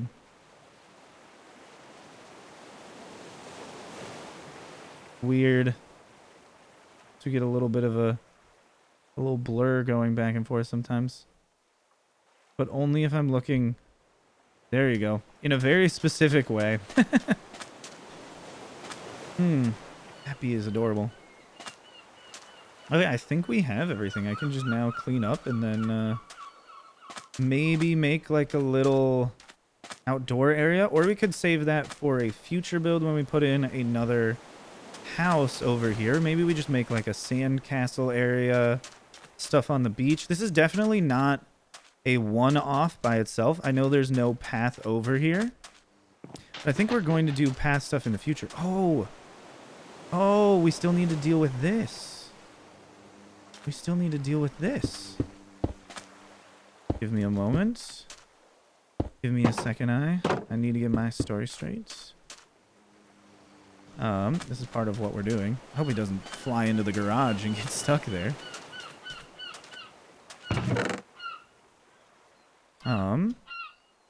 Honestly, yeah, just store all the crap. Sort it. Sort it. Sort it. As soon as I end this episode, I'm going to pack and sort all of these things. So I definitely don't need to do that on camera. But it is definitely a very important step. And we probably need to make a larger storage hall at some point, but that can be its own episode. What did I come here for? I forgot already. Oh, a little bit of white dye. We'll do 2. And we'll do 8 here. And it should be gravel 8 here. And we can make some white concrete powder to work with this garage door, so we get a little bit of shading going on. I need to remember you can't build from top down with this. And then to make it one shade darker, we'll pop in a solid white concrete. Okay, never mind. I put in space for 2. We'll put in 2 solid white concrete.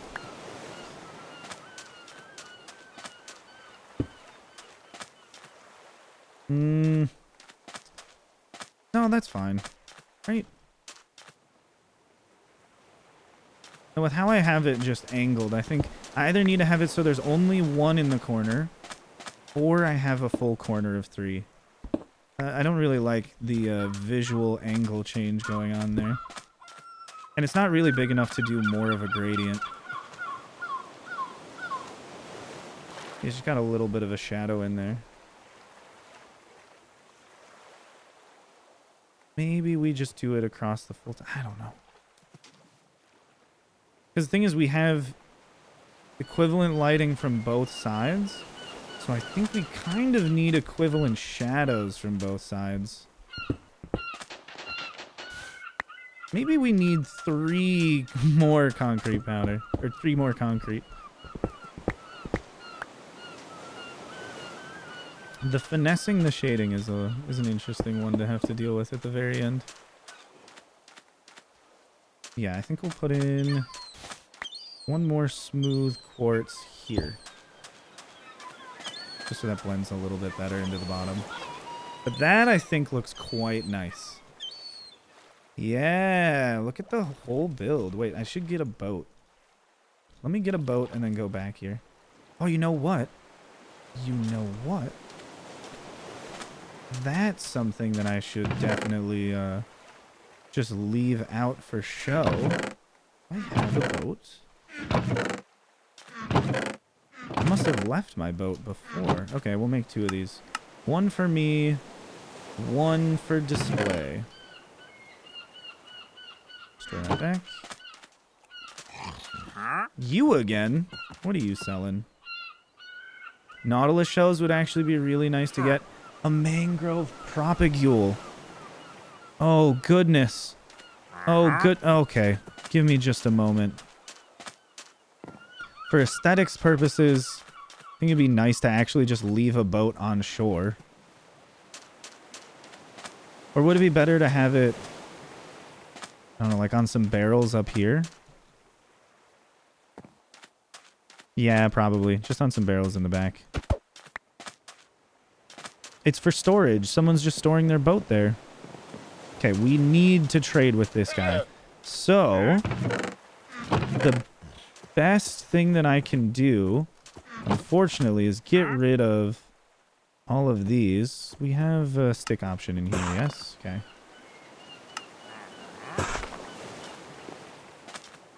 We are going to go to all of the Fletchers that I have up in the top of the tree. We are going to get as many emeralds as possible and actually buy some mangrove propagules.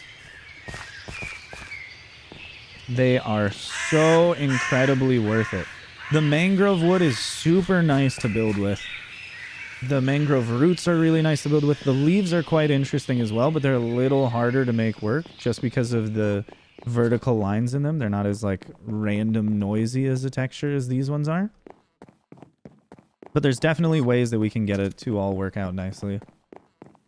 But in order to do that, we need to have some in the first place. Hello, villagers. Hello. Not you. Not you. Where's the Fletchers? You're not a Fletcher. You're not a Fletcher either. Are they all up top? I think they just climbed the ladder up top and they're all chilling up here. Hello, Fletchers. Should be able to, What did I set that to for item scroller? Let me check. Hotkeys. Trade everything. Villager trade favorite. Oh, it's control I is what I set it to. Okay. Sorry, guy. There we go. Beautiful. 32 emeralds. I love it. We're gonna go get 6 propagules. Okay, I probably won't actually buy 6. I'll buy like 2. And then we can work on growing and chopping down mangrove trees in the future. Which of course means there will be an episode where we make something with mangrove wood. Oh, the possibilities are endless. We could have a very nice kind of like rough red roof now without having it be super, super saturated. It is a little more on the purpley side, but my goodness, is it going to be worth it? My character is starving. I'm over here trying to end the video and I can't because I'm just dying of hunger. That's so funny.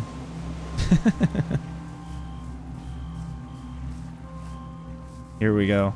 I see food on the horizon. Gimme, gimme, gimme, gimme.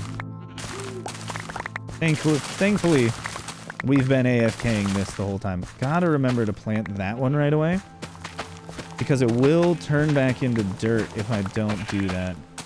There is always a chance it could get random ticked the same time that I break it before I place another one down, but that would be really, really unfortunate. And I'm just dealing with the fact that it'll happen someday and I'll be mad. But until then, we don't need to deal with it. We can also make some more expanded farms. I'm just thinking of so many things for this series now. 100 more episodes, 100 more years. We're gonna be playing survival Minecraft forever. We're not even close to the end. We have farms to make. We have animals to get. We have zoos that we can construct. We have so many more farms to build. I'm not talking automated farms. I'm talking about like beetroot farms, and we can have a little beet juice factory where we make beetroot soup. And whenever I'm hungry, I can go to the beetroot factory and get beetroot soup, and then I can eat it, and then we can grow more beets. Oh, it's gonna be wonderful. There's so many things left to do in the future. We can also pacify some pillagers. bring them back and have them be townspeople, chasing the villagers around and scaring them, while doing no damage to them. Of course, we have to make sure there's no iron golems around. But it'll be very, very, very fun. So many seeds. Let's see. I'm hungry. I will trade with the wandering trader as soon as I can. Just one moment. Thank you. So all of the excess... Oh, that looks really good. There's a little bit over here, which could probably use like a little pop of color. Maybe some oak gates going across it. But otherwise, it's really, really nice. 1, 2... Heck, you know what? We'll celebrate 3. And then slowly over time, we will eventually get a conduit and then maybe make an underwater build. Maybe, just maybe. It's going to take a long time to get there. But goodness, it is totally worth it. Oh, the one thing that I wanted to do is actually grab those oak gates. There are any around. Oak fences. Okay, we need oak logs. Definitely need to farm more oak wood. Oak fence gates, thank you. Put some on that side of the building, which is originally where I was going to put some windows. But again, it kind of interfered with the wall too much, which is why we ended up with this big painting over here. So this one...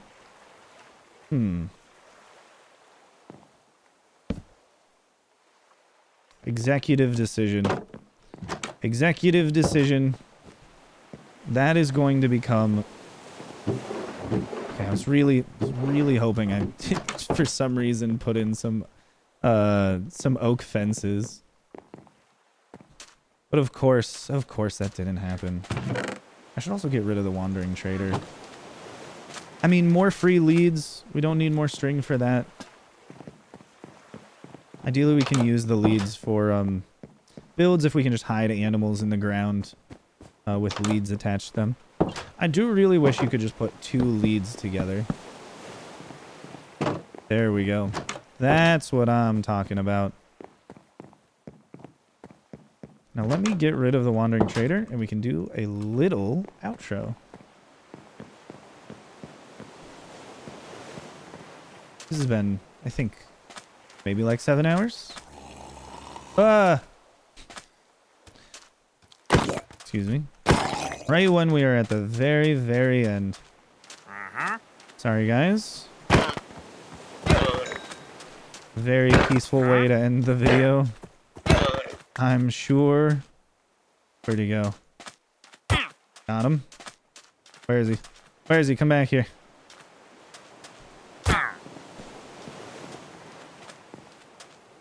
Actually, we could just buy more Nautilus shells from him in the future. Maybe we just leave him. I was probably a little too mean to him.